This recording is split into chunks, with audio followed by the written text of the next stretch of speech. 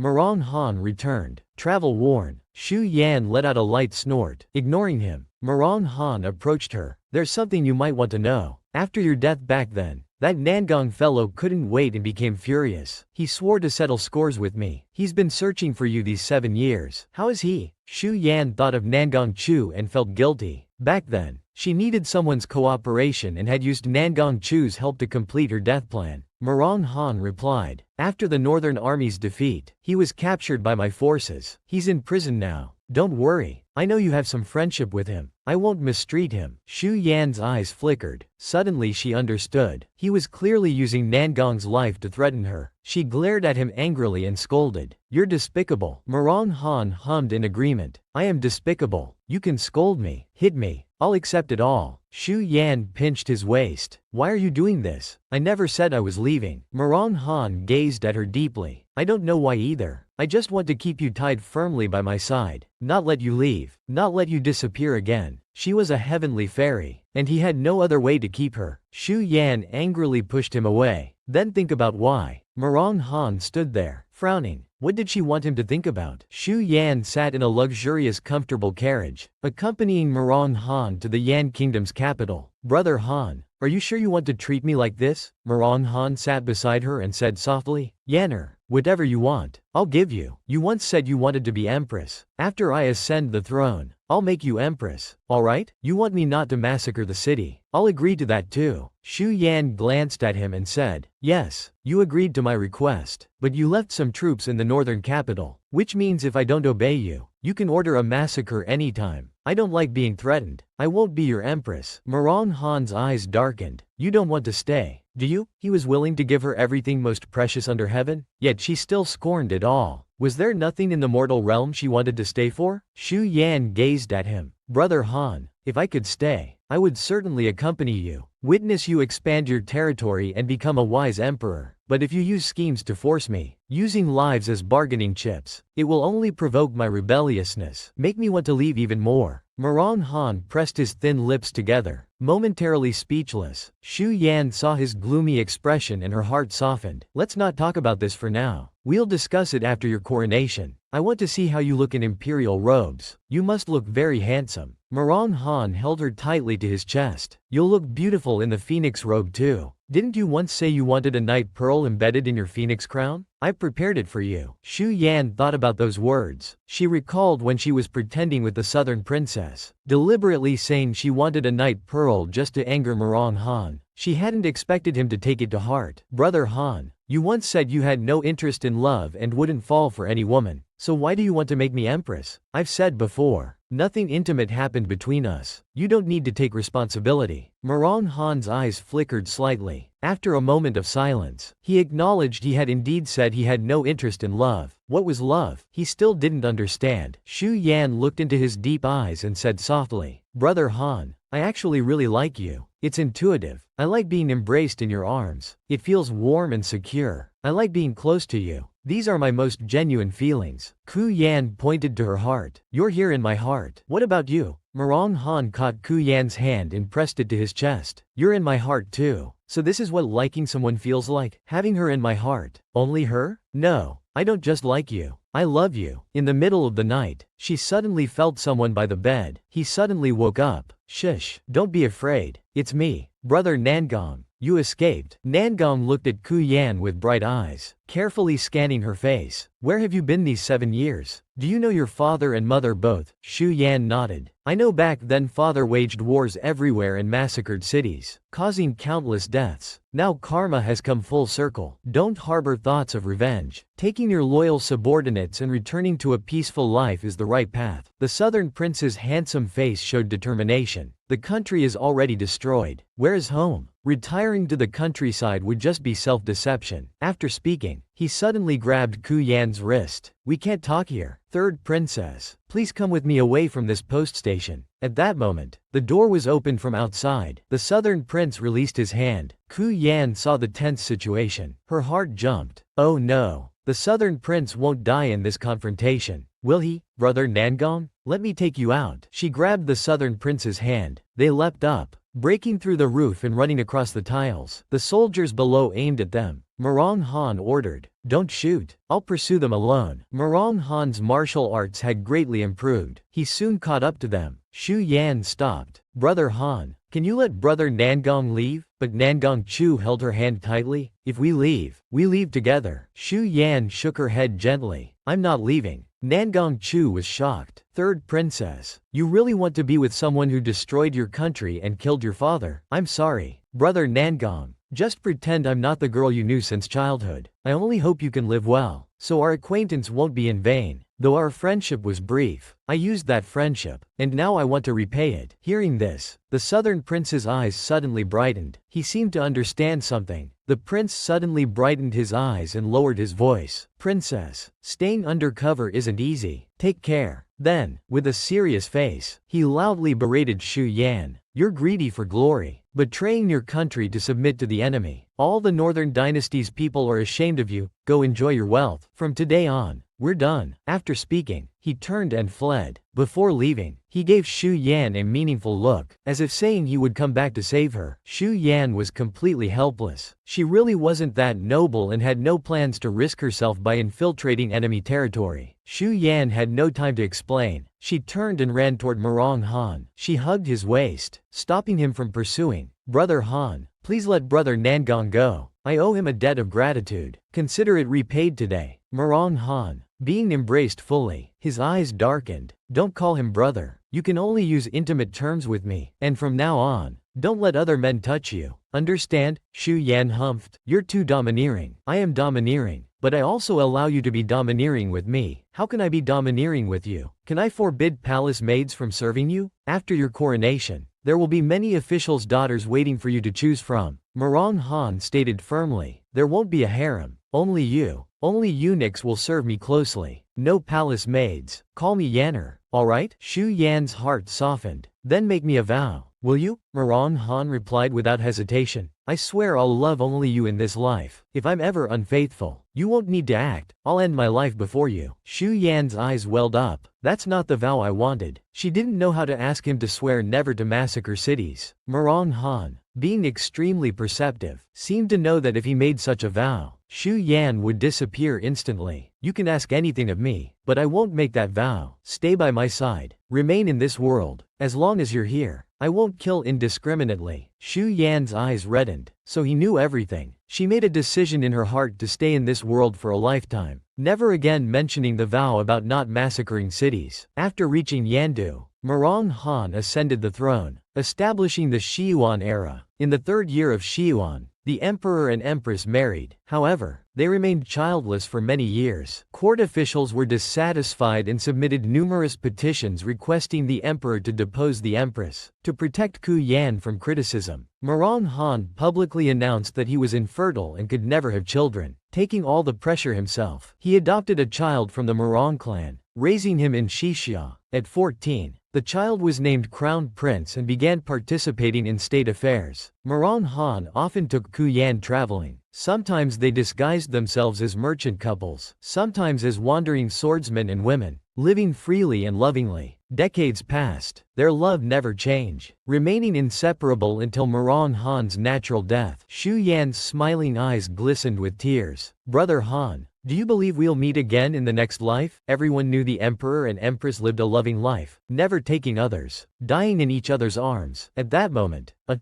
ding sounded in Xu Yan's mind. Congratulations, host. Mission completed. Memories cleared. Entering next world. When Ku Yan opened her eyes, she found herself transformed into a plain and ugly village girl. System 7 immediately transmitted information about this world to her. It turned out her current body belonged to Ku Yan, the rural fiancé of Commander Mo Beiting. Years ago, Mo Beiting's father was seriously injured and saved by the original Ku Yan's father. To repay this great kindness, Mo's father arranged the marriage between their children, leaving a family jade pendant as proof. However, Mo Beiting looked down on a country girl. He had sent for Ku Yan this time to break off the engagement in person and help arrange her marriage to someone else. However, the original Ku Yan's wish was to make Mo Beiting respect her and willingly marry her. Such a bitter wish. Not only had she transmigrated into a plain and ugly village girl, but she also had a betrothed commander fiancé from birth. Xu Yan looked at herself in the mirror. Her skin was not only dark but freckled. She was skinny, and her hairstyle was rustic, far from pleasing to the eye. She needed to buy some things to change her appearance first. She had just discovered that while completing the previous world's mission, she had unlocked a storage space containing lots of gold, silver, jewels, and some disguise and makeup items. She wondered what identity she had in her previous life to accumulate so much. Xu Yan dressed herself like the models in city posters, wearing a newly bought kippao and high heels, looking graceful and alluring. After dark, Xu Yan arrived at Land Garden Mansion. This was Mo Beiting's property, given to his friend Ji Hanyan. Today was Ji Hanyan's birthday, and Mo Beiting would come to celebrate. She wanted to see what Mo Beiting looked like. System 7 reminded her, "Look, that's your target." Xu Yan narrowed her eyes. She saw a tall man with extremely sharp eyes, dark as ink, like containing countless dangerous knights, befitting a decisive military leader, a ruthless warlord. A clear voice broke the atmosphere. "Brother Beiting, you're finally here." Mo Beiting's cold expression softened slightly. "Happy birthday, Yan Yan. You're 20 now. You can't be mischievous anymore." Ji Hanyan familiarly held Mo Beiting's arm. 20 is still a child. "Brother Beiting,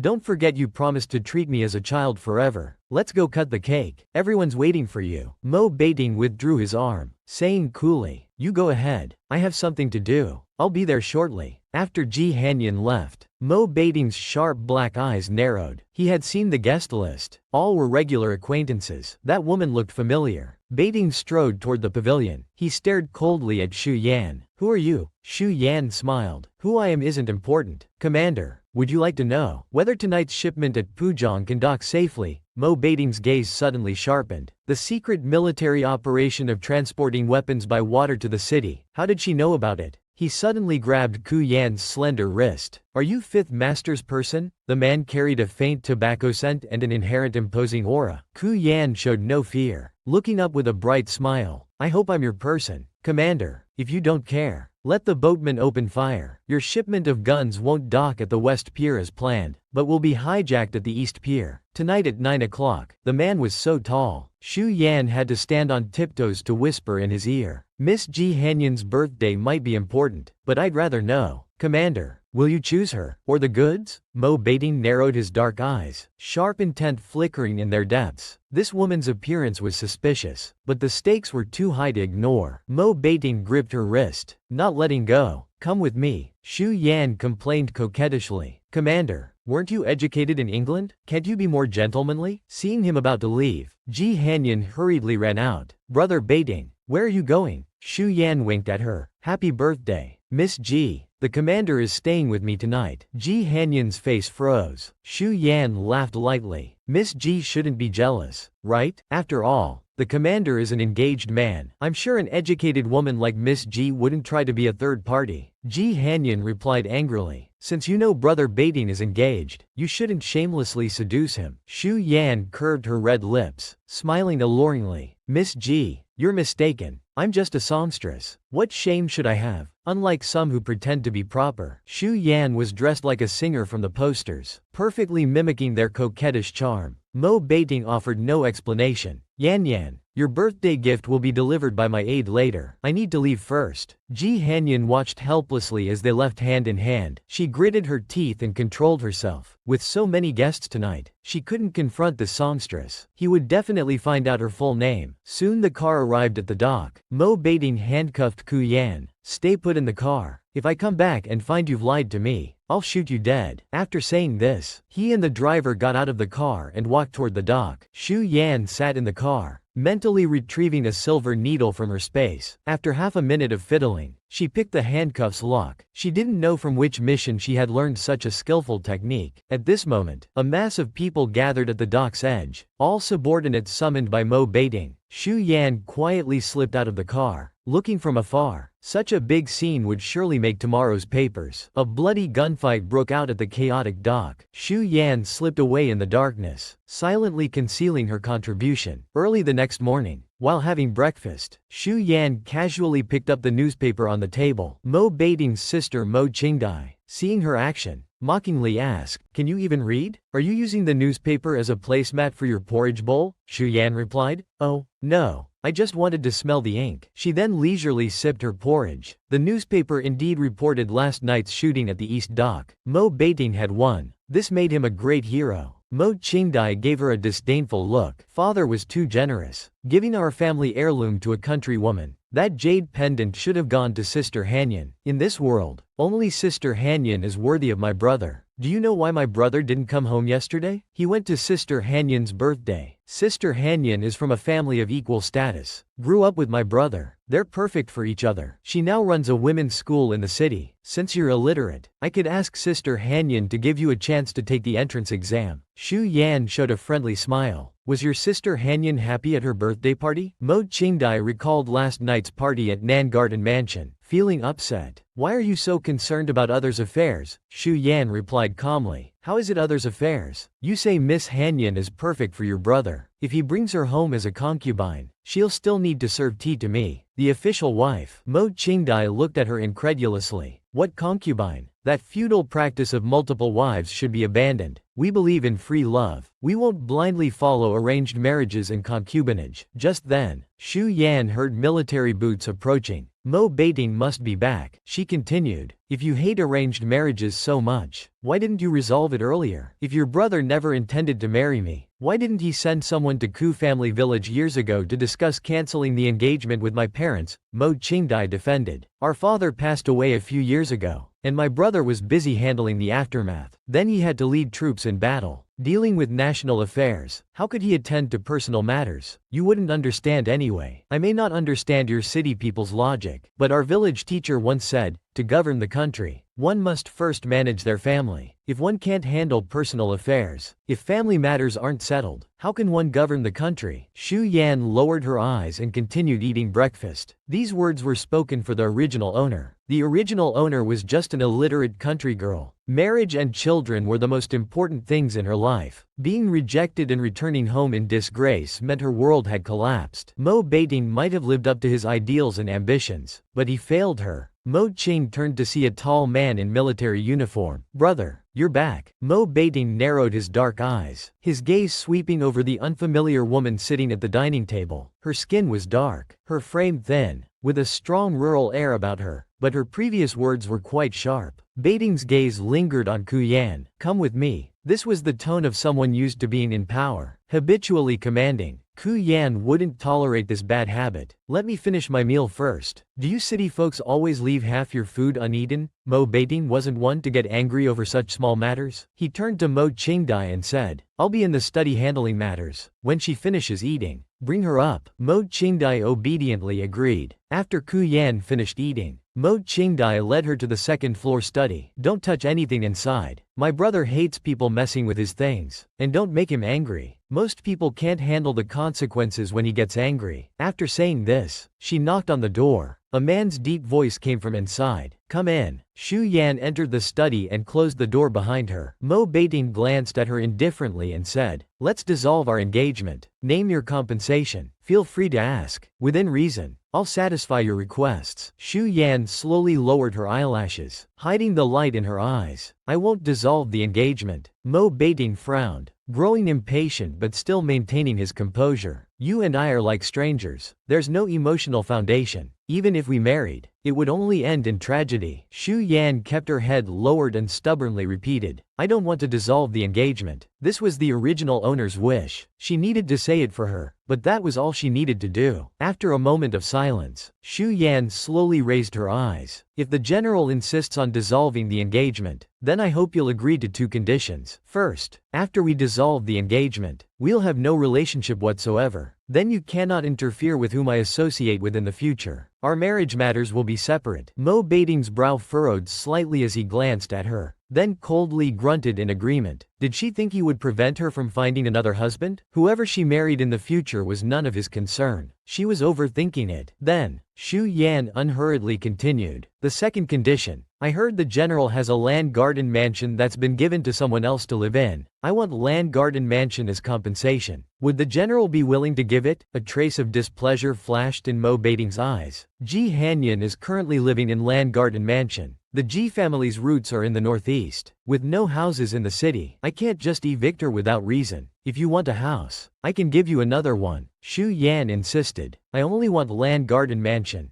Mo Baiting pondered for a moment. Fine. I'll have someone handle the transfer in a few days. Xu Yan nodded, then removed the jade pendant from her neck. This was the token your Mo family gave. I'm returning it. Also, please send someone to Ku family village to explain things properly to my parents. After speaking, she turned to leave. Mo Baiting watched her frail figure, feeling a strange sensation in his heart. That figure seemed familiar somehow. Perhaps it was just his imagination. She had been his fiancée for years. Now the engagement was finally dissolved. But why did her figure seem so familiar? Xu Yan went downstairs with her bundle. Seeing her leave so quickly, Mo Qingdai felt somewhat sympathetic. Are you going back home today? Xu Yan pretended. I'm not going home yet, but I can't stay here shamelessly. I'm no longer your future sister-in-law. How could I still live here? I'll find my own place to stay. Mo Qingdai said irritably. What are you saying? If you run out and end up on the streets, won't people say our Mo family is bullying you? Stay here properly, and in a few days I'll arrange for a driver to take you home. Xu Yan smiled lightly, thinking how easily fooled this girl was. By the way, there's something I haven't told you. You might want to hit me after hearing this. I asked the general for land garden mansion. Your sister Hanyan will soon be evicted. Mo Qingdai became furious immediately. How can you be so cruel? Sister Hanyan is a person of status. Everyone knows she's the mistress of land garden mansion. Where will she show her face now? Xu Yan replied righteously. Isn't she from a wealthy family? Why doesn't she buy her own house instead of living in a man's property? Mo Qingdai was so angry she stomped her feet but couldn't retort. Xu Yan reached out and patted her puffy cheeks. Little sister-in-law, we'll meet again if fate allows. Xu Yan left the general's mansion and returned to her rented 3-story house. The original owner's skin had been tanned dark by the sun, completely hiding her good looks. She needed to restore it properly. After enjoying a few days of comfort, she began preparing for her next plan. Tonight was a special turning point. Mo Baiting would face an assassination attempt. Tonight was a special turning point. Mo Baiting would face an assassination attempt. In the original plot, tonight's incident would occur at the Bale Gate dance hall. Mo Qingdai and several friends would be there too. When the gunshot rang out, Mo Qingdai would accidentally take the bullet meant for Mo Baiting. Mo Qingdai would die from that shot. Xu Yan didn't dislike this girl, and even liked her somewhat, so she planned to save her. Xu Yan dressed herself up as a charming female singer, walking slowly up to the second floor in high heels. Someone of Mo Beiting's status would definitely be upstairs. To save Mo Qingdai, she just needed to find Mo Beiting. Two deputy commanders were guarding the private room. Seeing her approach, they immediately barked, "Go back down. This isn't a place for you." Xu Yan called out, "I bet your general is having people look for me everywhere." She raised her voice further, "General, was my help that night at the dock to your satisfaction?" After a moment, a deputy commander came out from the room. "The general asks you to enter." Xu Yan smiled coyly and walked unhurriedly toward the private room. "Who exactly are you? Why not be honest and state your name?" After that night at the dock, he had sent people to investigate this woman's identity, but there were still no leads. None of the famous dance halls in Fu City had any record of her. Xu Yan raised her eyebrows. "I've already told you. I'm someone who wants to be the general's woman." Mo Beiting naturally wouldn't take her words seriously. He suddenly grabbed Xu Yan's wrist. He pulled Xu Yan against his chest, his handsome face close to hers. Xu Yan instinctively bent backward. Mo Beiting raised his thin lips mockingly. "Why are you dodging? How can you catch big fish if you're so shy?" This woman's identity wasn't simple. There was an 80% chance she was a spy sent by enemies, trying to gain his trust before infiltrating his inner circle to steal intelligence. Xu Yan retorted, "I'm just a bit surprised. Who knew the famously cold-hearted general was so passionate inside?" "General, coming so close, do you want to search me? Or are you using that as an excuse to be frivolous?" Mo Beiting suddenly released her hand, his face returning to its cold expression. He had just quickly searched and found no hidden weapons or smoke bombs. She said in a soft voice, "I understand the general's caution. In these chaotic times, many want the general's life, but please rest assured, I'm not here to take your life." She wanted his heart. As for what she would do with it, that would depend on her mood later. Mo Beiting stopped pursuing the identity topic and said, "You did contribute that night at the dock. If you want money as compensation, you can name your price." Xu Yan curved her eyes. "No, I don't want money." She held up one finger playfully and said, "I want one night with the general. Will you give it?" Before Xu Yan could finish speaking, a gunshot rang out with a bang. The crowd below panicked, screaming continuously. Mo Beiting ordered his deputy commander, "Go look after third miss." However, Mo Qingdai had accidentally separated from the deputy commander and rushed upstairs. "Brother, are you alright?" At that moment, someone aimed a gun at Mo Beiting upstairs. With a gunshot, everyone rushed towards the exit. Mo Qingdai was shouting while running upstairs. Just then, someone prepared to shoot at Mo Beiting upstairs. In a flash, Xu Yan kicked Mo Qingdai away. "Get away!" Mo Qingdai cried in pain as she fell to the ground. At that moment, bang! A gunshot rang out, the bullet shooting straight like lightning. After kicking Mo Qingdai, Xu Yan knew she couldn't dodge in time. She simply turned and spread her arms to embrace Mo Beiting. The bullet shot straight into her back shoulder. When Ku Yan woke up, she was already in the hospital. Mo Qingdai asked concernedly, "You're awake. How do you feel?" "Thank you for saving me. If you hadn't kicked me away, I'd be the one lying in the hospital now." "Whatever reward you want, just name it. Even if I can't do it, my brother can. My brother is Mo Beiting,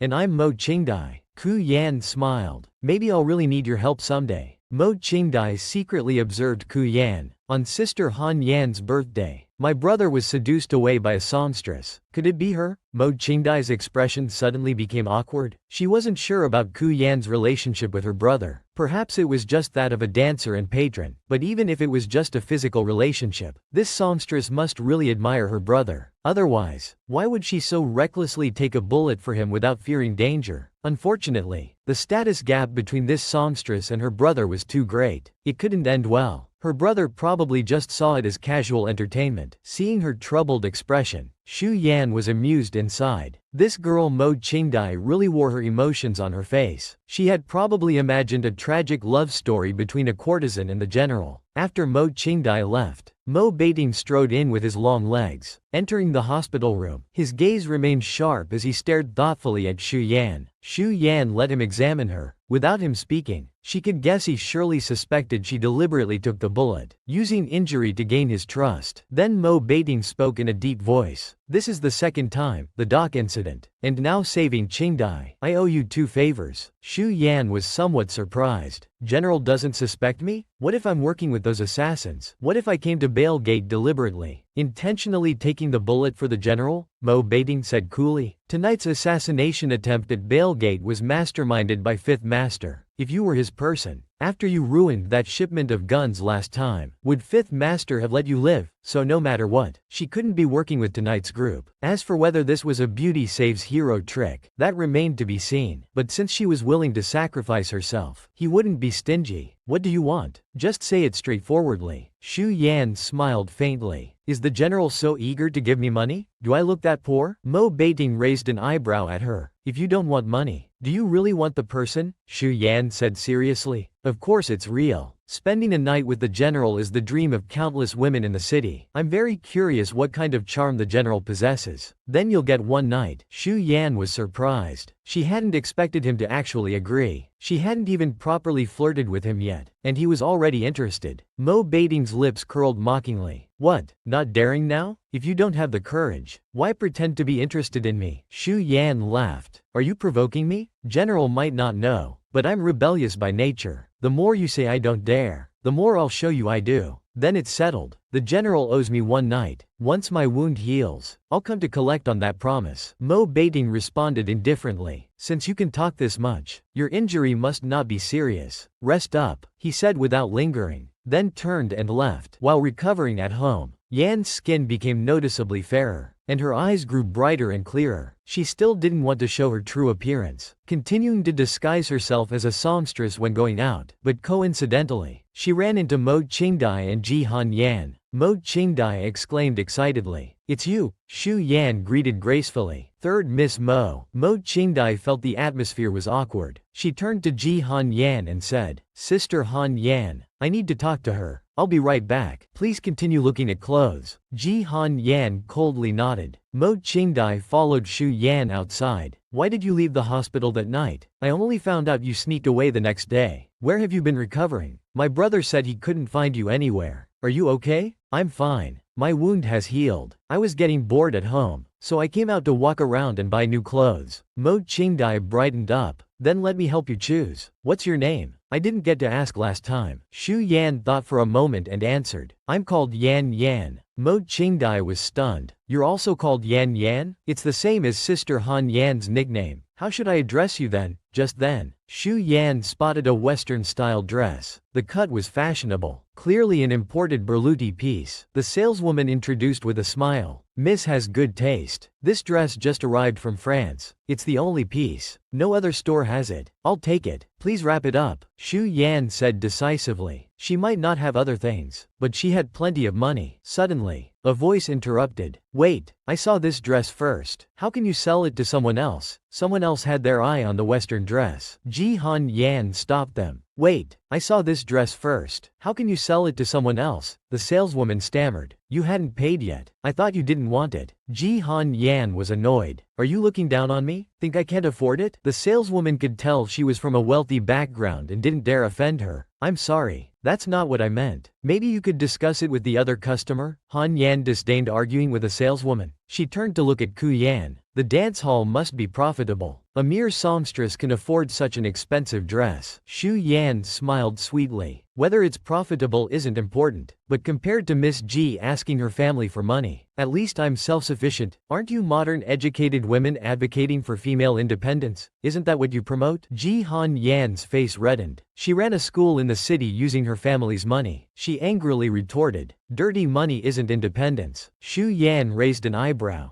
Dirty money? I heard Miss G had studied abroad and often speaks up for women's rights. But unexpectedly, Miss G's thinking is still stuck in feudal times, looking down on women who earn their own living. Ji Han Yan hadn't expected this songstress to be so eloquent and sharp-tongued. Mo Qingdai hurriedly tried to mediate. It's just a dress. Let's both not choose this one. We can look elsewhere. Ji Han Yan pointed at the dress proudly. No, I must have it today. I'll pay 3 times the price. Shu Yan casually said. I'll add 1 more silver dollar. The women began competing for the dress. No matter how many times the price Ji Han Yan offered, Shu Yan would just add 1 silver dollar. Ji Han Yan's face finally turned red with anger. Why pretend? Can you even afford this much money? Shu Yan turned to the saleswoman. Wrap up the dress. If I can't pay, you can call the police to arrest me. Mo Qingdai stood by anxiously. Both sister Yan Yans. Please, I'm begging you, stop fighting. Ji Han Yan's eyes widened as she glared at Shu Yan. You're also called Yan Yan? Using my name to win Bei Ting's brother's favor. As expected of a woman from the entertainment world. How cunning. Shu Yan wanted to laugh at her ridiculous logic. Ji Han Yan's displeasure gradually subsided. After all, she was just a lowly singer who even had to steal her name. Fighting over a dress with such a person would only be beneath her dignity. You can have the dress. Some people wear dragon robes but still don't look like princes. Just as Shu Yan was about to speak, Mo Qingdai excitedly called out, Brother, you're finally back. Mo Qingdai saw Mo Beiting approaching. As if seeing her savior, she went up and quietly explained, Sister Han Yan and Sister Yan Yan are fighting over a dress. She hurriedly explained the whole situation. After listening, Mo Beiting raised his eyebrows. Catching that her name was Yan Yan, Mo Qingdai nodded firmly. Yes, she said so herself. It's probably her stage name at the dance hall. When Ji Han Yan saw Mo Beiting approach, she immediately went to greet him. Brother Beiting, I just saw the same dress as someone else, but I don't like it anymore. Let's go. She tried to take Mo Beiting's arm but failed. Her outstretched hand hung awkwardly in the air, her face stiffening. Mo Beiting walked past her and went straight to Ku Yan. He grabbed Ku Yan's wrist. Come with me. I need to talk to you. She let Mo Beiting lead her away. As she walked, she looked back and silently mouthed, You seem to misunderstand your position in Mo Beiting's heart. Ji Han Yan finally couldn't hold back and rushed to grab Mo Beiting's other hand. Brother Beiting, what's your relationship with her? Last time at Lan Yuan Mansion, Brother Beiting already left with this singer once. I can't bear to see it happen again. Mo Beiting looked down at her hand clutching his sleeve, his tone slightly cold. Let go. Whatever you have to say can wait until I'm free. He had been investigating this mysterious singer for over a month but found nothing. Now that he'd encountered her, he couldn't let her slip away easily. Ji Han Yan didn't understand his thoughts, tears welling up in her eyes. Brother Beiting, she fought with me over the dress. I was willing to let her have it, but she accused me of being feudal-minded and was very aggressive. If you don't believe me, ask Qingdai. Mo Qingdai, suddenly called upon, hesitated and said awkwardly, Brother, they just happen to like the same dress. Why don't you buy the dress for Sister Han Yan, then go talk to the singer? That way, Sister Han Yan might feel better. She hoped to keep the peace, but Han Yan rejected her goodwill. I don't want the dress anymore. I won't wear something a singer wanted. Mo Beiting frowned upon hearing this, displeasure crossing his handsome face. If you don't want it, I'll give it to someone else. He called the saleswoman over. Wrap up the dress and send it to the governor's mansion. After giving instructions, he turned to Shu Yan. Once you honestly tell me your identity and address, I'll have it delivered to your home. Shu Yan couldn't help but laugh. Governor, are you trying to bribe me? Ji Han Yan's face turned completely pale, feeling an unprecedented sense of crisis. She used her trump card. Brother Beiting, my sister has returned. Han Yan suddenly felt a crisis in her heart. She used her trump card. Brother Beiting, my sister has returned. Shu Yan was surprised. Ji Nuanyuan,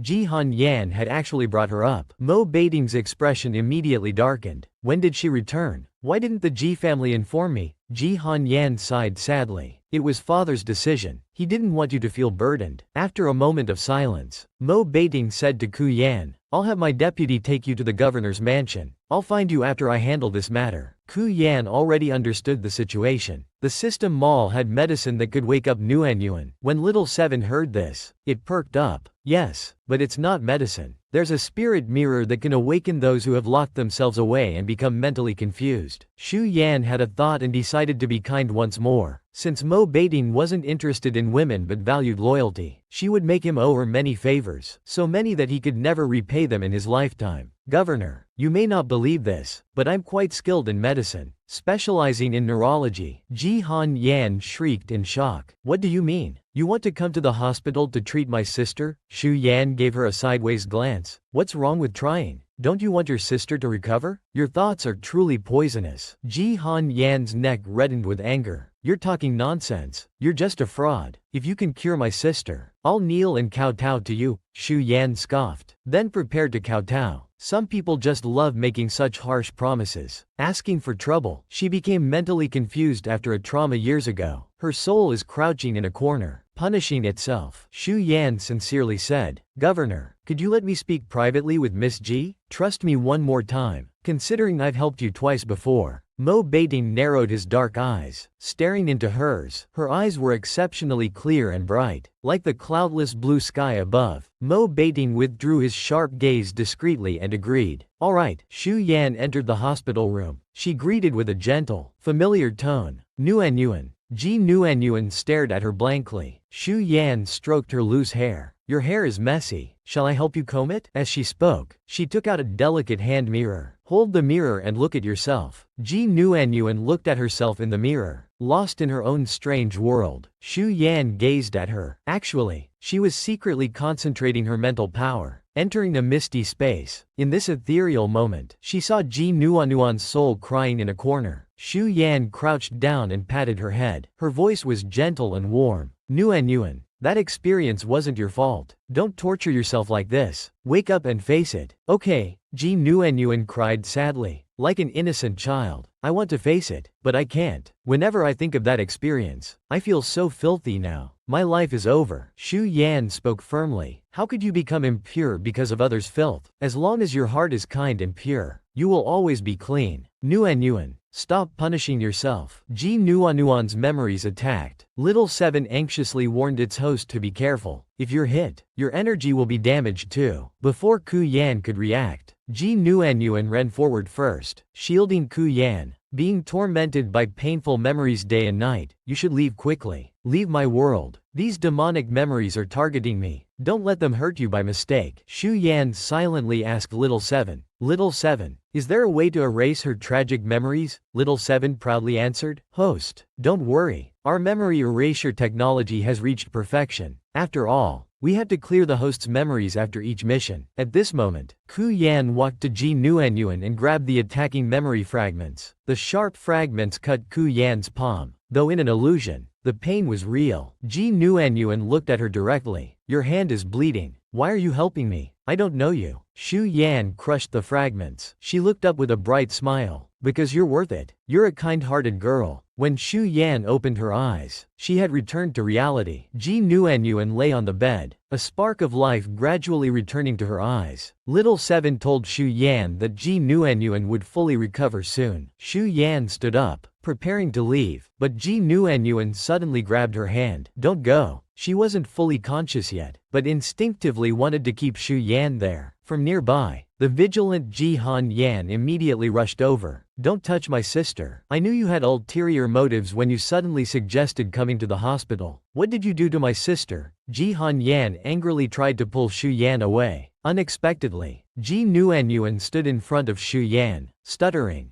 Don't bully her, Mo Qingdai exclaimed. Sister Nguyen Yuan, you can speak. Ji Nguyen Yuan firmly protected Shu Yan. Stay back. Though only partially conscious, she instinctively sensed Ji Han Yan's hostility toward Shu Yan. Ji Han Yan looked stunned and angry. Sister, I'm your real sister. This woman has nothing to do with you. Please come to your senses. At this moment, Mo Beiting strode in and coldly rebuked. Silence. Your sister's condition has just improved. Is this the time to argue? In just a few minutes, Shu Yan had cured a patient who had been mentally ill for years. Even Dr. Smith said it was a medical miracle. He spoke in English, but everyone present understood. Mo Beiting glanced at Shu Yan and asked in a low voice, You understand English? Shu Yan nodded casually. Mo Beiting's gaze grew deeper. She not only spoke English and knew medicine, but could also treat a mentally ill person in just minutes. Who exactly was she? Never before had he been so intrigued by a woman. Mo Qingdai said straightforwardly and cheerfully, Sister Yan, you're amazing. I used to think you two had too big a status difference, but now I think you're perfect for each other. Ji Han Yan's face twisted in anger. This hateful songstress not only stole her name but also replaced her in everyone's hearts. Perhaps she should just kill her. Shu Yan glanced at Ji Han Yan. She corrected Mo Qingdai. My name isn't the Yan of smoke. It's the Yan of gentle smile. Mo Qingdai's eyes lit up. Oh, that Yan. How beautiful. Sister Yan. What's your surname? Shu Yan didn't answer immediately. Turning to look at Mo Beiting. Mo Beiting was staring at her with an ambiguous smile. Can't say your surname? Shu Yan cleared her throat and said seriously. My surname is Mo. Following the original owner's wish for Mo Beiting to marry her willingly. Temporarily taking his surname wasn't wrong. Mo Qingdai believed it immediately, saying naively, we're so destined. Having the same surname. Shu Yan smiled without speaking. Mo Beiting looked at his naive sister and shook his head. Qingdai would believe anything anyone said. He continued, we're leaving now. Stay here and watch over Nuanyuan. If she wakes up, notify me of any changes. Mo Qingdai's gaze fell on their clasped hands. Her previous judgment was wrong. Her brother wasn't just playing around with Sister Yan. It must be deep love. Don't worry, I'll complete the task. Mo Beiting led Shu Yan out by the hand. He whispered in her ear, you won't escape today. Shu Yan turned to look at Mo Beiting. What, does the governor want to fulfill that knight's promise? Shu Yan came to Mo Beiting's study again. She sat down familiarly in the chair before the desk. I guess the governor didn't invite me here for romantic small talk. Mo Beiting leaned forward slightly, looking down at her. You're clever. Clever people shouldn't play tricks before me. Tell me your true identity. Otherwise, don't blame me for using extreme measures. Shu Yan pushed away his hand. Actually, my identity isn't really a secret. Then tell me your real name. I don't believe you're called Mo Yanyan. Shu Yan wrapped her arms around his waist. She reached for a fountain pen on the desk. Why don't I write it for you? Where should I write it? She lightly traced the pen tip across his chest and abdomen. Here? Or here? She smiled seductively. Governor, are you thinking I'm trying to seduce you? Mo Beiting's tall frame remained unmoved. This won't work on me. Really? I don't believe that. She embraced Mo Beiting, feeling his solid waist, and pressed her cheek against his chest. Listening to his heartbeat was steady, but his muscles were gradually tensing. Shu Yan slowly and gracefully raised her head, mocking him. Governor, you're such a closet romantic. Do those women who admire you in high society know this? She provoked him fearlessly. Mo Beiting slowly curved his thin lips, looking at her with an ambiguous smile. I'm never subtle. When I want something, I'm always direct. With that, he suddenly lowered his head and kissed her. Shu Yan was extremely surprised. Before she could react, he grabbed her waist, lifted her up, and placed her on the desk. With one sweep of his hand, he cleared all the documents off the desk onto the floor. Then he leaned down. His voice was slightly hoarse. You smell nice. Shu Yan lay back on the desk with Mo Beiting pressing down on her upper body. Is it because I smell nice that you want to smell me? Mo Beiting raised an eyebrow. Don't tell me your fragrance is poisonous. I've been specially trained to detect toxic scents. Shu Yan laughed coquettishly. No, but I'm afraid you might become addicted to me. Then not only will your seduction plan fail, but you'll lose yourself too. What then? Mo Beiting took out a cigarette. He lit it and took a drag. Even if I lose myself, I still need to know who I'm falling for. What's your real name? Shu Yan blinked silently. She had noticed from the start that the cigarette smell was off. Mo Beiting was trying to use drugged smoke to make her dizzy and force a confession, but she felt no effects from his drug. She wondered if she should let him know this. Mo Beiting's dark eyes narrowed, staring at Shu Yan's clear, alert eyes. It seemed she hadn't been affected. He took another drag of the cigarette, then suddenly lowered his head and sealed her lips with his. His kiss was like a sudden storm,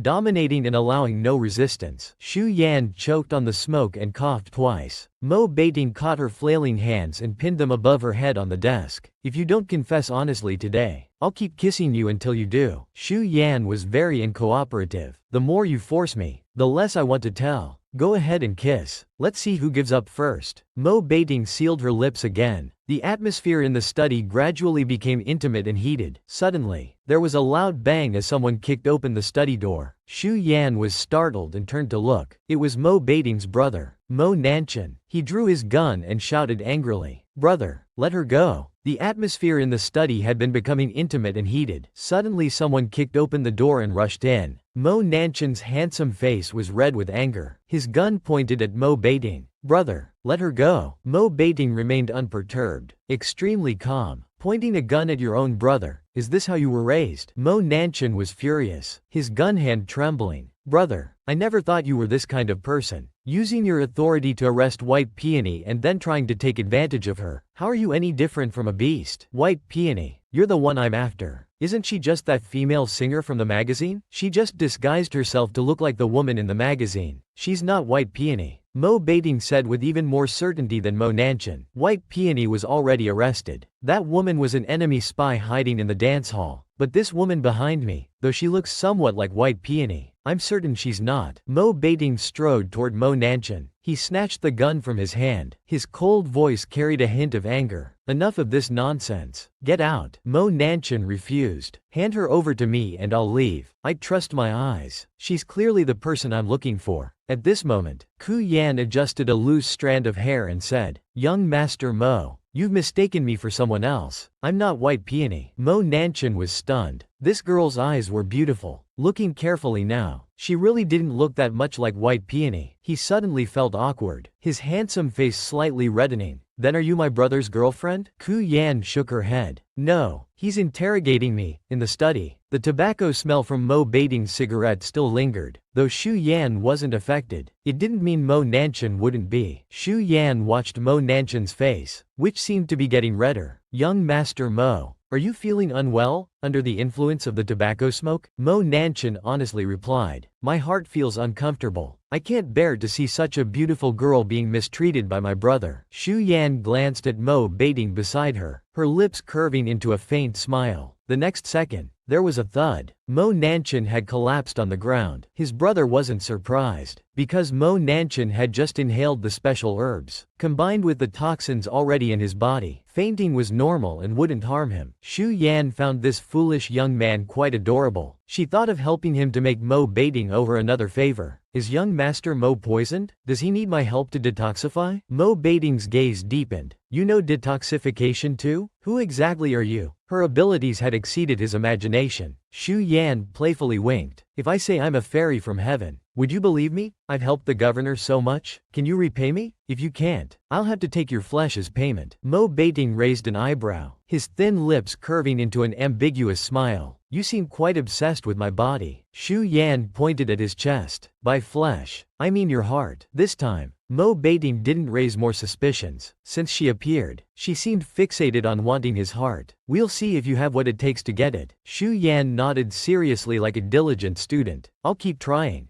Mo Beting was amused by her cute behavior. It would be a shame if such an interesting girl turned out to be a spy. "Why don't you first tell me how you plan to remove Nanchan's poison?" Shu Yan pretended to search her bag while actually buying an antidote pill from Shao Qi. Then she opened her palm and said, "I have a pill that can cure all poisons." Mo Beting's gaze sharpened as he stared at her face. "If Mo Nanchan dies by your hand, do you know what will happen to you?" Shu Yan didn't care and turned to walk to the bedside. She forced the small pill into Mo Nanchan's mouth, which he instinctively swallowed. Her abilities had completely exceeded Mo Beting's imagination. Not only could she make someone who had been foolish for years speak within minutes, now she could even detoxify his brother. These two symptoms weren't even from the same medical field. After Shu Yan put the small pill into Mo Nanchan's mouth, she immediately left the bedside and kept her distance. She knew the system's items worked quickly. Sure enough, within a minute, Mo Nanchan suddenly woke up and started vomiting, even splashing onto Mo Beting. What he vomited was all black water, full of accumulated toxins. Then Ku Yan smiled and said, "Young Master Mo, don't be afraid. I just fed you a detoxification pill. Your toxins have been completely cleared." Mo Nanchan was skeptical. "How is that possible? My brother found so many doctors, but none could relieve my nightly attacks. How could a young beautiful girl like you have such ability?" Shu Yan confidently replied, "If you don't believe me, you can have a doctor examine you." Mo Beting took off his coat and said to Mo Nanchan, "I'll have the servants call a doctor to examine you. You should rest for now." Then he pulled Shu Yan's hand and walked out. They stopped in the hallway. "You seem pleased." Shu Yan smiled sweetly. "Yes, helping people feels wonderful." Mo Beting walked towards Shu Yan step by step. "First you saved Qingdai and won her heart. Then you treated Nuan. And now you're helping my brother. What's your intention in winning over everyone around me?" Mo Beting gently gripped Shu Yan's chin and lifted her face. Shu Yan brushed his hand away. "I know you have many doubts about my identity. How about this? Let's make a deal. I'll give you 1 month to investigate my identity. If you find out, you win. If you can't, you have to be my boyfriend and date me." Mo Beting raised an eyebrow. "You're using this as an excuse to escape." "Not at all. When I leave the governor's mansion, your men will surely follow me, right? Just let them follow. I won't run away this time. Shu Yan stood on her tiptoes and kissed his lips lightly. My future boyfriend. I'll keep the page you owe me. I'll collect it when things become official. As soon as Li Yan entered, she noticed footprints on the ground. The next second, someone jumped out from the shadows, grabbed her, and growled, "Don't move, hand over your valuables, or I'll scar your face." Unexpectedly, Ku Yan moved swiftly, grabbed the attacker's arm, and with one pull, dislocated it. Then she lifted her foot and easily kicked the person to the ground. You shouldn't have wasted time talking. That gave me time to take the strength pill. Shu Yan stepped on the person's chest like a heavy stone. The person gasped in terror. Please spare me, hero. Shu Yan glared and said, who sent you? What were you ordered to do? Feeling Shu Yan's foot pressing harder, the person immediately blurted out, a girl with a veiled face. She told me to scar your face and ruin your reputation. Shu Yan lifted her foot and said lazily, get lost. Thank you for your mercy, heroine. The person struggled to get up and stumbled away, as if being chased by a ghost. A cold glint flashed in Shu Yan's eyes. How vicious. Only she could harbor such malice towards me. Several days later, Ji Han Yan, Shu Yan came to Lan Yuan Mansion to reclaim her property. Mo Qingdai was at the door consoling Ji Han Yan. Sister Han Yan, don't be angry. My brother isn't driving you away. Shu Yan walked over unhurriedly and greeted them. Qingdai felt some sympathy for Shu Yan. You're here. Don't worry. Sister Han Yan is almost done moving out. My brother always keeps his word. Ji Han Yan looked Shu Yan up and down contemptuously. Just a country girl from the black market. Yet she held the title of Beiting's fiancé for over 10 years. Now after breaking the engagement, she even takes his Lan Yuan mansion. Truly despicable. Li Yan had dressed up again in her original rustic appearance. Ji Han Yan's gaze swept contemptuously from her head to toe. It's Miss Ku, right? Brother Beiting has wanted to break off the engagement for a long time. She finally did it. It's just pitiful that Miss Ku was rejected by the governor's mansion. It might be hard for her to find someone in the future. Ku Yan maintained a simple expression, as if not understanding Ji Han Yan's sarcasm. Miss Ji is really kind-hearted, caring so much about whether I can find a husband. It must be because you're worried about finding one yourself. I heard Miss Ji is 2 years older than me. You've been by the governor's side for so long, yet he hasn't mentioned marrying you. I was rejected. You can't get married. We're both pitiful people. Ji Han Yan's face alternated between green and white at Shu Yan's words. I can't compare to Miss Shu. Poor brother Beiting would rather have a songstress. He disdains to fulfill the engagement with you. Shu Yan wanted to laugh inside but kept a serious face. The songstress who captured the governor's heart must be an extraordinary beauty. Miss Ji shouldn't be too heartbroken. It's normal to lose to someone like that. Ji Han Yan felt like she had a mouthful of stagnant blood she couldn't spit out. Is this country girl stupid? Can't she understand what people are saying? At this moment, someone suddenly walked out of Lan Yuan Mansion. Shu Yan looked closely and saw it was Ji Nuan Nuan. Ji Nuan Nuan stared at Shu Yan for a while. Suddenly she broke into a bright smile. She reached out to hold Shu Yan's hand. What's your name? I don't know why, but I like you so much just by looking at you. Can I call you sister? Ji Han Yan shouted angrily. Sister? I'm your sister. Don't try to make relatives out of every cat and dog you see.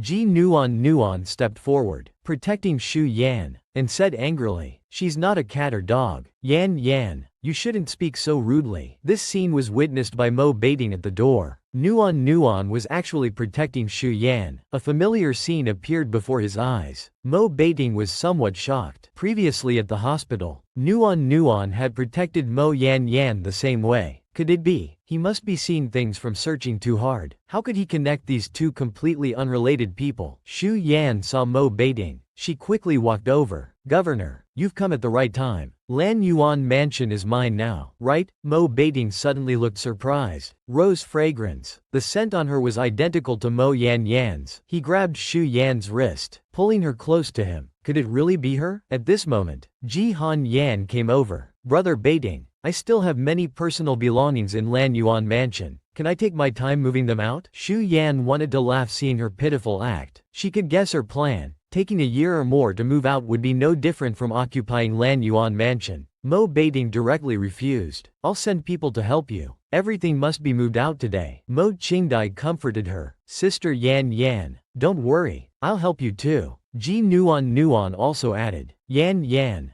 Be good. Return what belongs to that sister to her. Ji Han Yan was about to faint from anger. Why? Why were they all helping that country girl? The whole world was bullying her. Then Mo Baiting looked at Xu Yan and said calmly, "A few days ago, I sent people to Ku family village to explain the broken engagement to your parents. This morning I received news that your father has come to the city to find you. By my estimation, he will go to the governor's mansion to look for you. You'd better return there with me." Xu Yan had also guessed Father Ku would go to the governor's mansion. She had planned to bring her parents to Lan Yuan mansion once everything settled down, but it seems her planning wasn't thorough enough. She had made them worry. But what Xu Yan didn't expect was that when they arrived at the governor's mansion, Mo Baiting suddenly handcuffed her. The man who handcuffed her took out a bottle of solution, speaking in a low, gentle voice. "Don't be afraid. I just need to confirm something. I hadn't suspected this direction before, but it seems I overlooked it. This is a special solution that can remove disguises. But don't worry, it won't harm your skin." Xu Yan watched his actions, her heart skipping a beat. How clever he was. "If I say no, would you listen to me?" Mo Baiting answered gently. "No. Then you'd lose your chance." "What chance?" Xu Yan blinked. "The chance to be my boyfriend. Didn't we make a bet that if you couldn't figure out my identity within a month, you'd have to be my boyfriend?" He had basically confessed without being forced. Mo Baiting's eyes sharpened as he stared at her. "It really is you." He raised his hand and pressed the solution-soaked gauze to her face, slowly wiping. A thin layer of fake skin was rubbed off. There was indeed a disguise. Looking carefully, this face had some similarities with Mo Yan Yan, but also differences. Could Mo Yan Yan also be his disguised image? Xu Yan slightly raised her face. "Governor, do you know who I am now?" Mo Baiting pressed his thin lips together in silence. Something wasn't adding up. How could Xu Yan from Shu family village have gone to Italy? And how could she have gone to Li Shu? At this moment, Mo Nancheng rushed in from outside. "Brother, I found her. I found Mo Yan Yan who helped cure my poison." Xu Yan asked in surprise. "Where did you find her?" "The real Mo Yan Yan is right here." Mo Nancheng turned to look at her, also surprised. "Who are you? You look familiar." Mo Baiting spoke coldly. "Nancheng, where is the person you found?" Mo Nancheng turned toward the door. "I brought her back." "Yan Yan,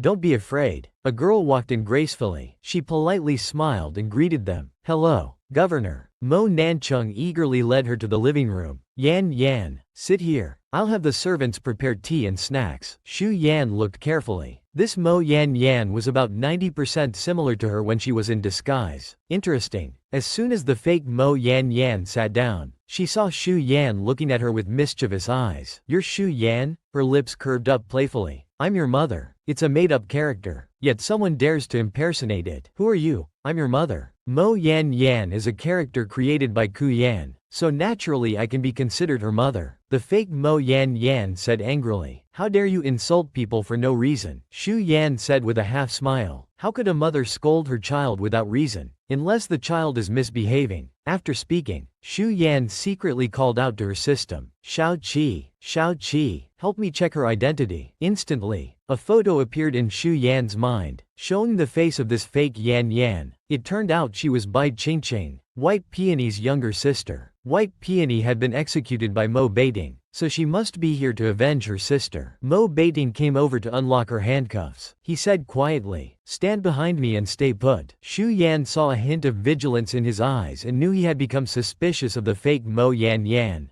"Be careful." Mo Baiting's sharp gaze slowly swept across the fake Mo Yan Yan's face. "You say you're Mo Yan Yan. We had a bet between us. Tell me what it was." The fake Mo Yan Yan looked bewildered and said innocently, "I'm sorry. I fell down the stairs a few days ago and hit my head. I can't remember some things." Mo Baiting coldly raised an eyebrow. How could an amnesiac recognize me and call me governor as soon as she entered? The fake Mo Yan Yan hurriedly explained. "That's because young Master Mo mentioned you were his brother, so I guessed you were the governor." Mo Baiting pulled out his gun. He pointed it directly at the fake Mo Yan Yan's head. "Reasonable, but I don't believe it." Like lightning, the fake Mo Yan Yan also pulled out a gun from her chest and frantically pulled the trigger. Xu Yan saw everything clearly from behind Mo Baiting. The fake Mo Yan Yan's target wasn't Mo Baiting, but Mo Nancheng beside him. She instinctively lunged toward Mo Nancheng. "Get down." Seeing both of them draw their guns simultaneously, Xu Yan rushed towards Mo Nancheng without thinking. With a loud bang, the bullet grazed her arm, leaving a bloody line. She had no time to care about the pain and turned to look at Mo Beting. Mo Beting stood straight and firm,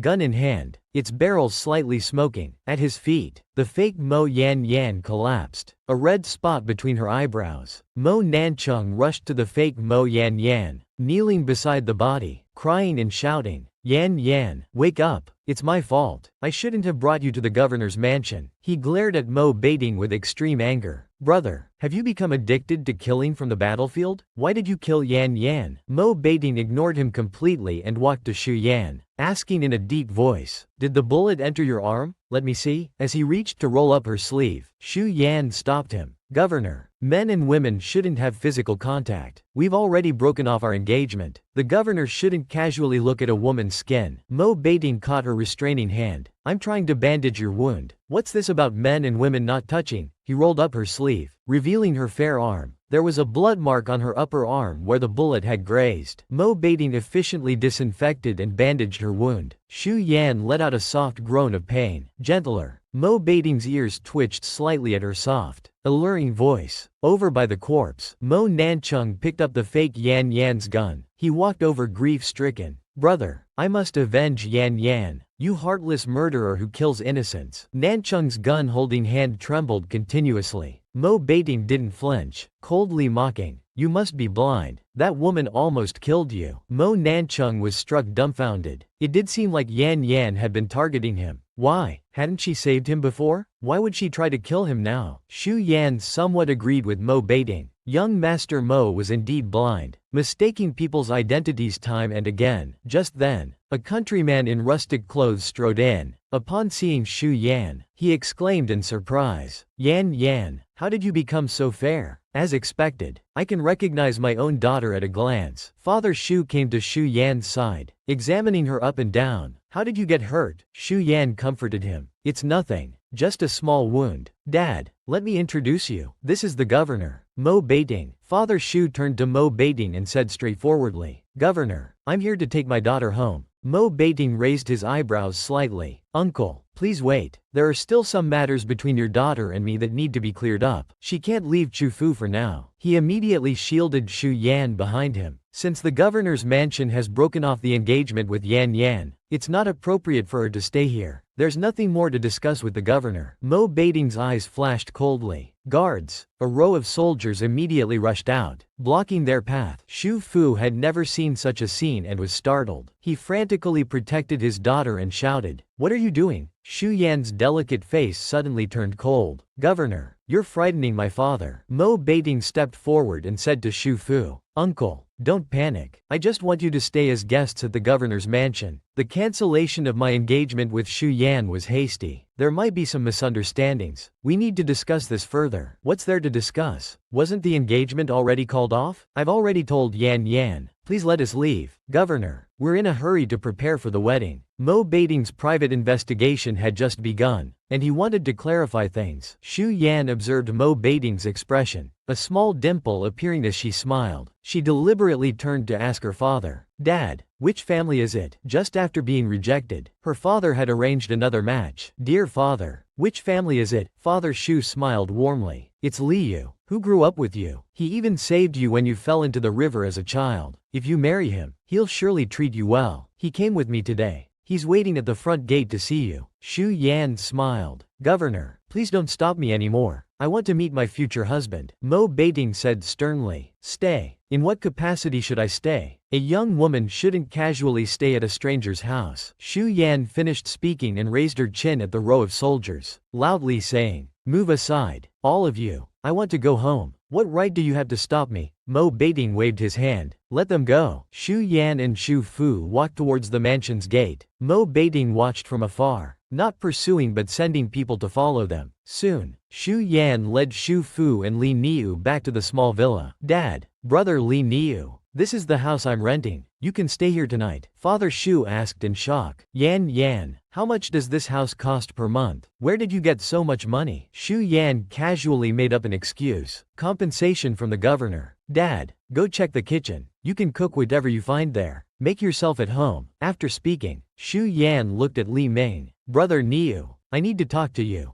Li Niu's face reddened. Yan, what do you want to say? Shu Yan got straight to the point. I actually have someone I love. I know you're a good person, but fate can't be forced. Li Niu lowered his head silently, his eyes reddening. He had always known that Yan only saw him as a brother. Shu Yan walked closer and patted his shoulder. Don't be sad. A great man will never lack a wife. Someone who understands you will come along. Their face-to-face position, being quite close, when viewed from the window outside, appeared like an embrace. Across from this villa, someone was monitoring the situation with binoculars. Quick, report to the governor. The governor's fiancé is embracing another man. Someone climbing the wall at midnight. Shu Yan turned with a slight smile. What a rare guest. Governor, why not use the front door? Do you have a habit of climbing walls? Mo Baiting looked at her coldly. You're dressed like this with a male guest in the house. Shu Yan smiled mockingly. By male guest, do you mean yourself, Governor? A wall-climbing thief has no right to comment. Mo Baiting slowly approached her. As far as I know, you've always lived in Shu Village. You've never been to Dalian or the city. Where did you learn Italian? Where did you learn your extraordinary medical skills? How did you know about the ship being hijacked that time? The only explanation is that you're not Shu Yan. Shu Yan mocked. If I'm not Shu Yan, then are you? My father is sleeping downstairs. Do you think he would mistake his own daughter? Why can't a village girl know medicine and foreign languages? If you judge me only by external appearances, Governor, I'll be very disappointed. Suddenly, there was a knock on the bedroom door. Yan, are you asleep? I have something to tell you. If you're still awake, could you open the door? Shu Yan called back. Brother Niu, please wait a moment. Mo Baiting's eyes swept over her thin nightgown collar. He said coldly, you're going to open the door dressed like this? He pulled Shu Yan into his arms and said angrily, things are still unclear between us. Yet you're trying to seduce other men? Shu Yan retorted. Governor, you're mistaken. That's my future husband outside. What seduction? There's nothing he can't see. From outside, Niu's simple voice came again. Yan, is someone in your room? I thought I heard voices. Shu Yan called back loudly. Brother Niu, you're mistaken. There's no one here. Just a mouse running around. Mo Baiting gripped Shu Yan's waist and whispered in her ear. Who's the mouse? He then lightly bit her ear as punishment. He gave her ear a gentle bite as punishment. She covered her ear with her hand and glared at him irritably. Governor, are you a dog? Why are you biting me? Just as she finished speaking, she was suddenly lifted onto the bed. He pressed down over her, staring into her eyes. You did all this because you couldn't accept our broken engagement, trying to get my attention. Do you really want to marry that country boy outside? Shu Yan pointed at him. Let's say I couldn't accept being rejected, but now I've had my revenge. Game over. You're out. Governor. Mo Baiting moved closer to her face and said through gritted teeth, you're playing with me? Since you dare to play with me, I'll show you the consequences. The game ends when I say it ends. Shu Yan said coldly. If you want to force yourself on me, Governor, I certainly can't stop you, but I'll only hate you. Shameless. Mo Baiting's eyes turned slightly red as he glared at her. Shu Yan, what exactly do you want from me? Shu Yan pursed her pink lips, her voice softening. I want you to marry me willingly. Mo Baiting's eyes darkened. Fine, I'll marry you. You got what you wanted. Li Niu, worried about Shu Yan, turned the doorknob. Yan, I'm coming in. Don't be afraid. I'll help you catch the mouse. He suddenly stopped, stunned. Who are you? Why are you in Yan's room? I am Mo Baiting. Li Niu finally recognized him. You're her former fiancé? Current fiancé? I just proposed to Shu Yan again. But Shu Yan calmly replied, I haven't agreed yet. Mo Baiting turned to look at Shu Yan in surprise. Shu Yan said with a half smile, I want the governor to be willing, not making hasty decisions out of anger or fear. Governor, you should go back and think it over. Mo Baiting left angrily, his tall figure looking cold and stern as he departed. Shu Yan ignored his mood and turned to Li Niu. Brother Niu, why did you come so late? Is something wrong? I talked to Uncle about canceling our engagement, but it's too dangerous for a young woman to stay alone in the city. Uncle wants to take you back home soon. Shu Yan paused for a moment, then replied, all right. The next day, Shu Yan arranged to go shopping with Ji Nuanyuan and Mo Qing to buy things to take back to the village. After Mo Baiting's proposal yesterday, the system showed no progress, indicating he wasn't truly willing. This departure might help stimulate him a bit. Shu Yan walked at the back. Suddenly, a pair of large hands reached for her, covering her mouth and dragging her away. She was taken to a small island, her hands and feet tightly bound with rope. A man's voice spoke up. Are you sure that Mo Fellow truly cares about this woman? Of course. How dare I lie to you? With her in our hands, Brother Baiting will definitely give you what you want. If Brother Baiting doesn't come, just kill the woman. It's no great loss. Shu Yan recognized the woman's voice and raised her eyebrows. It was Ji Hanyan. Such women only harm others by existing. After escaping, it would be time to deal with Ji Hanyan. The evidence she needed to collect, she had gathered most of it during this time. Suddenly someone shouted, "Boss, someone's coming." A boat was seen stopping at the distant shore. A man stepped off the boat. He wore a stern military uniform, tall and handsome, with an imposing presence. Mo Baiting had come alone to save Shu Yan. The kidnappers demanded he shoot himself in the thigh. "If you don't shoot yourself, don't blame me for putting a hole in your woman." A cold glint flashed through Mo Baiting's eyes. He drew his gun and shot his thigh without hesitation. Shu Yan couldn't help but cry out. "Governor." Mo Baiting spoke calmly, showing no pain. "It's nothing." At this time, the subordinate returned to report. "Boss, the gun count is correct. It matches the number from our hijacked shipment." The captor nodded with satisfaction and mocked. "Very good. Who would have thought the infamous ruthless governor would be such a romantic, risking everything for a woman?" Then his expression darkened. "I have what I want. Neither of you needs to live." Mo Baiting's lips curved into a cold smile. "Did you think I'd come unprepared? If I die, none of you will survive." The captor fell silent, no longer playing games. He shouted, "Step aside now. Once we're on the boat, we'll return your woman." Mo Baiting's face remained impassive as he limped to the side with his injured leg. The captors rushed to the shore with Shu Yan and their men. After everyone boarded the boat, they pushed Shu Yan away. Mo Baiting helped Shu Yan up, drawing his dagger to cut her ropes. "Your hands and ankles are scraped. Bear with it a little longer. My people are coming to help us." Shu Yan looked at his thigh, blood soaking his pants. "My scratches are nothing. Your gunshot wound." Mo Baiting gazed at the sea. "Just one shot. It's nothing. They'll all pay the price." That's right. Mo Baiting had shot himself in the leg without hesitation.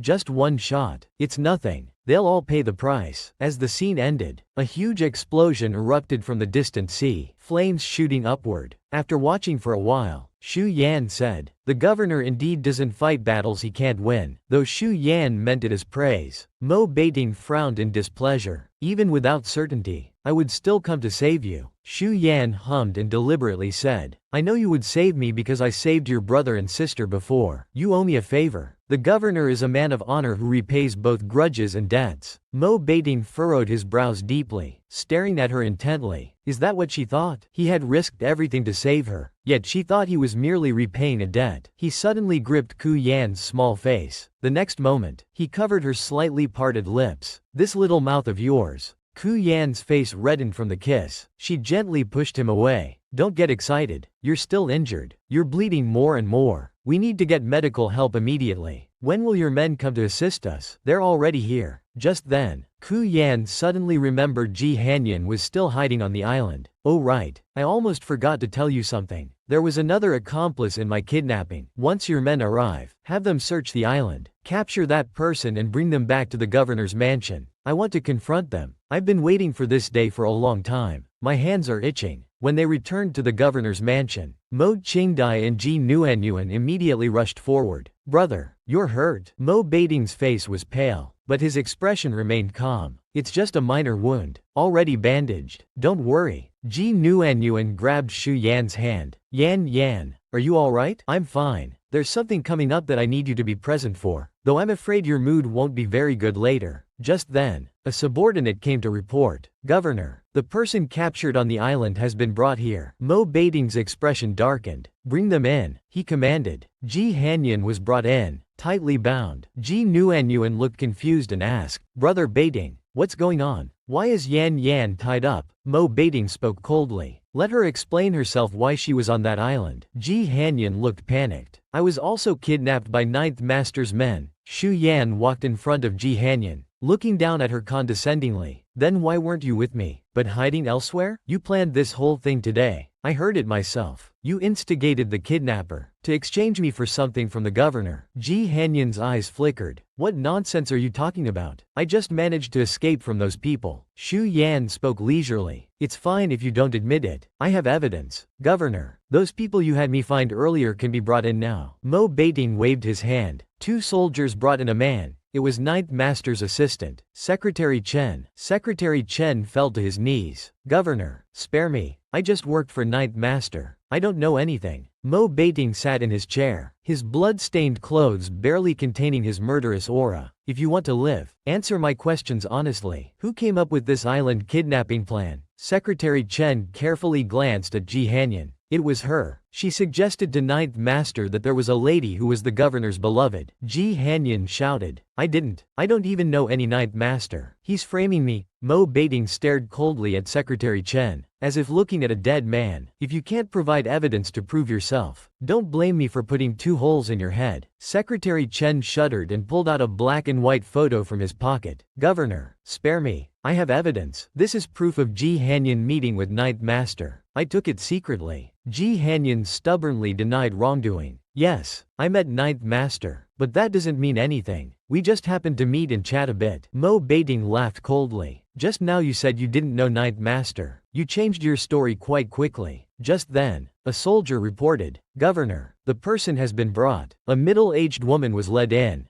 Ji Nuanyuan recognized her first, exclaiming in surprise, Nanny? Didn't you quit and go back to your hometown? Nuanyuan looked at the middle-aged woman in shock. Nanny, didn't you quit and go back to your hometown? The nanny saw Ji Nuanyuan. She fell to her knees immediately. Young miss, I've wronged you. I didn't mean to harm you back then. Second miss threatened me with my young son's life, telling me to lead you to that church. That's what led to your kidnapping. Ji Nuanyuan was shocked beyond belief. Wasn't what happened to me just an accident? Xu Yan pointed to a burly man. Do you recognize him? He was the only one with a conscience in the kidnapping case. He was the one who finally informed the governor, which led to saving Nuanyuan. The burly man spat in contempt at Ji Hanyan. I've never seen such a poisonous woman, pushing her own sister into hell. The burly man's testimony was very detailed. Ji Nuanyuan felt like she'd been struck by lightning. Her own sister hated her to such an extent. Cold sweat began forming on Ji Hanyan's forehead, her face pale. She pleaded with Mo Beiting.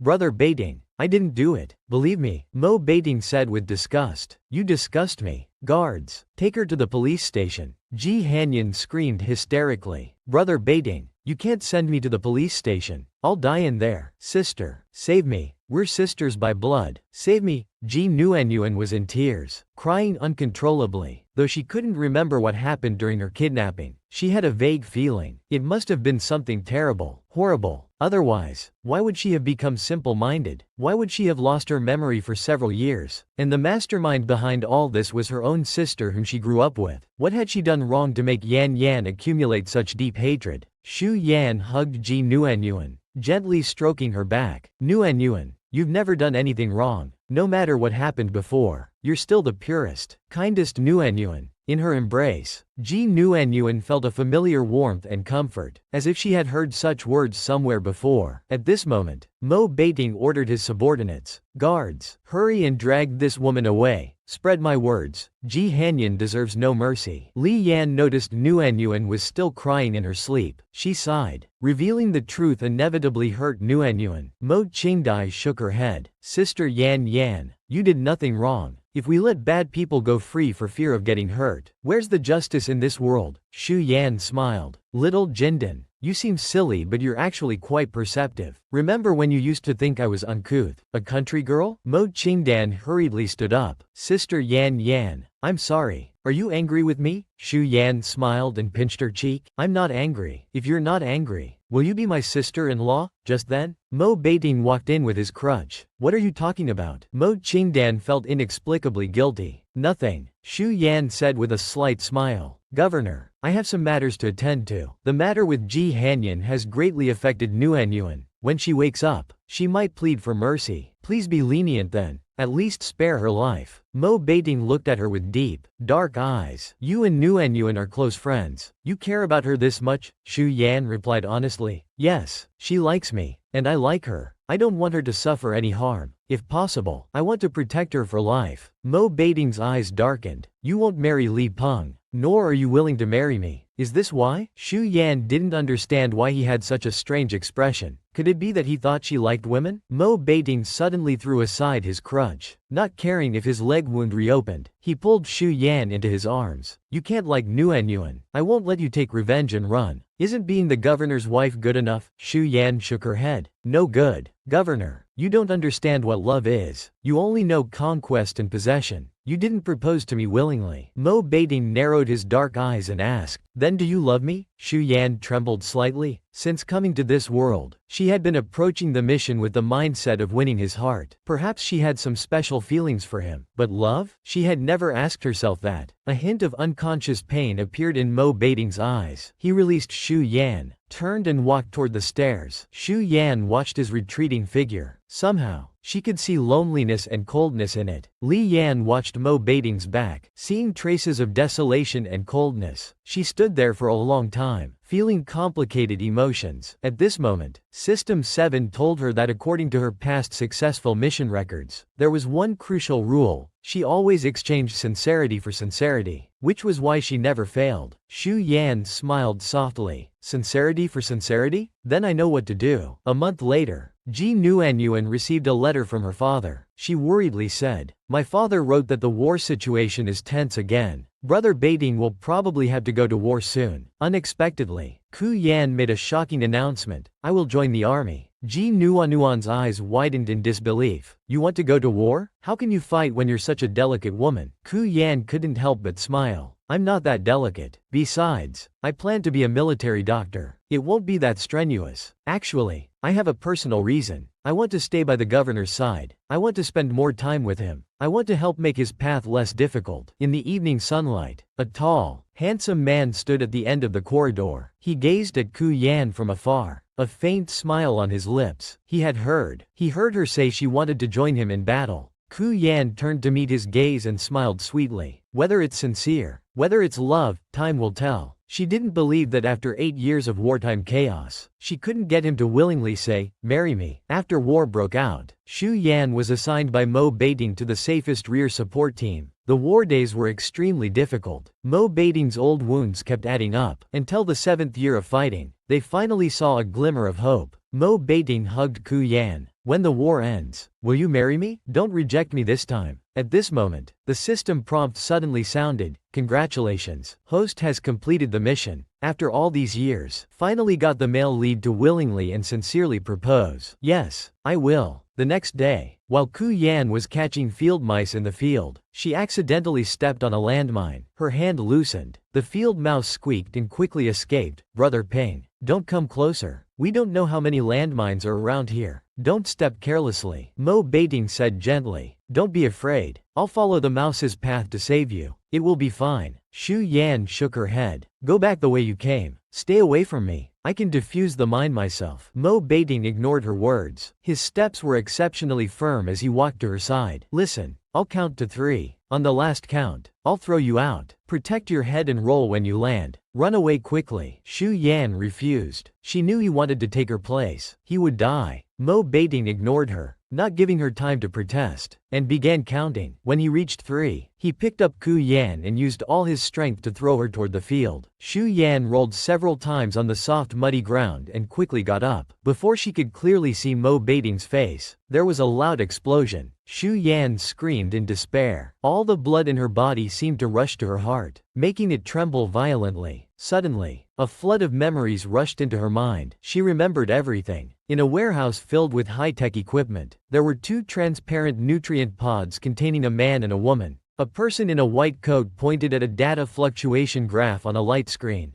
"Dr. Blue, this Earth woman's mental energy readings are showing fluctuations." Dr. Blue said not to worry, as they had already erased her memories. "It won't affect our plan to awaken His Highness." Then his fingers slid across the light screen, pointing at one of the completed worlds. At the same time, Advanced Space Intelligence 7 received the command. The next world would begin immediately. During the transfer, Ku Yan was quickly transported to another world. A woman spoke in a coquettish voice. "Brother Jane, did you give her enough sedatives? Won't she wake up halfway?" The man assured her not to worry, guaranteeing she wouldn't escape. Ku Yan frowned slightly and called out to the system in her mind. 7. Transmit this world's information to me. Alright. Host Ku Yan quickly reviewed the information in her mind. According to the data, The people speaking in the room were the original host, Ku Yan's stepsister Kui Yuan, and the original host's boyfriend Liang Jane. The original host was engaged to Ji Yunshin, the third son of Hai Cheng's wealthiest family. But Kui Yuan used sweet words to convince the original host's father to let her marry him instead. However, recently, a car accident left Ji Yunshin unable to walk, and the heartless Ji Yu family stripped him of his inheritance rights. They drove him out. Kui Yuan was unwilling to marry a penniless Ji Yunshin. She seduced the original host's new boyfriend Liang Jane. After leaving the Ji Yu family, Ji Yunshin happened to stay at Liang's hotel, so the two conspired to scheme and send the original host to Ji Yunshin's bed to break off the engagement. At this moment, Kui Yuan cooed to the man, "I only like you. I don't want to marry a poor cripple without money." Ku Yan couldn't help but curse internally at these scumbags. Liang Jane grabbed the woman's waist. "Let's go. That cripple will be back soon. Who knows if he can even perform anymore." Kui Yuan laughed. "Didn't we give him aphrodisiacs? Even if he can't perform, at least Ku Yan will suffer some physical pain." Liang Jing expressed some regret. "I haven't even touched Ku Yan yet. That cripple gets to have her." Kui Yuan immediately became unhappy. "What, you still regret it?" After they left, Shu Yan got up.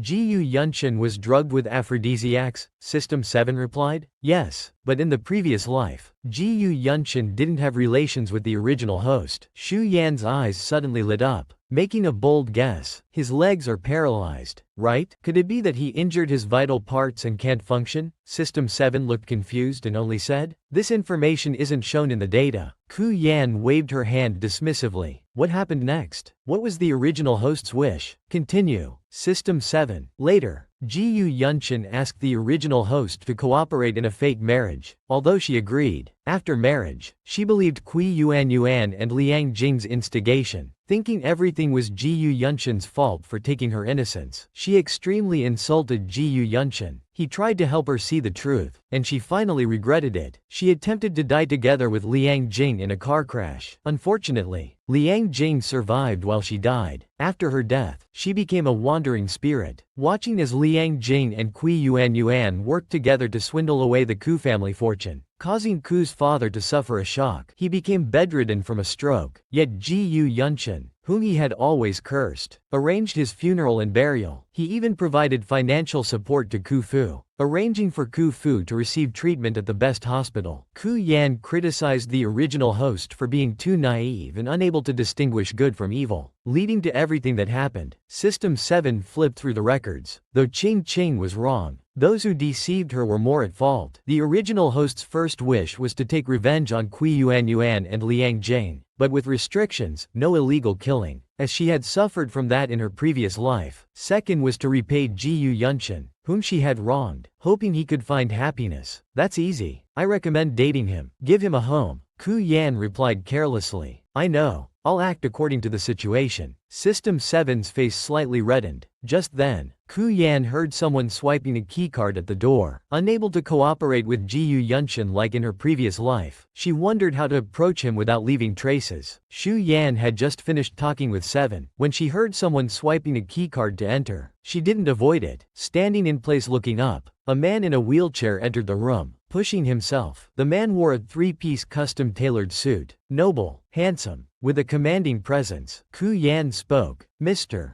Ji Yu, right? I'm Ku Yan. Your fiancé drugged me and left me in your room. I know you're also a victim. Since we're both in the same boat, if Mr. Ji Yu needs any help, we could cooperate." Ji Yunshin's handsome face remained cold, his tone even colder. "I don't need your help, Miss Shui. Please leave my room immediately." Shui En was surprised. Why wasn't it following the previous life script? Perhaps she approached it wrong? Seeing her not moving, Ji Yunshin's phoenix-like eyes, deep as the sea, showed a hint of barely noticeable mockery. Then, Shu Yan was thrown out mercilessly. Her face was full of confusion, unable to cooperate with Ji Yunshin like in her previous life. How could she approach him subtly and repay her debt? After thinking for a while, she came up with an idea. At that moment, a woman hiding in the corner smugly took out her phone and took a photo of Ku Yan thinking outside Ji Yunshin's door. No wonder the original host and her father were fooled by these two green tea bitches. They were too naive. In a hotel room, a man lay on the bed. He couldn't sleep well due to nightmares. He would always wake up in the middle of the night from dreams. He sat up, supporting his head with his hand. He felt heaven was too cruel. If he could come back, why not earlier? To avoid being tormented by nightmares daily. Just then his phone suddenly rang. He immediately picked up the phone to check. The screen showed 2 notifications from Poetry Master.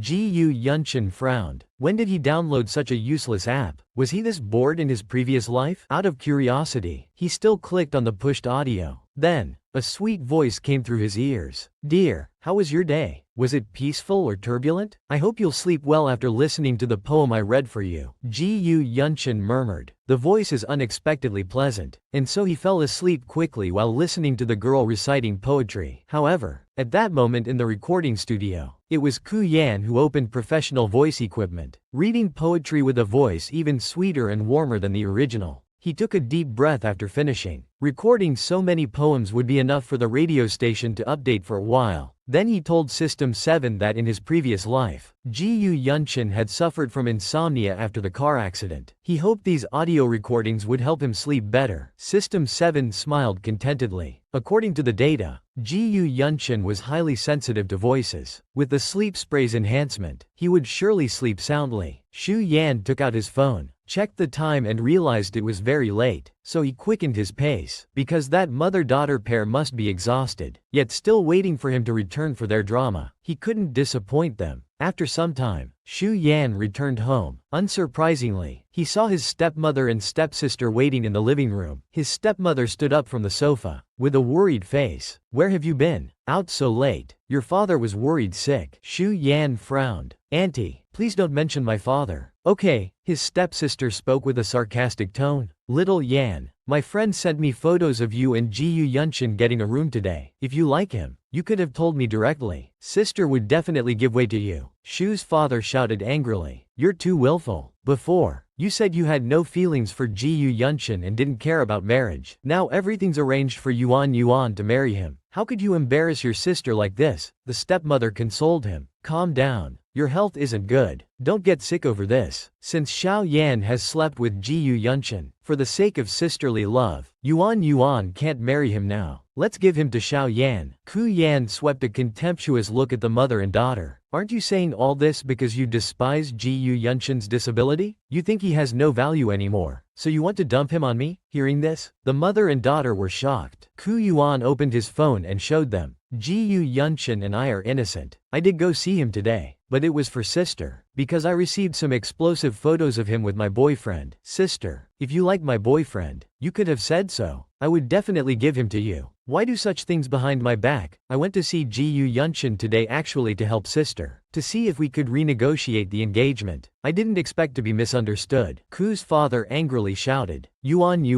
you've disappointed me so much. He trembled with anger. Those are photoshopped. The photos must be photoshopped. The stepmother stared at Ku Yan intensely, wanting to tear him apart, but she could only endure it. Then she pretended to be a good stepmother and slapped her own daughter, and ordered her to apologize to her sister. The stepsister stood there dumbfounded, not yet having processed what happened. The stepmother suddenly hugged Ku Fu, defending her own daughter. You know Yuan wouldn't do such things. That man must have had bad intentions toward both sisters. He deceived both sisters. The stepsister suddenly understood her mother's implied meaning and agreed. He clearly said he was single. I was too trusting. Then she took her sister's hand, begging for forgiveness. Ku Yan inwardly exclaimed, how brilliant. Truly brilliant. No wonder the original host and her father were fooled by these two green tea bitches. It seems without a decisive strike, these greedy creatures can't be eliminated. This life, I won't waste time managing any of your affairs. I hope we won't cross paths again. Several days later, Gu Yunshin wheeled himself to open the door. He saw driver Liang returning with groceries. He looked around and asked, Brother Shen, you just moved in yesterday. Is everything arranged? Gu Yunshin replied. It's fine. I don't have many things. After Liang put the groceries in the refrigerator, he turned and saw a cup of coffee on the table. He reminded him that coffee for breakfast wasn't healthy. Your company just started. You're already busy. Eating so simply, your body won't handle it. However, Gu Yunshin, letting it go in one ear and out the other. Didn't take it seriously. He just felt there weren't many trustworthy people around him. Liang was one of them. In his previous life, he was just a driver. This life, he hired him early as both driver and assistant. With more communication, he discovered Liang was quite a caring chatterbox. At this moment, his phone suddenly lit up. He picked up his phone and saw a message from Xiao Yu. Dear listener, I am Xiao Yu Yan Ran. I'm a newly graduated college student host who started this program out of interest. Due to low subscriber count and completion rate, I'm considering whether to give up. I urgently need listeners' advice. At the same time, on the other side, Ku Yan was dining at a restaurant and asked System Chi where Ji Yu Yunshin was. System Chi answered truthfully that Ji Yu Yunshin realized the hotel wasn't safe, so he immediately bought a house. He's having breakfast in his new home now. Shu Yan sighed. He shouldn't be busy. Why hasn't he replied? Was my message not sincere enough? Just then, the phone dinged, and he excitedly picked it up. He saw Ji Yu Yunshin's reply. Your voice is very nice. Don't give up.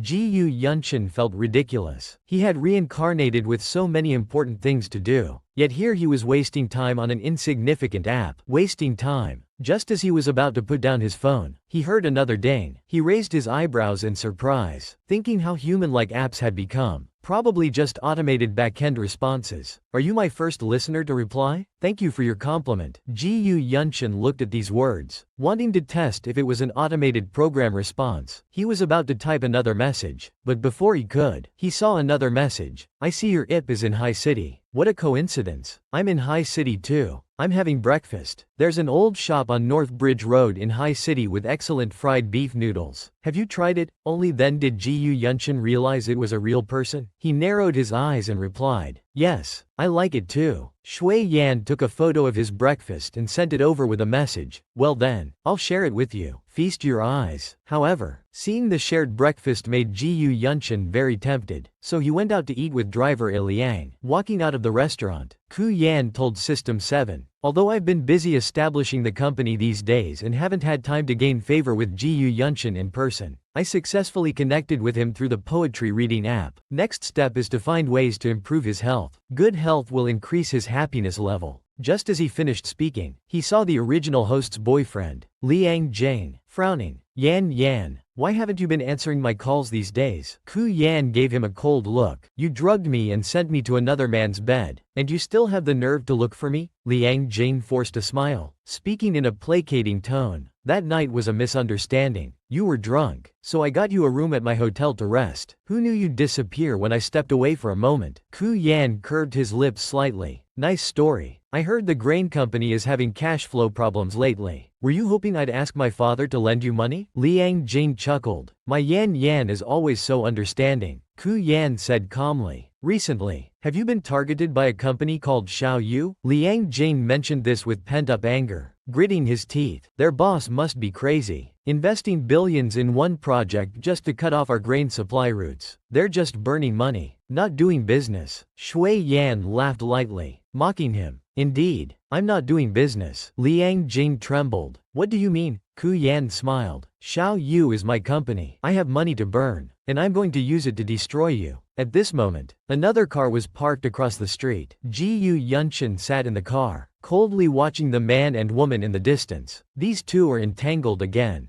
Being too soft-hearted and unclear leads to being devoured by this cruel world. Last life, for the sake of our acquaintance, I did my best. This life, I won't waste time managing any of your affairs. I hope our paths don't cross again. Just then, the phone in his pocket suddenly rang. He picked up his phone and saw Xiao Yu's message saying that at 33 East Wall Street, there's a traditional Chinese medicine master called Bo Yuan who could heal his injured leg. Ji Yu Yunshin was skeptical and asked Liang, if someone I just met suddenly tells me someone can heal my legs, before he could finish, Liang seriously interrupted. Isn't this just a scam? Luring you for treatment. This was as he expected, but he hadn't anticipated how resistant he was to female charm. How could he get closer to him? Shu Yan knew that after his tragic change, Ji Yu Yunshin's personality wouldn't easily trust others. Although he made it up, Master Bo Yuan was indeed remarkable. This was revealed in the system's data as a lifeline for Ji Yu Yunshin. Then he claimed he messaged the wrong person, saying it was actually his friend who was injured in an accident. If you were him, would you believe it? Ji Yu Yunshin replied. He would think you're a scammer. A week later, Ku Yan was monitoring Ji Yunshin outside the Chinese medicine clinic, though he said he'd consider it a scam. He'd been coming for acupuncture every day this week. He could clearly feel that the neurological pain in his legs no longer occurred at night. At least it proved somewhat useful, and the cost was very reasonable. At this moment, a car suddenly stopped beside him. Old Madame Ji greeted Ji Yunshin from inside the car and asked him to get in. Ji Yunshin remained silent, frozen in place. Old Madame Ji only then realized he was now disabled and couldn't get in the car. Then she spoke as if bestowing charity. Although you've been removed from the Ji family registry, your engagement to the Ku family still stands. They're willing to marry their daughter Ku Yan to you. Ji Yunshin's phoenix eyes were as deep as the sea. But I'm unwilling. Old Madame Ji smiled seemingly kindly. You can refuse. But the consequences, you should weigh them carefully. Ji Yunshin looked at her coldly, unintimidated. What consequences can't I bear? Or rather, what else do I have left to lose? Old Madame Ji stroked the prayer beads on her wrist, smiling compassionately. You're so naive. Child, when I want you to marry someone, do you think I need your agreement? Don't force me to use those unsavory methods. After speaking, she ordered the driver to leave. Ji Yunshin clenched his fists, trembling slightly. He felt like he was just a dog raised by his grandmother. Ku Yuan felt sorry seeing this scene. His formerly respected grandmother showed her cold true face after his disability, abandoning him. In one night, he lost his legs, his family, lost everything he had. Suddenly his phone rang. The system reminded him it was old Madame Gu's call, asking if the host wanted to answer. Ku Yan chuckled. Why not answer? I want to see just how unsavory her methods can be. That night, someone pressed Ji Yunshin's doorbell. Ji Yunshin wheeled himself to open the door. The moment the door opened, he saw old Madame Ji.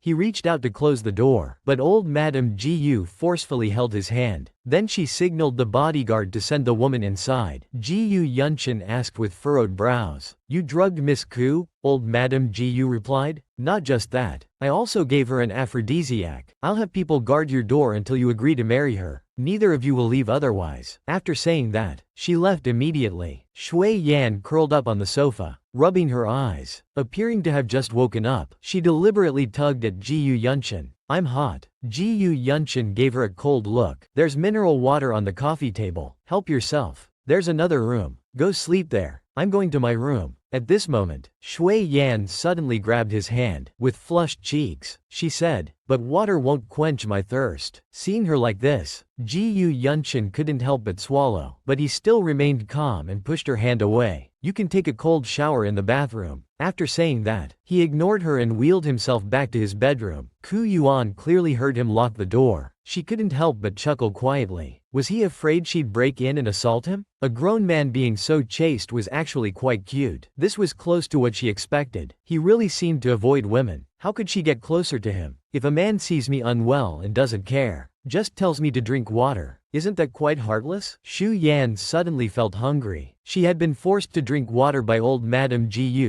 and hadn't eaten yet. With guards outside, ordering takeout wasn't realistic. She took out her phone and chatted with Ji Yunshin using her live streamer identity, sharing food pictures, exchanging food experiences, hoping to get a meal from him. Ji Yunshin picked up the mineral water beside him and took a sip. Then his phone rang, and he quickly checked it. Little Ji, if a man sees me unwell and doesn't care, just tells me to drink water, isn't that quite heartless? He frowned and replied, You're unwell? Ku Yuan typed quickly. I'm fine now. It was earlier. He doesn't like me getting close. Even locked me out. Ji Yunshin felt a slight tightness in his chest reading this message. He paused for a moment, slowly typed, You like him? Why bother with a man who doesn't appreciate you? He's not worth your affection. Shui Yan chuckled. I still have a task to complete. Won't ignore you. He simply replied, I can't do it. During his time with Xiao Yu, Ji Yunshin felt this girl was kind and naive, easily deceived. To prevent her from being deceived, he replied, Some men just enjoy being pursued by girls. They're vicious in nature. You're inexperienced. Don't fall for scumbags. Ku Yan curved her lips. Who's the scumbag? She stopped teasing him and said directly, Little Gu, have you had dinner? I haven't eaten yet. Can you send me pictures of your dinner? I want to see something delicious. Gu Yunshin replied. Wait a moment. There's a troublesome person at my place. I need to deal with it first. Zan's expression changed instantly upon seeing this. Just then, she heard Gu Yunshin's door moving. She quickly hid by the door to peek, watching Gu Yunshin wheel himself to make food. After a while, she smelled a faint aroma. Knowing the food was ready, she pushed the door open directly. She sat down awkwardly. Thank you, Mr.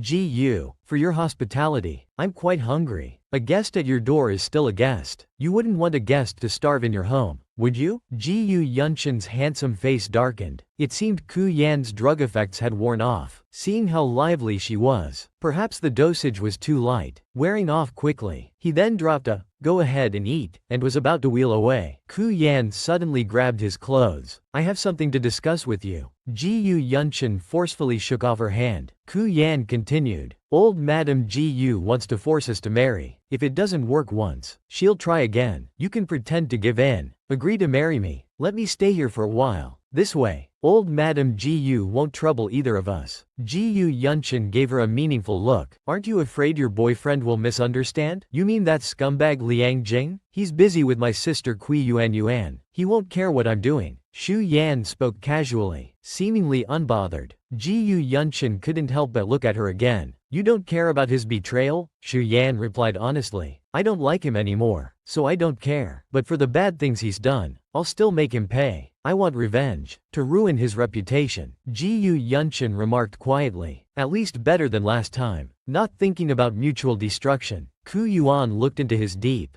beautiful phoenix eyes and said directly, the Gu family kicked you out. You must be resentful. Since we have the same goal, we can cooperate. I have money to invest in your operations. We can crush Liang Jing and the Gu family together. Isn't that perfect? Gu Yunshin, treating her as naive, casually asked, how much do you plan to invest? Ku Yan thought for a moment before stating directly, 10 billion. Gu Yunshin couldn't help but chuckle. Where would she get such wealth? Was she delirious from the drug? Talking nonsense. Ku Yan live-streamed a love song. Her soft, sweet voice caressed the man's ears, stirring his heartstrings, slowly lulling him to sleep. Gu Yunshin couldn't help but laugh. Where would she get such wealth? Was she delirious from the drug? Talking nonsense. Seeing her amusing naivety but no ill intent, he said, all right, go to sleep. There are new beddings in the guest room. Get them from the closet yourself. Shui Yan knew he didn't believe her. Once she sold that item and transferred the money to him, he'd understand her sincerity. Gu Yunshin could agree to let her stay, but with 3 conditions. First, stay in the guest room and avoid public areas unless necessary. Second, don't touch my things randomly. Third, don't touch me casually. Shu Yan teased. But if you touch me, that doesn't count as breaking the rules, right?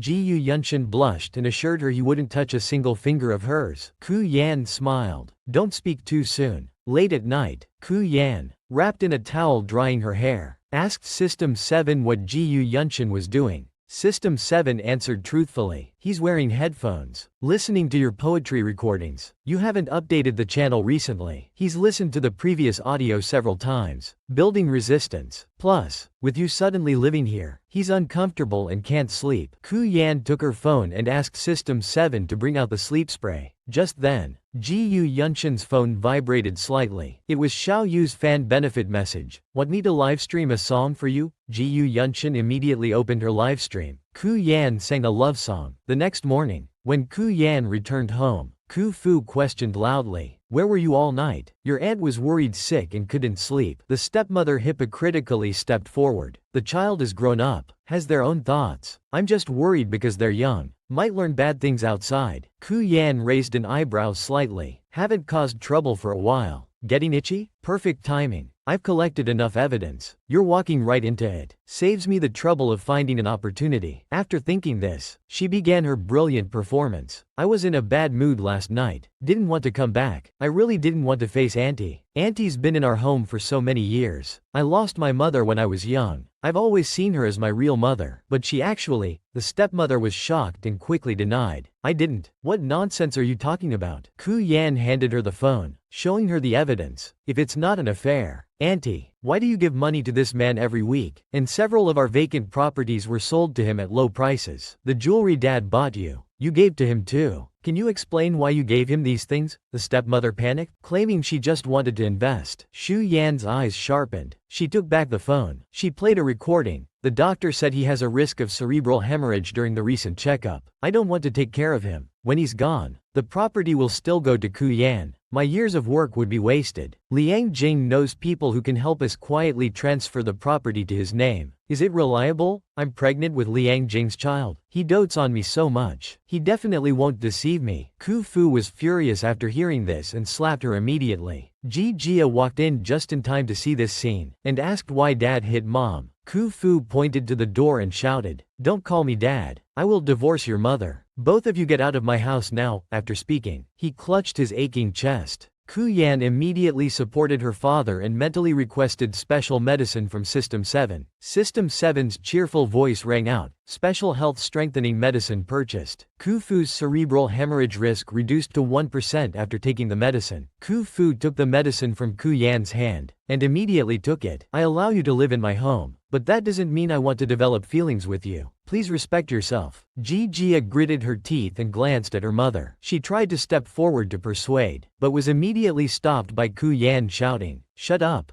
Dad just took medicine and is getting better. Do you want to upset him? You weren't here earlier, so you don't know. Dad has discovered your mother-daughter property transfer plan. Don't waste your effort." Ji Jia was speechless, not knowing what to say. Xu Yan slowly approached. "Sister, if I were you, I'd go find Liang Jing now. Rather than performing for your stepfather, better to use the child to control your real father." Ji Jia touched her belly, gritting her teeth in anger. She helped her mother up. "Since dad is so cold and heartless, we won't stay in this house anymore." Xu Yan sneered. "Go ahead. You scumbags can torment each other." That night, she brought her luggage to Jiyu Yunshin's home. As soon as she entered, her pupils contracted. She saw a half-naked man just walking out of the bathroom. Jiyu Yunshin's face flushed slightly. "Once you're done looking, hurry inside," Xu Yan deliberately said. "I'm not done looking. Your shy appearance makes one want to tease you." Jiyu Yunshin became embarrassed and angry. "I allow you to live in my home, but that doesn't mean I want to develop feelings with you. Please respect yourself." Xu Yan asked curiously. "Then what kind of girl do you want to develop feelings with?" Jiyu Yunshin immediately lowered his head shyly. He immediately went into the room and said, "Definitely not someone like you who's just all looks." Xu Yan smiled brightly. "Thanks for complimenting my beauty." At this moment, his phone made a ding sound. He immediately checked his phone. It was from Jiyu Yunshin. "Let's meet." But the next second showed, "Message recalled." The student looked confused, then smiled and said, "Too late. I already saw it." When Jiyu Yunshin saw Xiao Yu's reply agreeing to meet, he suddenly felt he was too impulsive. Suddenly, his other hand touched his leg. Since they were meeting, he should tell him about his inability to walk. Ku Yan received news about his paralyzed legs. She showed no disgust and insisted on replying. "Then you should go to the Chinese medicine master I recommended before. Maybe you'll be able to walk soon after treatment." Afterwards, he asked System 7 to bring up his photos. He couldn't go to tomorrow's meeting with this face. In the evening, Jiyu Yunshin arrived early at the agreed restaurant. Suddenly Ku Yan walked over and asked, "May I sit down?" Jiyu Yunshin thought she was just trying to pick him up and coldly refused. As Ku Yan was about to leave the restaurant, her phone made a ding sound. She took it out to look. It was a message from Jiyu Yunshin. "Are you here? I'm waiting in the restaurant." Shui Yan's bright peach blossom eyes showed a trace of amusement. She replied, "I'm here, but someone chased me out." The phone went silent. Jiyu Yunshin didn't reply. He just looked around. A few seconds later, Shui Yan heard a "hello" from behind. Shui Yan immediately turned around. The man before her, learning that his nephew wanted to pursue the woman he liked, he became anxious. Jiyu Ziyu reached out his hand asking for her phone number. Xu Yan impatiently said, "Why should I tell you?" Jiyu Ziyu smugly said, "Do you know Haicheng's richest Jiyu family? I'm surnamed Jiyu, the only grandson of the Jiyu family." Xu Yan couldn't help but sneer. "Oh, so you're Jiyu Yunshin's nephew." Then she took his phone and entered some numbers. She threw the phone back to him. "Feel free to call me anytime." Jiyu Ziyu smiled satisfactorily. Then he looked down and casually glanced at the number on the phone. 120 Emergency Medical Service. He immediately became furious. You're mocking me. At this moment, someone called, Xiao Yu, from behind, and he immediately turned around. He saw a man looking guilty yet expectant, and he said, Student Ji Yu. Suddenly Ji Yu Ziyu quietly peeked out and looked at him. Almost instinctively called out, Fourth uncle. Ji Yu Yunshin lowered his thick long eyelashes calmly and said emotionlessly, Ziyu, you want to pursue her? Then he looked up at Kuyan. This Ji Yu Ziyu is my nephew. He had his first relationship at 14, and now at 23, he's probably only had about 200 girlfriends. His longest relationship lasted 3 months. Shortest was half a day. Ji Yu Ziyu covered his face. Fourth uncle, please stop. You never cared about my relationships before. Why are you interfering this time? Shu Yan glanced at him with interest. Ji Yu Ziyu awkwardly said, Actually, I'm quite loyal. I only like one girl at a time. It's just that I've encountered love quite frequently. Ji Yu Yunshin gave him a cold look. Would you like to join us inside and discuss how your past relationships seamlessly connected while we eat? Ji Yu Ziyu quickly stepped back and said, No need. Beautiful lady, you two enjoy your meal. We'll meet again if fate allows. Ji Yu Yunshin's expression remained unchanged, casually reminding, the world outside is chaotic. Don't trust men easily, especially my nephew Ji Yu Ziyu. Shui Yan couldn't help but smile. Don't worry, I'm not interested in men like him. Suddenly, Ji Yu Yunshin smelled a rose fragrance. He asked, What kind of men do you like? Just as Ku Yan was about to answer, she froze, a scene suddenly flashing through her mind. It was a man whose face she couldn't see clearly, but he had a flame-shaped birthmark. He seemed familiar from a previous mission world. What's wrong? Ji Yu Yunshin frowned, seeing her seemingly reminiscing about someone. Nothing. Just suddenly remembered someone. Shu Yan shook her head. She seemed to be remembering past scenes more easily lately. Ji Yu Yunshin asked dejectedly, The one you're thinking of, is it the man who rejected you? Ku Yan smiled gently. You still remember that? He didn't mean it. I understand his mindset. Ji Yu Yunshin said calmly. Sometimes being too understanding isn't good. Girls should have their own temper. Don't be too nice to him. Let's go in and eat. The two entered the restaurant and sat down. After ordering for Ku Yan, Ji Yu Yunshin said, Xiao Yun, you look somewhat similar to someone I know. Shui Yan's heart skipped a beat. How similar? Are you close to him? Ji Yu Yunshin shook his head. Not close. Maybe it's just my imagination. Shui Yan looked at his legs and asked, You mentioned going to the Chinese medicine clinic for acupuncture. How are your legs now?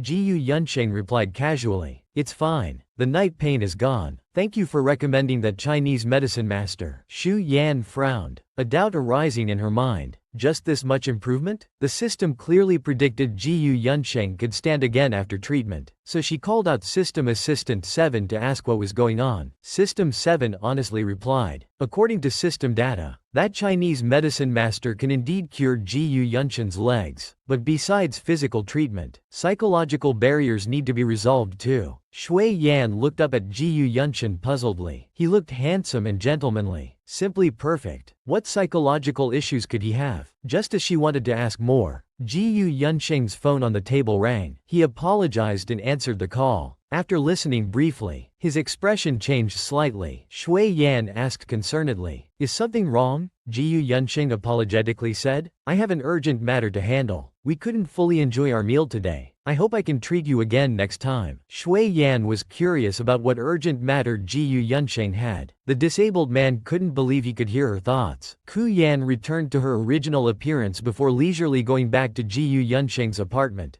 Ji Yu Yunshin looked at her with complex emotions. I just confirmed at the company. My account has an extra 10 billion. Shu Yan then realized she had confirmed the funds earlier. She secretly asked System 7 if that item was sold. System 7 replied, Yes, including the money exchanged from your space treasures. It totaled 10 billion. The financial advisor transferred it to Ji Yu Yunshin as per your instructions. Shu Yan gave her a heads up to not dig too deep. To raise this money to help you deal with the Ji Yu family. I sold something very precious. After your revenge, can you help me buy it back? Ji Yu Yunshin looked at her with deep eyes. You trust me this much? Are you? He paused. Are you also reborn? Otherwise, why such a big change from the previous life to now? If that's what you think. Ku Yan vaguely guessed his meaning, neither denying nor confirming. Do you know a girl named Xiao Yu? Ji Yu Yunshin studied Ku Yan carefully, finding them increasingly similar. Ku Yan blinked. Who is she? Is she the girl you like? She was just asking playfully. But unexpectedly, Ji Yu Yunshin nodded and said, yes. Shu Yan was stunned. Young mister. Ji Yu wasn't playing by the rules. Suddenly, Ji Yu Yunshin grabbed her wrist. This faint floral scent, he had just smelled it on Xiao Yu not long ago. He held her and sniffed carefully again. His intuition told him something wasn't right. Shu Yan was startled. Had she been discovered?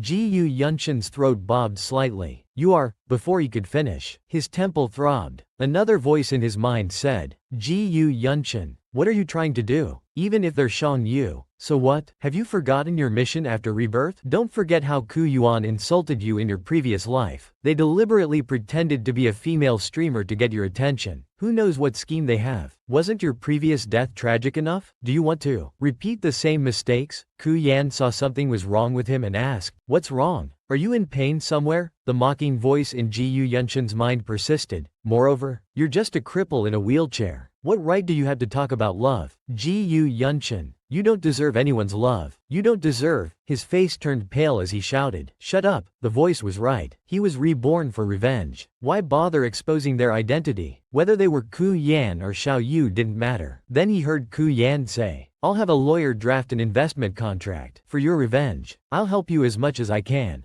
Ji Yu Yunshin wheeled himself back to the bedroom, saying, that's all. I'm tired. Shu Yan's expression was grave. His reaction was strange. Was it because he discovered her Xiao Yu identity and felt deceived? She thought and told System 7 she wanted to buy an item. System 7 replied, all right, opening system store. Please select the item you wish to purchase. Ji Yu Yunshin sat on the bed and suddenly received a message from Xiao Yu. Young mister. Ji Yu, were you disappointed when you saw me today? Shu Yan thought to herself. I'm not disappointed in you at all. Ji Yu Yunshin was shocked. Why did Xiao Yu's voice suddenly appear in his mind? Shu Yan continued sending, I want to tell you something. She activated the heart voice transmission and silently apologized. I'm sorry I deceived you. Ji Yu Yunshin was utterly shocked. Was that her inner thoughts? Besides hearing that person's voice, he could now hear Xiao Yu's thoughts too? Then he replied, what is it? Open the door and you'll know. Shu Yuan ran to his door and knocked. In her heart, she frantically apologized. I'm sorry. I knew you were Ji Yu Yun, but I didn't reveal my identity to you. Instead choosing to disguise myself as someone else to meet you. When you asked twice about the connection between Xiao Yu and Ku Yan, I didn't tell the truth. System 7 praised this item. Stubborn person's essential tool. 1v1 voice your inner thoughts. Penetrate barriers. Resolve misunderstandings. Ji Yu Yunshin slowly came out. Opening door. What business at this late hour? Shui Yan apologized pitifully. I deceived you. I am actually Xiao Yu. I had no ill intentions. I just saw that you seemed to hate me, so I didn't dare tell you my true identity. Today I'll persist until you're no longer angry. Ji Yu Yunshin's lips twitched. How will you persist? Shui Yan grabbed his phone. I'll add you on WeChat. From now on, we'll chat using our real identities. I'm your 10 billion yuan partner. You can't delete such an important partner's WeChat. After speaking, she leaned forward to return his phone. Her subtle, enchanting floral scent once again lingered at his nose. He grabbed her wrist and Chen Shen asked, why are you deliberately trying to provoke me? Shu Yan's cheeks turned slightly red. Silly. Because I like you. This fall somehow made him realize his feelings. Ji Yu Yunshin heard Ku Yuan's heart saying, silly. Because I like you. Suddenly, his second brother's voice echoed in his mind. Ji Yu Yunshin, wake up. If you dare waste time on romance, I'll kill this woman. Ji Yu Yunshin narrowed his eyes and coldly responded in his mind. What are you saying? Second brother's tone was contemptuous. My dear fourth brother, don't you believe me? Controlling your body for 3 minutes is enough time for me to kill a delicate woman. Then Ji Yu Yunshin suddenly raised his hand without warning, about to strike Ku Yan. Ku Yan looked at him puzzled. What are you doing? Nothing. My hand was just cramping. Stretching it out. Ji Yu Yunshin lowered his hand casually. He shouted internally at his second brother. I warn you, if you dare harm them, Don't expect me to help you get revenge. Ku Yan noticed his clenched fist. Did you get a muscle cramp? Just as she finished speaking, he suddenly gently caught her palm and squeezed it hard. Ji Yunshin instinctively pulled his hand back. At the same time, his wheelchair suddenly tilted backward. Ku Yan quickly lunged forward to try to catch him, but her foot slipped. She fell onto the man.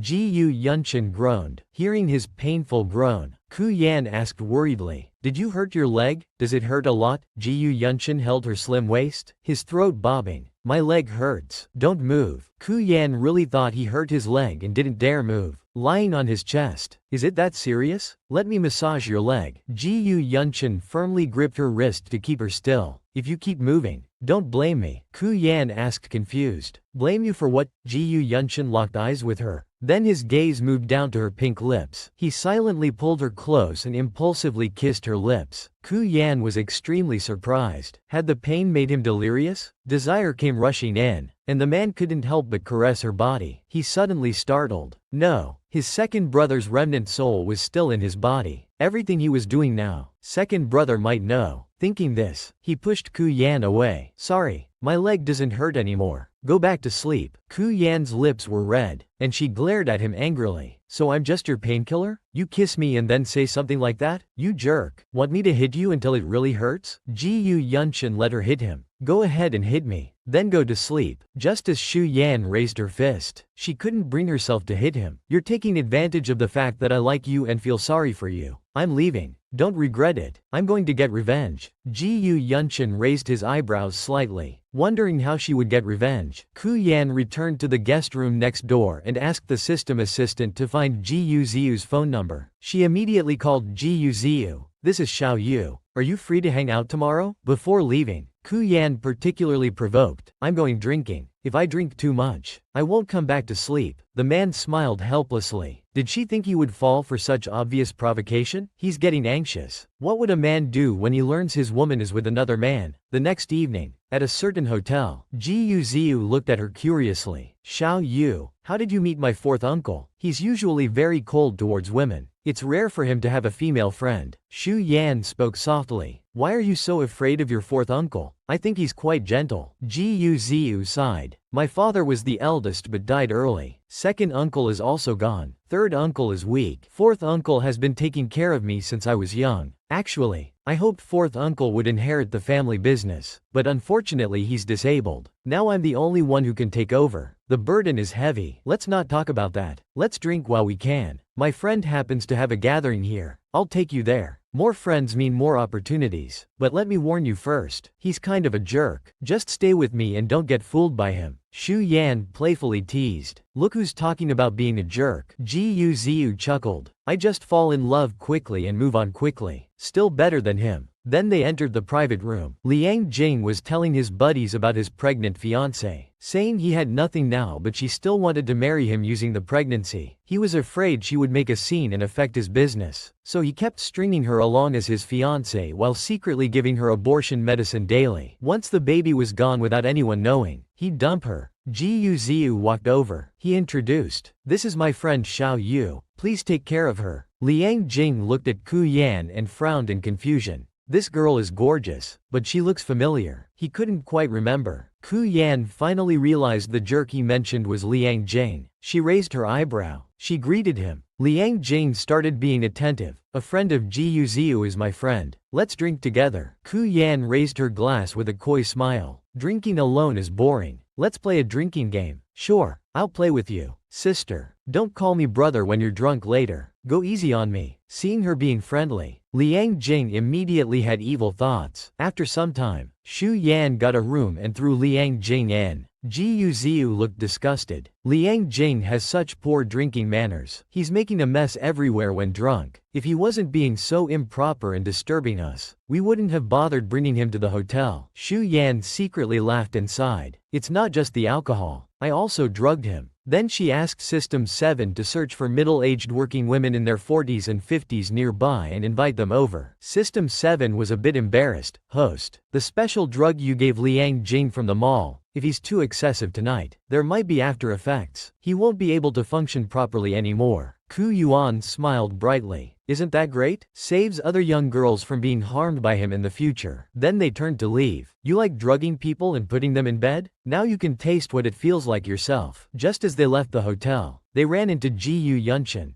Ji-yu Ziyu was very surprised. Fourth uncle, why are you here? Ji-yu Yunshin narrowed his eyes, his tone slightly cold. You went into the hotel? Shu Yan said without hesitation. Yes, we even got a room. Ji-yu Yunshin glanced at the hotel's neon sign. He spoke very displeased. Do you know this is a love hotel? Shu Yan took a deep breath. Of course I know. The decoration is quite nice too. After saying that, she waved and prepared to leave. Suddenly her steps faltered because she spent so much on medicine for him that she couldn't afford hangover medicine for herself. Ji-yu Ziyu nervously tried to support her. Xiao Yu, does your head hurt? Ji-yu Yunshin stared at him with cold dark phoenix eyes and angrily called out. Ji-yu Ziyu. He immediately hid in fear. Fourth uncle, I didn't mean to. I just wanted to help support her. Ji-yu Yunshin coldly said. Liang, help Miss Xiao Yu into the car. We're going home. Shu Yan raised her eyebrows, giving him a lazy look. Mr.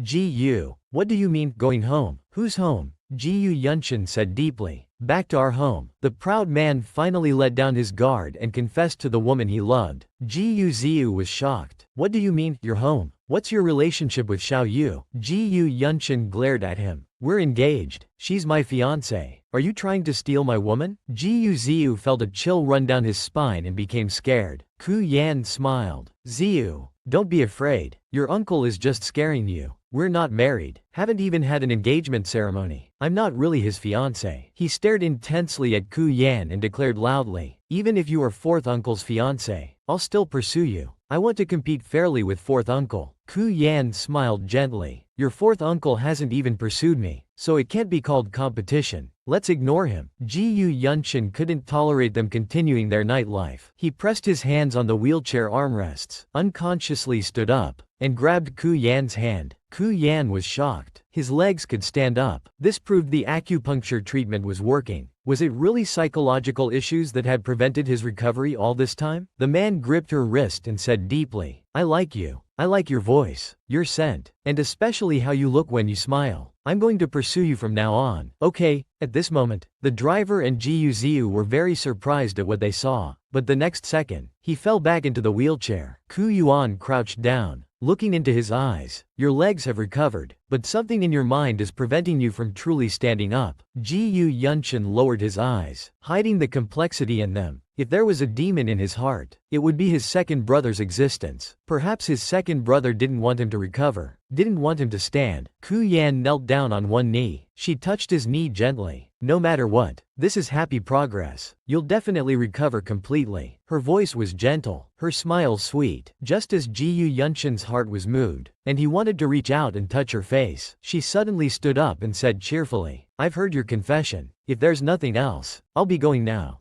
Ji-yu Yunshin angrily shouted. Stop. Ku Yan turned and smiled teasingly. If you can, stand up and chase me yourself. She grabbed Ji-yu Ziyu's hand and ran, saying, let's go. Ji-yu Yunshin kept calling Ku Yan from behind, wanting her to stay. Later they stopped. Ku Yan said apologetically, I can't go drinking with you. Ji-yu Ziyu sighed regretfully. Do you regret coming with me? Want to go back to fourth uncle? Looks like I'll have to start calling you fourth aunt. Ku Yan turned and smiled. I have something to do. While Ji-yu Ziyu was still immersed in his sadness, Ku Yan asked System 7 to send an anonymous text to Kui Yuan to catch her cheating spouse. Then she made a report call. At the hotel entrance, everyone was detained by the police. Kui Yuan was shocked when she saw it. Liang Jing. Are you crazy? How could you be with all these old women? Liang Jing wanted to hit her. Did you call the police? Just because I gave you some drugs? Did you have to hurt me like this? The police immediately told him to behave and asked what drugs he had used. Liang Jing broke into a cold sweat. Nothing. Suddenly, Kui Yuan felt a sharp pain in her stomach. Blood was flowing down her legs. Only then did she realize that this man had been giving her abortion pills. Shu Yan was satisfied with this outcome. Revenge was done. Time to focus on romance. I thought you were a reborn person before. but now I think you're like second brother. Possessing Ku Yan's body. Ku Yan used her key to open the Gu family's door, but the door was locked from inside. Unable to open it, she knocked. Gu Yunshin opened the door. A deep, suppressed voice came from inside. Stay somewhere else tonight. It's not convenient here. Ku Yan was confused. What's inconvenient? Did you bring a woman back? Gu Yunshin tightly gripped a knife. Shush. Be sensible. Leave quickly. He feared he couldn't control his second brother's power anymore. Suddenly, there was a click. The door opened. But I don't believe you. It's fine if you won't open the door. I happen to know some lockpicking tricks. Suddenly his pupils shook violently. She saw the man tightly gripping a knife. Ku Yan shouted. Gu Yunshin. Wake up, hearing her voice. Gu Yunshin's eyelids twitched. His gaze flickered. His wrist tensed as he desperately fought against the stabbing motion. His brother's voice echoed in his mind again. This damned woman wants to ruin my plans. Kill her. I must kill her.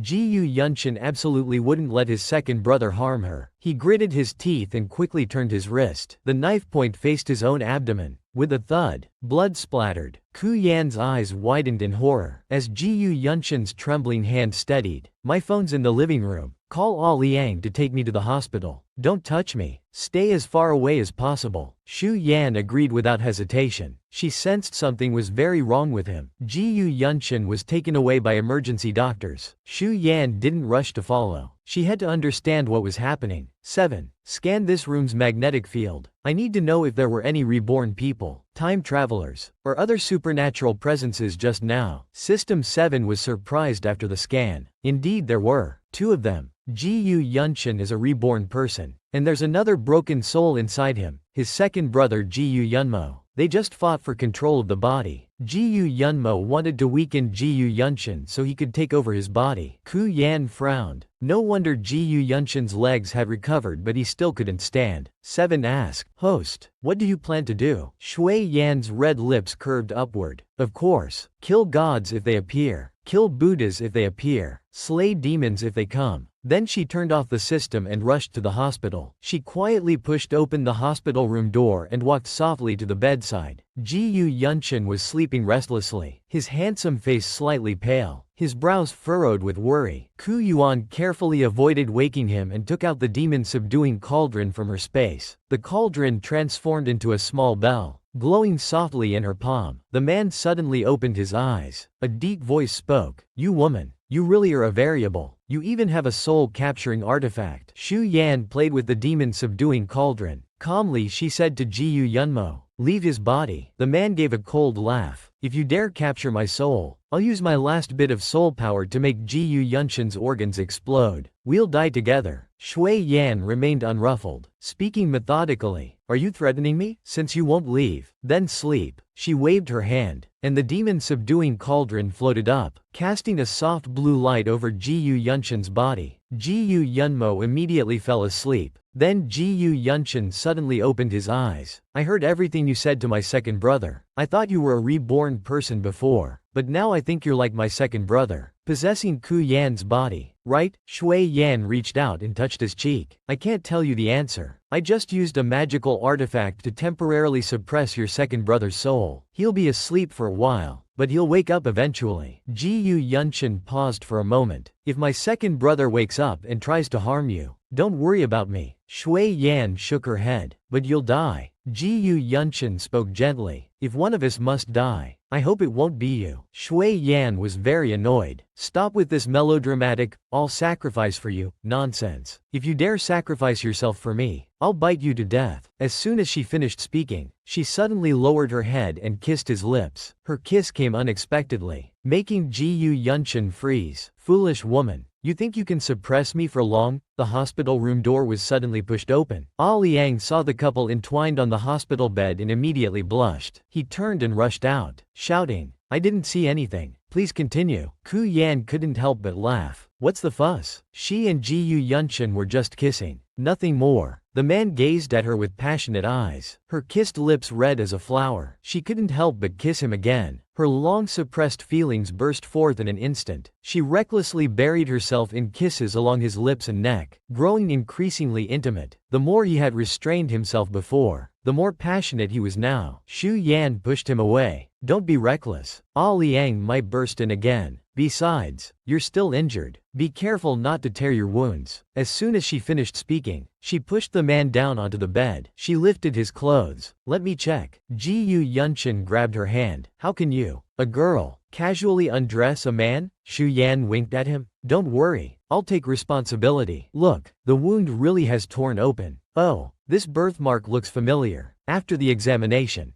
Ji Yunshin immediately sat up. He keenly suspected he was a substitute. You've seen a similar birthmark on another man? Did you possess Ku Yan's body just to find a man with a birthmark? Was he your lover? Are you seeing his shadow in me? Ku Yan softly exclaimed. Are you jealous? Ji Yunshin slightly turned away. I'm not. I just want to know the truth. Xu Yan touched his ear. Really not jealous? But your ears are red. I came looking for you. Even without this birthmark, I'd still like you. She kissed him, and Ji Yunshin whispered against her lips. I know. Then his hand gently stroked her back. Xu Yan pushed him away again. No, this is a hospital, and your wound is still open. If the doctor figures out how your wound reopened, I'll be embarrassed and never visit you again. The man lovingly kissed her hand. You must come. You have to stay with me. Always stay with me. Hearing this, Shui Yan froze. After a moment, she smiled with upturned lips. Several days later, Ji Yunshin's legs had improved significantly. Once his second brother completely left his body, he would fully recover. Shui Yan suddenly asked, how did your second brother end up in your body? Ji Yunshin narrowed his eyes, a hint of coldness appearing. It was because of third brother. Third brother was sickly since childhood and was excluded from inheritance. He was never valued in the Ji family, probably causing him to harbor resentment. In my previous life, I focused on protecting him, staying out of the Ji family's conflicts. In the end, I died tragically at his hands, completely defenseless. That's when I learned that the accidental deaths of my eldest and second brothers, as well as my leg injury, were all his doing. He hid behind the scenes, orchestrating everything, successfully deceiving everyone. That's when my second brother appeared, helping me to be reborn. We shared the same goal, to take revenge on third brother. Unfortunately, the rebirth happened after my leg injury. Just like in my previous life, I still dream every night of someone cutting my leg, suffering endless torment. Ku Yan clenched her fists, suddenly feeling cold. I suspect your second brother's remnant soul didn't appear only when you died in your previous life. He was hiding in your dreams all along. From your previous life, he's been torturing you in your dreams, trying to make you mentally break down so he could completely possess your body. Suddenly, a cold laugh escaped from Ji Yunshin's mouth. You guessed right, foolish woman. How long do you think you can suppress me? Ku Yan narrowed her eyes. You're Ji Yunmo. She quickly backed away. You've awakened earlier than I expected. She waved her sleeve, and the demon-suppressing cauldron floated in midair, covering both Ji Yunshin and his body. Ji Yunmo's voice trembled uncontrollably. You don't care about Ji Yunshin's life anymore? If you dare to capture me, I'll immediately self-destruct my soul and die together with him. When I started to act, I realized you had already done so much. You actually don't need my help for revenge. Ku Yan smiled coldly, her eyes sharp. I have more than one way to deal with you. She suddenly moved swiftly, embracing Ji Yunshin's body. Her fingertip touched his brow, and with a light shout, the hospital room was filled with blue light. A great beam of light shot out from Ji Yunshin's brow, following her fingertip into her own body. Ji Yunmo's remnant soul entered Ku Yan's body, angrily shouting in her mind, you damned woman. I don't want to be a woman. Let me out. Ku Yan remained unmoved. Well, I don't want to be a half-man, half-woman freak either. Little Gu, I don't want us to live under constant threats. This was the only way. Remember, I will definitely return. After saying this, she leaned down. She kissed Ji Yunshin's cold thin lips. Your world will surely have light and happiness. Then she raised her hand and embedded the demon-suppressing cauldron into her chest. Ji Yunmo's soul felt an immense killing energy and screamed in horror. You foolish, vicious woman. You'd rather die than perish with me? What makes Ji Yunshin worth dying for? Ku Yan concentrated her spiritual power, suddenly activating the cauldron's power. You're wrong. A selfish and cold-blooded evil spirit like you doesn't deserve me dying with you. You'll be completely destroyed. But I won't. Go now. Then,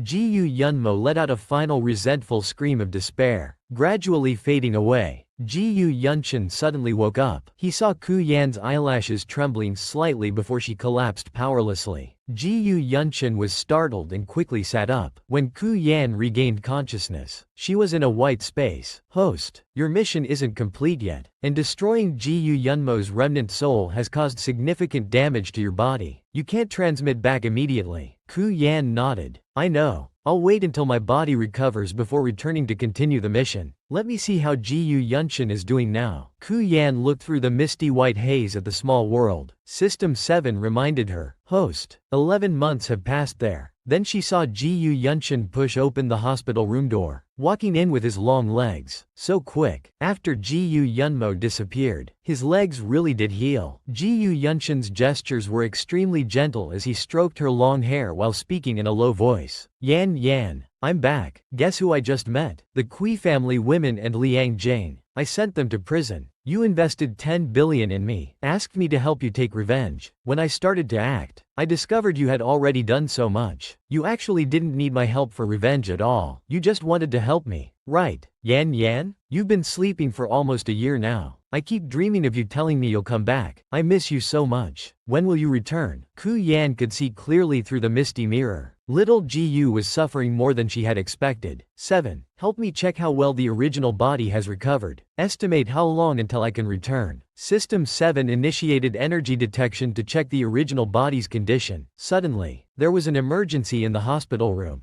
Ji Yunshin pressed the emergency button. A group of doctors hurried in. System 7 told the host not to worry. It was just fluctuations from the detection. The attending physician sighed. Mr. Ji, Miss Ku's brain activity is extremely low, nearly brain dead. You should prepare yourself and arrange for her funeral. Ji Yunshin's eyes were cold and obsessive. Your incompetence doesn't mean there aren't better neurologists in the world. I won't give up. I'll wait for her. She will definitely wake up. 7. I can't just watch him suffer like this. Ku Yan opened the system mall. Among the dazzling array of items, she selected one. I want to buy this creation from nothing item. A moment later, the system chimed. Congratulations. Purchase successful. This item can transport you near him, but the location is random. If it's too bizarre, it won't help you. Suddenly, Ji Yunshin's phone buzzed in the hospital room. An anonymous number sent a message. Little Ji, it's me. I promised I'd return, and I'll keep that promise.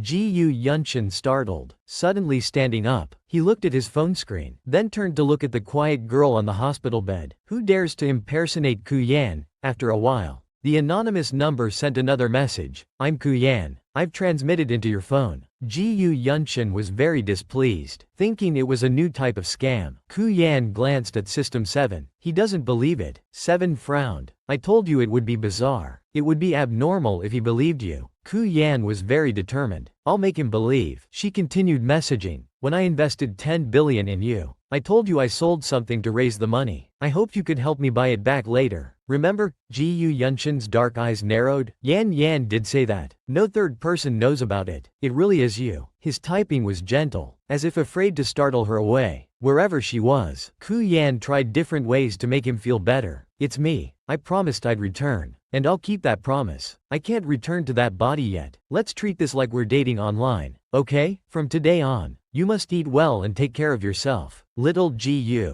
you're really talented at cooking. The new dishes you learned to make are so good. You should also sleep on time and keep your spirits up. Live positively and happily. This is the phone case I bought online. Haven't changed clothes in a while. Put it on for me quickly. The man indulgently helped change her phone case. Ku Yan looked at her new clothes. Does it look good? Ji Yunshin smiled slightly. You look good in anything. 1 year later, in the GU group office, Ji Ziu spoke with difficulty. Third uncle, what are you doing? Third young master Ji smiled wickedly. I'm going to throw you from the building. Tomorrow morning, headlines will read, GU group heir commits suicide. Unable to handle pressure. Blame yourself for being born into the GU family. Just as he was about to act, suddenly, the police burst in. They subdued him with just one move. Then GU Yunshin walked over unhurriedly. Third young master GU started making excuses. Fourth brother, you reported this? I just had a moment of confusion. I wasn't really going to kill anyone. Please let me go. Ji Yunshin directly stated, "Third brother. I've given the police evidence of how you killed our first and second brothers, and caused my car accident." Third young master Ji was very surprised. "You knew everything?" Ji Yunshin's expression was complex. "Go dream about being the Ji family leader in prison." Then he helped Ji Ziyu up, who thanked him grievously. "Thank you, fourth uncle." Third young master Ji gritted his teeth. "Not killing you last time was my biggest mistake." Then he broke free from the police's restraint. He lunged directly at Ji Yunshin, who instinctively stepped back. Unexpectedly, his phone fell. With a crash, the phone screen instantly shattered. Meanwhile, the police restrained third young master again. Ji Yunshin looked painfully at the broken phone on the ground. Uncontrollable tears streamed down his face. Yan, are you still there?" Ku Yan didn't answer him. He anxiously rushed to the hospital. Yan, you can't be gone." The moment he pushed open the hospital room door, he saw the unconscious woman sitting up in bed. Ku Yan smiled sweetly, extending her arms. "I'm back." The man strode over in one step and embraced her tightly. "I've finally waited for this day. Don't leave me again for the rest of our lives." Ku Yan anxiously asked, "Where did you put the phoenix crown? Can I wear it when we get married?" Ji Yunshin was silent for a moment. Ku Yan asked him, "What's wrong? You don't want to?" Ji Yunshin took out a ring. "No, I should be the one to ask." Then he knelt on one knee beside the bed, speaking very gently. Yan, will you marry me?" Ku Yan was excited. "When did you prepare the ring? I had no idea. You kept it so secret." Ji Yunshin's cheeks turned slightly red. "It's been a long time. I've finally waited for this day. For the rest of our lives. Don't leave me again." "Okay," Ku Yan said. "Yes," without hesitation.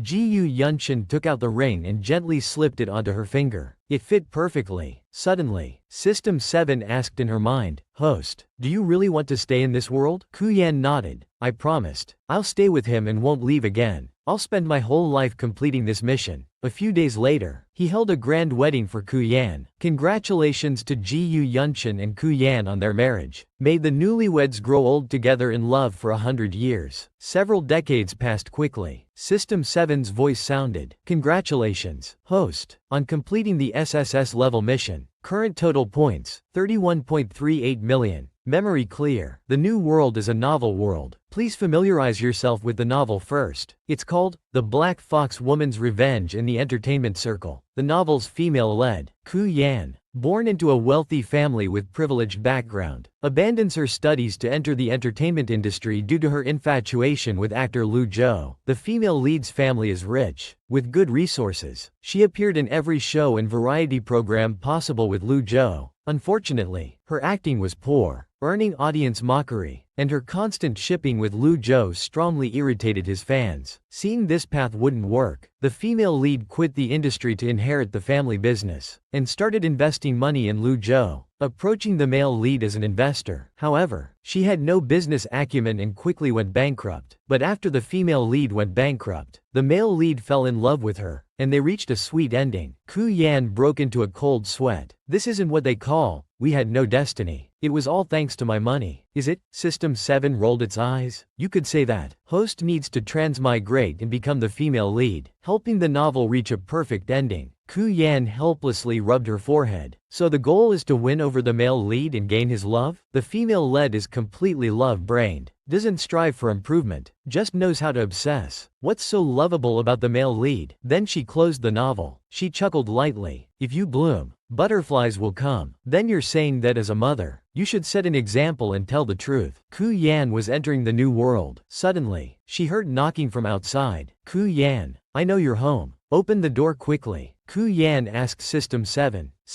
What's happening outside? What time period is this?" System 7 explained truthfully. "It's the day before the female lead decides to quit entertainment. Outside is Manager Shu, her agent. The female lead is trending for child abuse. He's here to terminate her contract." Ku Yan frowned. "Child abuse? A naive love-brained female lead doing something like this? There must be something fishy." Then she immediately went to open the door. "I'm about to go out. Let's talk at the door. Make it quick." Manager Shu pulled out a document. "Sign this termination contract and I'll leave immediately. Your scandal of bullying a child actor on set is huge. All your signed dramas and variety shows want to terminate. The losses are massive. The company can't keep you anymore." Ku Yan raised an eyebrow. 500.000 termination fee? All my work resources came through my family connections. The company didn't help at all. They take a big cut of my earnings. And now they want a termination fee too? You're treating me like a cash cow. Manager Shu was very displeased. The company couldn't get you resources because your acting is terrible. Do you know how much negative publicity you've brought? You must terminate the contract. Ku Yan spoke decisively. Keep the contract for now. I'll have lawyers review it before discussing with the company. Before formal termination, keep my signed work on hold. Don't cancel anything. Manager Shu looked at her like she was stupid. Haven't you seen the trending topics? Partners don't want a controversial artist like you. Ku Yan stood up to show him out. I'll handle this myself. I'll make sure partners have nothing to say. You can leave. After Manager Shu left, System 7 explained in detail. The child actor is called Chen Yuan. Yesterday, during the scene where she was supposed to be slapped, the female lead actually hit her face. The video spread online overnight. Netizens think the female lead deliberately bullied the weak. Ku Yan suddenly noticed something. That slap mark looks like special effects. Help me investigate what happened. System 7 investigated and confirmed it was indeed special effects. Cast member Lin Chinmo wanted the female lead's role, so she bribed Chen Yuan's mother to frame the female lead, trying to get her kicked off the show. Ku Yan considered her options. I need someone's help. That manager isn't reliable. Does the female lead have anyone trustworthy around? System 7 answered honestly. Assistant Tuan Tuan was hired by the female lead herself. She's on her side. After some time, she arrived at the set's break room. People around were gossiping about her. Ku Yan smiled coldly. What you're saying now is defamation and insult. My assistant is recording everything. If you don't want your words to become evidence when I sue you for defamation, feel free to continue. Everyone immediately fell silent. Meanwhile, Ku Yan had successfully found Chen Yuan's mother. If you don't mind, I'll livestream our conversation to avoid misunderstandings. I just want to ensure that all my actions today won't be maliciously edited and cause misunderstandings. Chen Yuan's mother shook her head. That's fine. Go ahead. Ku Yan crouched down and spoke gently to little Chen Yuan. Sister has some questions. Yesterday we had a scene where I needed to slap you.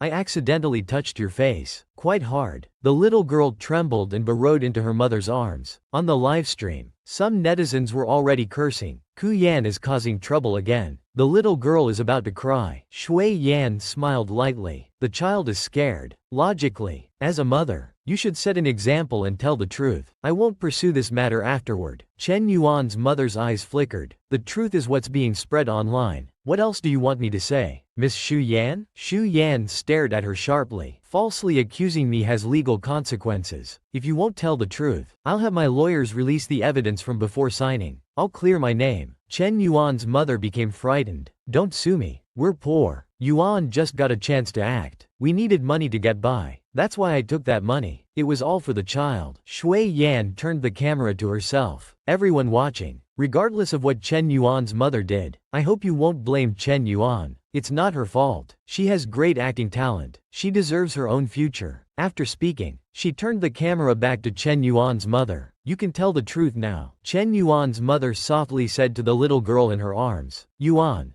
be good. Mom knows you're an honest child. Tell the truth. The little girl nodded. Sister Shu Yuan didn't hit me. She just accidentally touched me. It didn't hurt at all. In the livestream comments, people were suspicious. Did the child's mother really take Lin Chinmo's money? Lin Chinmo doesn't seem like that kind of person. Could Ku Yan be staging this? At this moment, Ku Yan's account posted the original video footage to prove her innocence. Netizens exclaimed that she was indeed innocent, but they added that even if Ku Yan didn't abuse children, being a bad actor is still a sin. She had ruined several good dramas and should leave the entertainment industry. Shu Yan didn't want to chase after cold shoulders now. She'd wait for him to willingly come to her. Today she was participating in an acting competition variety show. The original host had been invited. The show needed controversy for ratings. Everyone knew Shu Yan's acting was terrible, which would perfectly provoke audience anger and mockery. Heating up the show, in a corner of the hallway, she saw a tall figure exit the men's restroom. This was the novel's male lead, Lu Zhou. He was also on this variety show system. System 7 was very excited. Host, are you starting the pursuit? Usually you just directly approach them. Shui Yan smiled gently. Let's try a different approach this time. She walked straight ahead, passing by the tall man. Lu Zhou only paused in the hallway for a few seconds before looking away. System 7 didn't understand. Host, you're just leaving like this? Shui Yan didn't want to chase after cold shoulders now. She'd wait for him to willingly come to her. Lu Zhou felt something was different about her. Unlike before, the production team gave actors a morning to review scripts. The first episode required each actor to perform a solo scene. 14 female actors would perform the same scene. 14 male actors would do the same.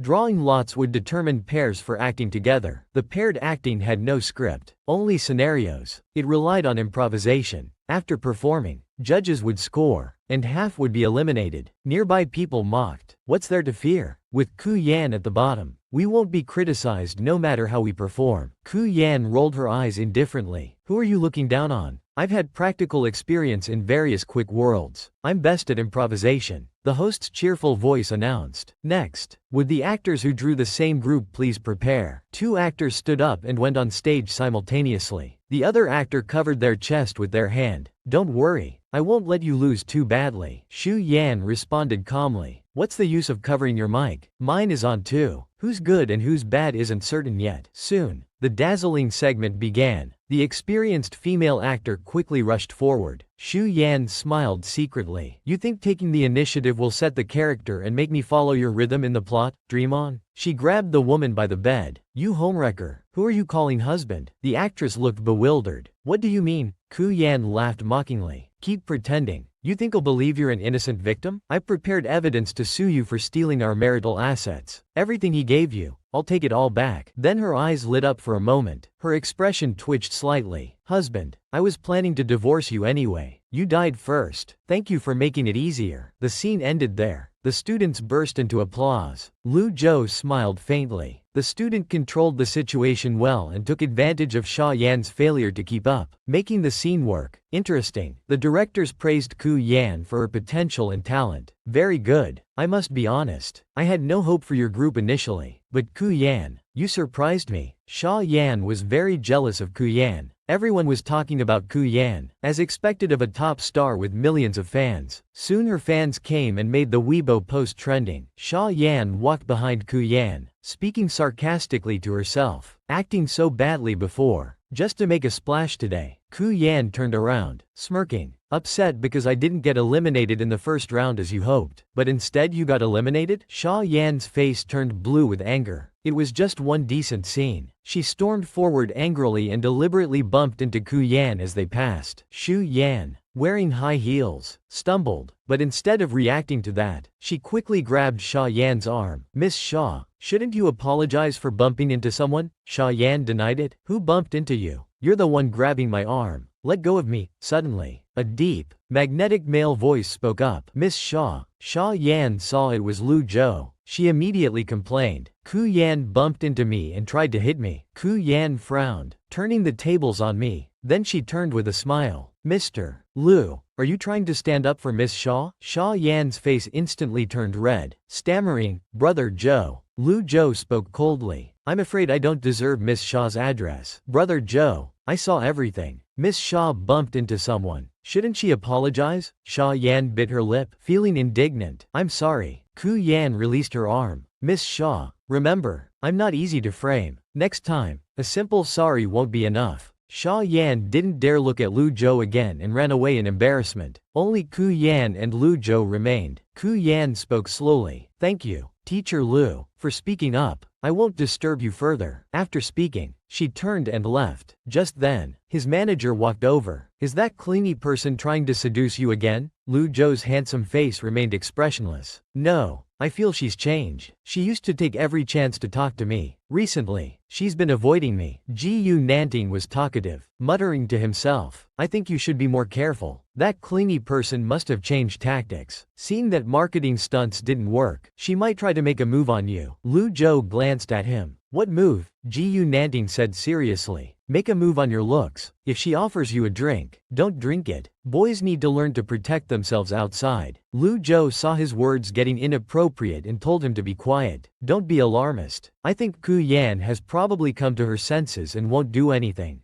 Ji Yu Nanting disagreed. You're so naive. This is called playing hard to get. Never mind. I'll keep an eye out for you. At that moment, a paparazzi was hiding behind them. They took a photo of him and Ku En at the Langguo TV building. He was talking with Lu Zhou. One photo was taken at a peculiar angle, making it look like he was leaning sideways, as if about to rest his head on Lu Zhou's shoulder. Under this Weibo post, Lu Zhou's fans angrily commented, "This disgusting woman is trying to ride on my brother's popularity again." Lu Zhou, being a top star with millions of fans, soon had his followers flooding in, making the Weibo post trend. They also pushed, "Has Ku Yan let Lu Zhou go today?" to the trending topics. Ku Yan laughed bitterly at this. Am I about to get super famous? I've been trending for days. The next moment, Lu Zhou posted on Weibo a simple sentence, "Many mouths speak gold." Ji Yu Nanting couldn't understand. Why are you posting to defend Ku Yuan? Look at this candid photo. She must have arranged for someone to take it. This attention seeker never changes. You said she changed? She's just gotten more calculating. Lu Zhou stared at him wide-eyed. Ji Yu Nanting immediately felt nervous. I didn't mean to imply anything bad. Lu Zhou was somewhat impatient. I think she has good principles. She wouldn't do such things. Then he played a video for him. In the footage, Xu Yan was saying righteously, "Dear netizens, no matter what Chen Yuan's mother did, I hope you won't blame Chen Yuan. It wasn't his decision or his fault. He has great acting talent and should have his own future. If she's acting in front of me, I have to say her acting is really good." Ji Yu Nanting couldn't understand. Don't tell me you've changed sides just because of a few polite words. Didn't you used to dislike her too? Lu Zhou firmly replied. Anyway, I believe the TV station photos have nothing to do with her. Go investigate who took them. Suddenly, the phone on the table rang. Ji Yu Nanting glanced at it. Unknown number. Could it be a Saxing fan? Don't answer it. But Lu Zhou said, "It's Ku Yan. She called me long ago. I just didn't save the number." Ji Yu Nanting told him not to answer, but Lu Zhou had already turned to take the call. Ku Yan's voice came through. "Teacher Lu, I'm sorry to disturb you. I just saw the trending topics. The TV station photos weren't my doing. I absolutely had no intention of riding on your popularity." Lu Zhou was silent for a few seconds. "I've already asked my manager to investigate. Based on the photo angles, we can determine where the photographer stood. The TV station has cameras everywhere, so we should get results soon." "That's good. I won't disturb your rest. Teacher Lu, goodbye." Ku Yan hung up promptly. Lu Zhou listened to the beeping sound, his lips curving slightly. She seemed like a completely different person. Was Nanting right about playing hard to get? But his instinct didn't think so. When talking to her today, her eyes were bright and clear, full of determination and strength. If she was acting in front of him, he had to admit her acting was really good. The next day, Lu Zhou's studio posted a clarification on Weibo. Langguo TV immediately reposted it, stating they had dismissed the staff member responsible. Shui Yan arrived at Langguo TV and entered the break room. Only Lu Zhou was there. A thought flashed through his mind, but he didn't want to assume too much. He just greeted, "Hello, Teacher Lu. I saw your studio's statement. Thank you for handling this matter." Lu Zhou's gaze passed over his lowered eyes and brows. He simply said, "No need for thanks." Then, Ku Yuan chose to sit in the spot furthest from Lu Zhou. Lu Zhou frowned slightly. Again, staying so far away, with avoidance written all over her face. Then, an actor named Xia Wei entered. She was Xia Yan's sister. "It's dry in autumn. I brought some homemade pear syrup. It's very good for the throat." Lu Zhou didn't accept it, politely declining. "Thank you for the thought, but my manager is strict and doesn't let me accept gifts." Xia Wei forcefully placed the small bag near his chair. "Don't be so polite. Brother Zhou, it's just a small thing. You're too kind." Teacher Xia. Lu Zhou stood up,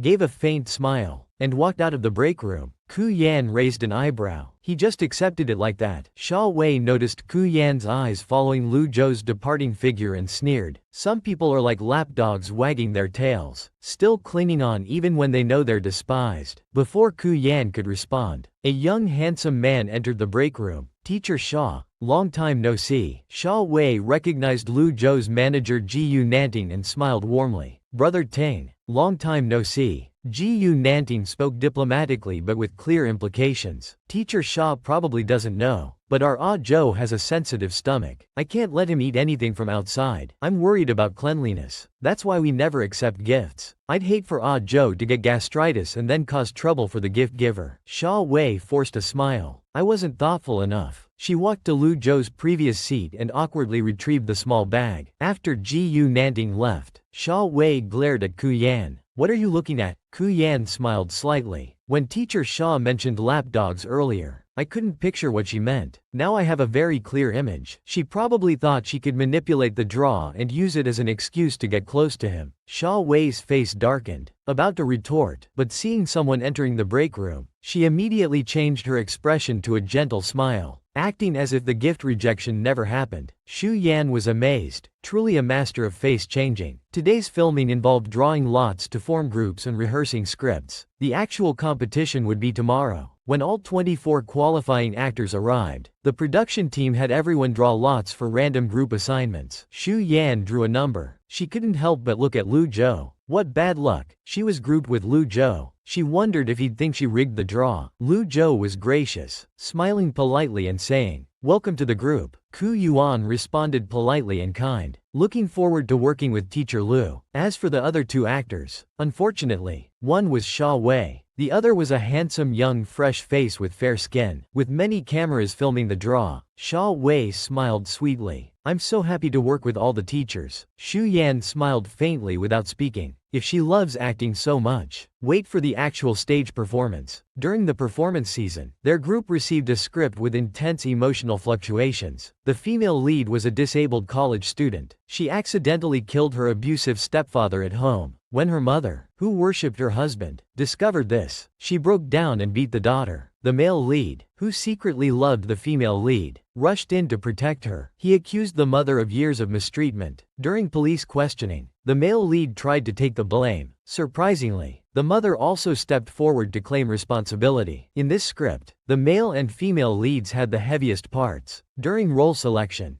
whether arranged by the production team or not, Lu Zhou drew the male lead, and Ku Yan got the female lead. Sha Wei, seeing that she had to play Ku Yan's mother, was visibly upset. The four of them entered a rehearsal room to first go through lines and discuss characters. Sha Wei was clearly distracted, obviously not wanting to play this role. The director cheerfully said, "Let's start with the scene where the mother discovers the murder and beats her daughter." Ku Yan sat trembling in the wheelchair. At this moment, her mother happened to witness the scene. Ku Yan suddenly snapped back to reality. She dropped the knife in her hand. Sha Wei's expression froze in disbelief. "You killed your father." Ku Yan clenched her trembling fingers and replied coldly, "He's not my father." Sha Wei suddenly became agitated and slapped her across the face. "He may not be your biological father, but he raised you for over a decade. Everything you ate, used, and wore came from him, yet you killed him." Then she violently pushed her back into the wheelchair. The director immediately stood up and called cut. Everyone rushed over to check if Ku Yan was alright. Sha Wei pretended to be concerned. "I got too into character. Are you okay?" Lu Zhou suggested Ku Yan take a break, but she touched her forehead and said, "No need. I'm fine. Let's continue. This group competition only gives us one day to prepare. With performance tomorrow, don't let me delay everyone's rehearsal." Lu Zhou was surprised by her professional attitude. The director continued, "Then let's do the scene where the male lead protects the female lead." Lu Zhou happened to pass by, just in time to see this scene. "Auntie, what are you doing?" Then he looked down to see uncle lying on the ground. Ku Yan broke into tears. "Brother, I killed someone. He tried to assault me. I just wanted to scare him. I didn't mean to kill him." Lu Zhou held Ku Yan tightly, with intense emotion, almost like a life and death farewell. "It's okay. Brother is here. Don't be afraid." Ku Yan was still in character, but when he hugged her tightly, her hair got tangled in his shirt buttons. Her head couldn't move. She could only bury her face in his chest. She had to say, "Sorry," and call for a cut. "Teacher Lu, my hair." Lu Zhou emerged from character and looked down. "It's caught." Teacher Xu Yan and Teacher Lu have such great chemistry. Our performance segment will definitely get high scores. Lu Zhou reached to untangle her hair from the button. Being gentlemanly, he moved slowly and gently to avoid hurting her. Shu Yan's cheek rested against his chest, vaguely feeling the firm muscles beneath his shirt. No wonder so many actresses in the entertainment industry pursued him. While she was lost in thought, Lu Zhou paused and spontaneously asked, "What shampoo brand do you use?" Shu Yan casually replied, "I'll send you the purchase link sometime. I added your WeChat before, but I wonder if I've been deleted." Lu Zhou was silent for a moment. He hadn't deleted her, but Nanting had done it for him. Seeing his silence, Shu Yan tactfully said, "I understand. I won't bother Teacher Lu anymore." Then she stepped back from his embrace and politely apologized. "Sorry for interrupting rehearsal. Let's do it again." The other actor was quite lively. "Don't you think this scene is like a romance drama? Ku Yuan and Lu Zhou have such great chemistry. Our performance segment will definitely get high scores." Sha Wei couldn't help but scold. "We're here to polish our acting skills. Some people aren't taking acting seriously and only think about creating romantic pairs. It's disrespectful to the acting profession." Lu Zhou suddenly spoke up. "Teacher Sha Wei, a good actor, even when in character, should control their movements to avoid hurting their co-actors. Being in character isn't an excuse. Movements need technique. It's unprofessional to hurt your co-actor." Sha Wei was amused that he was speaking up for Ku Yan. Lu Zhou turned to Ku Yan. "Let's add WeChat again later. It'll be easier to communicate." Following the script, Ku Yan smiled slightly and immediately said, "Sure." Afterwards, they added each other on WeChat. Ku Yan couldn't help but look at her WeChat name, then at Lu Zhou's WeChat name. She explained awkwardly, "Teacher Lu, please don't misunderstand. I swear it's just a coincidence. I'll change it right away." Lu Zhou's lips curled into a slight smile. "No need. If it's a coincidence, why change it deliberately? Remember to send me the shampoo link later." Ku Yan froze for a second. He actually remembered that? "I was just saying." Then she pointed to the assistant nearby. "My assistant is calling me. I need to go." The suddenly involved assistant looked confused. "Sister Yan, I didn't call you." Ku Yan smiled slightly. "No, you did." The assistant remained puzzled. "Do you have proof?" However, Lu Zhou standing nearby couldn't help but laugh. Then he tried to check her Moments feed, but disappointingly discovered he was blocked. She had set her Moments private from him. The next morning, Ku Yan arrived early at the Langguo TV building. Suddenly, a staff member approached. "Teacher Ku Yan, the station wants you to switch roles with Teacher Sha Wei from yesterday's draw." Ku Yan's lips curved into a cold smile. "So Sha Wei knows higher-ups at Langguo TV? She says switch and it happens? Such influence. I'm sorry, but I won't accept being bullied. My brother Joe's acting is the best." The award-winning actor lives up to his title. Her lips curved into a cold smile. "I'm sorry, but I won't accept being bullied. I won't make things difficult for you. Have someone with actual authority come talk to me." The staff member hesitated for a moment. Suddenly, a coquettish female voice rang out. "Who do you want to talk to? Why not talk to me?" Shu Yan raised her eyebrows and smiled lightly. "Oh, so Miss Sha Wei can now represent the TV station's management. I must be blind not to recognize which leader's daughter or relative Miss Sha Wei is." Sha Wei flushed with anger. "Why ask so much? We must switch roles anyway. Fans wouldn't want to see you doing action scenes with Brother Joe. Why make things difficult? I'll definitely perform better with Brother Joe than you." Ku Yan sneered and laughed mockingly. "So confident? Fine, I'll grant your wish." Then she walked over and patted her shoulder. "I'll wait to see your performance. Don't disappoint me." Sha Wei was stunned that she agreed so easily. In the rehearsal room, the tired director spoke. "We have one morning left to rehearse. The competition is this afternoon. Our group has switched roles, so everyone please focus and practice several more times." Lu Zhou raised an eyebrow and glanced at Ku Yan. The roles were switched. Sha Wei turned to Ku Yan. "You won't take revenge and deliberately drop me later, right? I warn you, if you hurt me, I'll sue you." Ku Yan smoothed her hair. "Now you're scared? You're overthinking. A good actor maintains control of their movements even when in character, avoiding injury to their co-actors. And I am a good actor." Soon noon arrived, and the director kept Sha Wei behind alone. Lu Zhou met Ku Yan in a corner of the hallway and asked quietly why she switched roles. Ku Yan turned to face him, her deep beautiful eyes meeting his. "Teacher Lu, was my performance not good?" Lu Zhou didn't offer empty praise but answered honestly. "You performed very well. You grasped the character's essence, acted naturally, and presented a well-rounded character." Ku Yan smiled. "That's all I needed to know. Thank you for your praise. Teacher Lu, I'm going to lunch now." Lu Zhou stood there for a moment. He took out his phone and made a call. Nanting, help me investigate why my group members switched roles. What's the real reason behind it? Meanwhile, the director was scolding Sha Wei in a corner. That performance approach won't work. At this rate, we'll definitely lose to Group 1. You need to study the script better. Sha Wei immediately gritted her teeth. How can you blame me if Group 1 loses? It's all because Ku Yuan steals scenes. We should cut all of Ku Yuan's shots. We'll have to make some sacrifices tonight. A week later, Mango TV posted on Weibo, 4 heavyweight directors guiding 24 professional actors competing on the same stage, tomorrow at 8 p.m. Let's anticipate a feast of acting skills. Ku Yan stayed at home reading the comments. Brother Joe's acting is the best. The award-winning actor lives up to his title. There's Ku Yan too. I'm her beauty fan. That face is so gorgeous. But the acting system. Xiaoqi became very angry after seeing it. Host, this isn't how you acted. Why is the preview like this? Shui Yan spoke calmly. They edited as they pleased. Xiaoqi, help me hack into the TV station. I want to see the content of the first episode in advance. System. Xiaoqi nodded firmly. No problem. Host, wait for me. At the same time, on the other side, Lu Zhou was at a magazine photo shoot. Click. Numerous cameras aimed at his flawless face, taking several shots. Suddenly, a staff member waved at him. Teacher Lu, you can take a break. Ji Yu Nanting watched Lu Zhou walk out. He returned the phone to him. The variety show preview is up. Want to watch? You're the center of attention again. Lu Zhou couldn't help but ask. What about Ku Yan?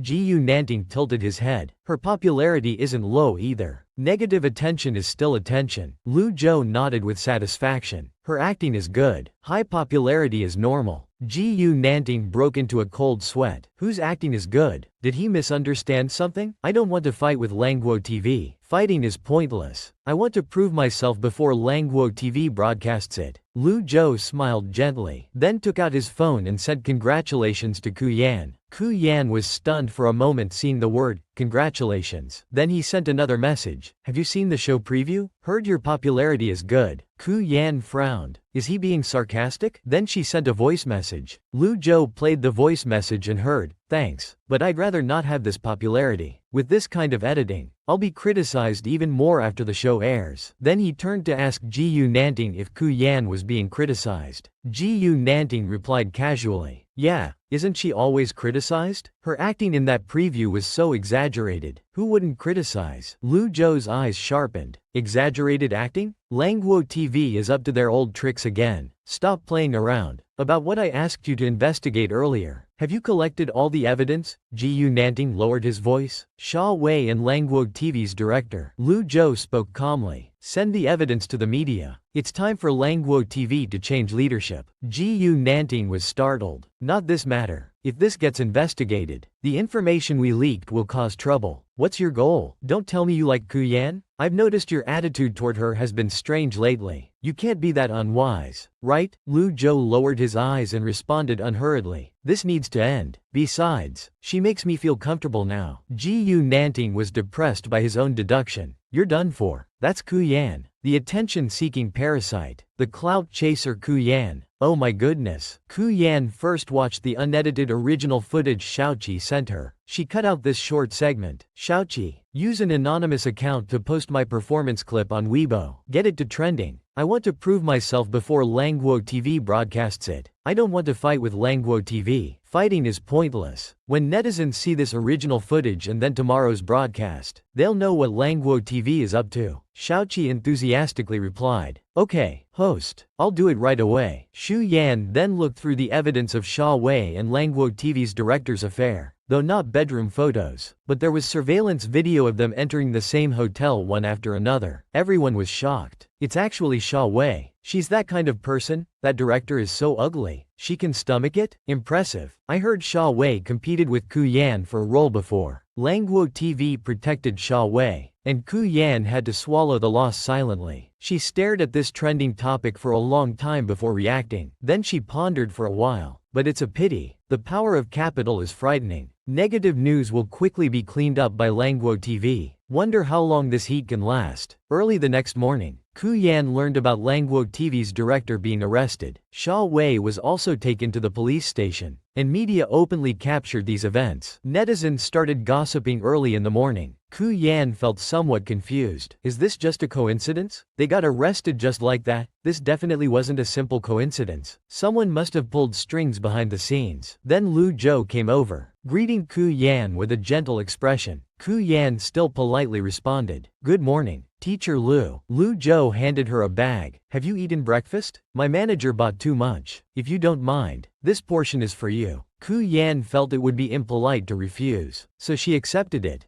She politely said, "I'll treat Teacher Lu back when I have the chance." Lu Zhou's smile deepened, his dark eyes bright. "In that case, you owe me a meal. With my radar like sixth sense, Ku Yan has no feelings for you now." Ku Yan blinked at him. What does he mean? Is he actually wanting to have a meal with me? Didn't he used to avoid me? Seeing that she seemed frightened, Lu Zhou casually brushed it off. "I'm just joking. It's not good to be hungry. Go have breakfast first. There's still time before work starts." After speaking, he returned to his own restroom. Jiyu Nanting approached gossip hungry, going out early to buy breakfast, deliberately waiting to deliver it, and not daring to say you bought it yourself. And last night's big move, sending the TV station director to jail, a family spanning military, political, business, and entertainment circles. To reach today, was it necessary? Lu Zhou glanced at him. It hardly counts as using family influence. I just mentioned it casually while talking to grandfather. Jiyu Nanting laughed gleefully. Even casual mentions were for her. Don't tell me it was for justice. With my radar like sixth sense, Ku Yan has no feelings for you now. If you want to pursue her, it'll be troublesome. Want me to help? Lu Zhou glanced at him. What are you planning? Jiyu Nanting justified. I'll try pursuing her first. Test her true character. After all, her reputation is really bad. Lu Zhou pushed him away in disgust. What nonsense. You call that helping? Stay away from her. I'll handle my own business. Jiyu Nanting raised his eyebrows. The more he thought about it, the better this idea seemed. So he secretly determined to help whether wanted or not. At 8 p.m. that evening, the show aired 2 episodes on schedule. Actress Shui Yan finished work early today and watched on her iPad. Her performance segment was at the beginning of the 2nd episode. Without malicious editing, it showed her performance truthfully. After Mango TV's director was arrested, the show crew still had some conscience. She didn't need to defend herself anymore. In the bullet comments, praise and criticism were almost equally split. Shu Yan's performance is eye-opening. She's so young, but I wasn't taken out of the scene at all. What was Sha Wei even acting? Heard she snatched this role forcefully. Acting like this, how embarrassing. Suddenly feel Ku Yan's face is very suitable for the big screen. At this moment, her phone suddenly rang. It was her manager, Brother Shu. She leisurely answered the phone. Yan, did you secretly go abroad with the company for acting classes? I watched the show. You've improved so much. The company recently has a resource. It's a popular variety show. Your momentum is good now. Why don't I accept it for you? Ku Yan spoke lazily. So the company doesn't want to terminate my contract anymore? Brother Shu coaxed gently. The company recently has a resource. It's a popular variety show. Your momentum is good now. Why don't I accept it for you? Ku Yan firmly refused. I can take on work, but there's no need to renew. Let's part ways amicably in the remaining 2 months. She hung up after saying that. Right after, the phone rang again, but the screen showed an unknown number. She answered it. Who is this? The other party directly stated. Miss Ku. This is Jiyu Nanting. Ku Yan was surprised. Lu Zhou's manager? Why would he call her? Jiyu Nanting spoke casually, as if calling for a chat. Miss Ku, I happen to learn that we live in the same community. What a coincidence. Since the variety show is airing today, let's celebrate with a late-night snack. Lu Zhou is here too. Ku Yan asked directly. What if we're photographed? Isn't Teacher Lu afraid I'll drag him into trending topics again? Jiyu Nanting was very enthusiastic. Don't worry. The security here is reliable. We won't be photographed. I ordered Haidilao delivery. The soup base is just heated. Come on. It's a split pot, butter spicy soup and mushroom soup. That suited her taste. She was a bit tempted. Since becoming a celebrity, her assistant only prepared vegetables for her. She was about to turn into a donkey. Given the chance to eat hot pot, she certainly wouldn't refuse. I heard your contract with Xingyao is ending soon. Are you planning to switch agencies? Shu Yan wore comfortable loose clothing with bunny ears hoodie when she came knocking at the 14th floor. Lu Zhou opened the door. His gaze was slightly questioning as he looked at her casual cute outfit. So this is how you dress at home? Ku Yan shook her head. I changed before coming out. I'm even more casual at home. Jiyu Nanting came out, showing enthusiastic hospitality. Miss Shu is here. Come in. The hot pot is ready. Xu Yan smiled slightly. Brother Tang, no need to be formal. Just call me by name.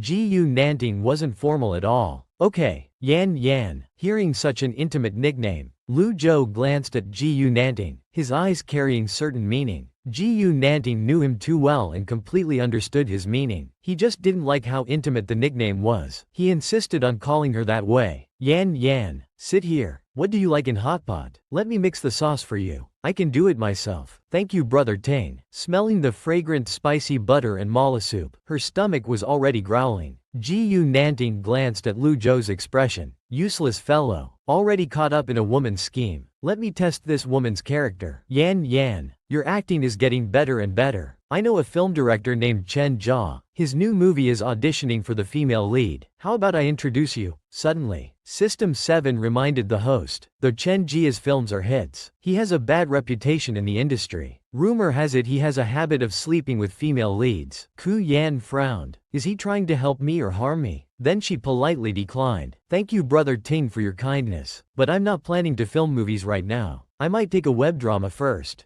Gu Nanting pressed. How can web dramas compare to the big screen? Are you sure about this path? Ku Yuan had practical considerations. She was neither arrogant nor self-deprecating. My current abilities aren't enough to reach the top in one step. I'll practice with web dramas first. Taking steady steps, Lu Zhou suddenly asked, which web drama? Are you already in contact? Shui Yan smiled lightly. It's still in preparation. I think it's called Long Separated Love. Gu Nanting gritted his teeth. Why are you asking? You're a film star. Don't tell me you do web dramas for this woman? Are you crazy? Lu Zhou casually placed his freshly cooked lamb in her bowl. It's hot. You eat first. She couldn't help but look at him again. Lu Zhou is always so considerate. Your future girlfriend will be very lucky. Lu Zhou smiled faintly without speaking. Gu Nanting spoke up. In a gossipy tone he said, Yan Yan, let me tell you a secret. Lu Zhou actually likes the sexy, hot type. Cute little girls like you who are plain aren't his type. Lu Zhou subtly gave Gu Nanting a cold look. I don't like the sexy, hot type. I like girls who are true to themselves. Gu Nanting was furious. Damn, you're hopeless. While Xu Yan was enjoying her meal, the doorbell suddenly rang. She looked up at Lu Zhou. You have guests. Is it appropriate for me to be here? Should I hide? Let me see who it is. Gu Nanting got up and checked the monitor screen at the entrance. He saw it was Meng Jingting, his and Lu Zhou's good friend. He opened the door directly. Why are you here? You didn't even call first. Meng Jingting, wearing a suit and fresh from work, laughed cheerfully. I saw your hot pot photos on WeChat, so I came to join the late night snack. Then his gaze swept over to Miss Ku. I just watched your variety show. It was truly impressive. Ku Yan stood up and politely greeted him. Thank you. You're too kind. Meng Jingting noticed her etiquette, a flash of appreciation in his eyes. I heard your contract with Xingyao is ending soon. Are you considering switching to a new agency? I see great potential and prospects in Miss Ku. Ku Yan took his business card. It read, Xinghuo Entertainment CEO Meng Jingting. She knew this company, one of the most powerful entertainment companies in the industry, having launched numerous stars and made many newcomers famous. Ku Yan preferred being straightforward. To be honest, Mr. Meng, I am planning to switch agencies. If there's an opportunity, I'd be happy to discuss with Xinghuo. Lu Zhou narrowed his eyes imperceptibly. Could he be interested in Ku Yan? Then he spoke slowly. Yan Yan, if you're switching agencies, you should consider several options and choose the best one. Gu Nanting helplessly held his forehead. He's gone crazy. He's lost it. Lu Zhou continued. I also have an entertainment company. Yan Yan, you can consider it. The quick transmigration boss had taken on a celebrity dating reality show. It involved meeting and dating male guests arranged by the show's production team. Meng Jingting raised an eyebrow. Are you competing with me for talent? Lu Zhou shook his head. You're the one competing. System Shaoqi started gossiping. Are they fighting over who gets to be your agency? Something feels off. The person in question was unconcerned. Who knows? Lu Zhou didn't want to pressure her. Take your time to consider. No need to rush. Let's continue eating. Don't let this guy ruin your appetite. Ku Yuan politely replied. I'm full. Thank you for your hospitality. It's getting late. I should head back. Suddenly, two male voices spoke in unison. I'll walk you back. Ku Yuan smiled gently. Thank you, gentlemen, but I live just upstairs. No need to escort me. It's just an elevator ride away. Next time, let me treat you all. With that, she left. While she was waiting for the elevator, suddenly a voice called out, "Wait." She quickly stepped into the elevator. "It's late. Even living upstairs isn't necessarily safe. I'll escort you up." Ku Yan smiled slightly. "Thank you, Teacher Lu Zhou." With a ding, the elevator reached her floor. As Ku Yan stepped out of the elevator, she accidentally stumbled. Lu Zhou quickly caught her falling body. She happened to land in his arms. Ku Yan froze as his deep, magnetic voice sounded near her ear. "Careful." Ku Yan's cheeks grew warm. She quickly moved away from his embrace. "Sorry, and thank you, Teacher Lu Zhou." Lu Zhou's handsome face showed a faint smile. "Why are you always so formal with me?" Ku Yan thought for a moment. "If you don't mind, I'll call you Brother Zhou from now on." Lu Zhou smoothly changed his way of addressing her and patted her head. "Rest well. Good night, Yan Yan." Ku Yan stared at his retreating figure. A head pat. "Huh? I feel a bit swooned." Half a month later, Xingyao Entertainment Company didn't give Ku Yuan any break time. They immediately assigned him to a new variety show, a celebrity dating reality show.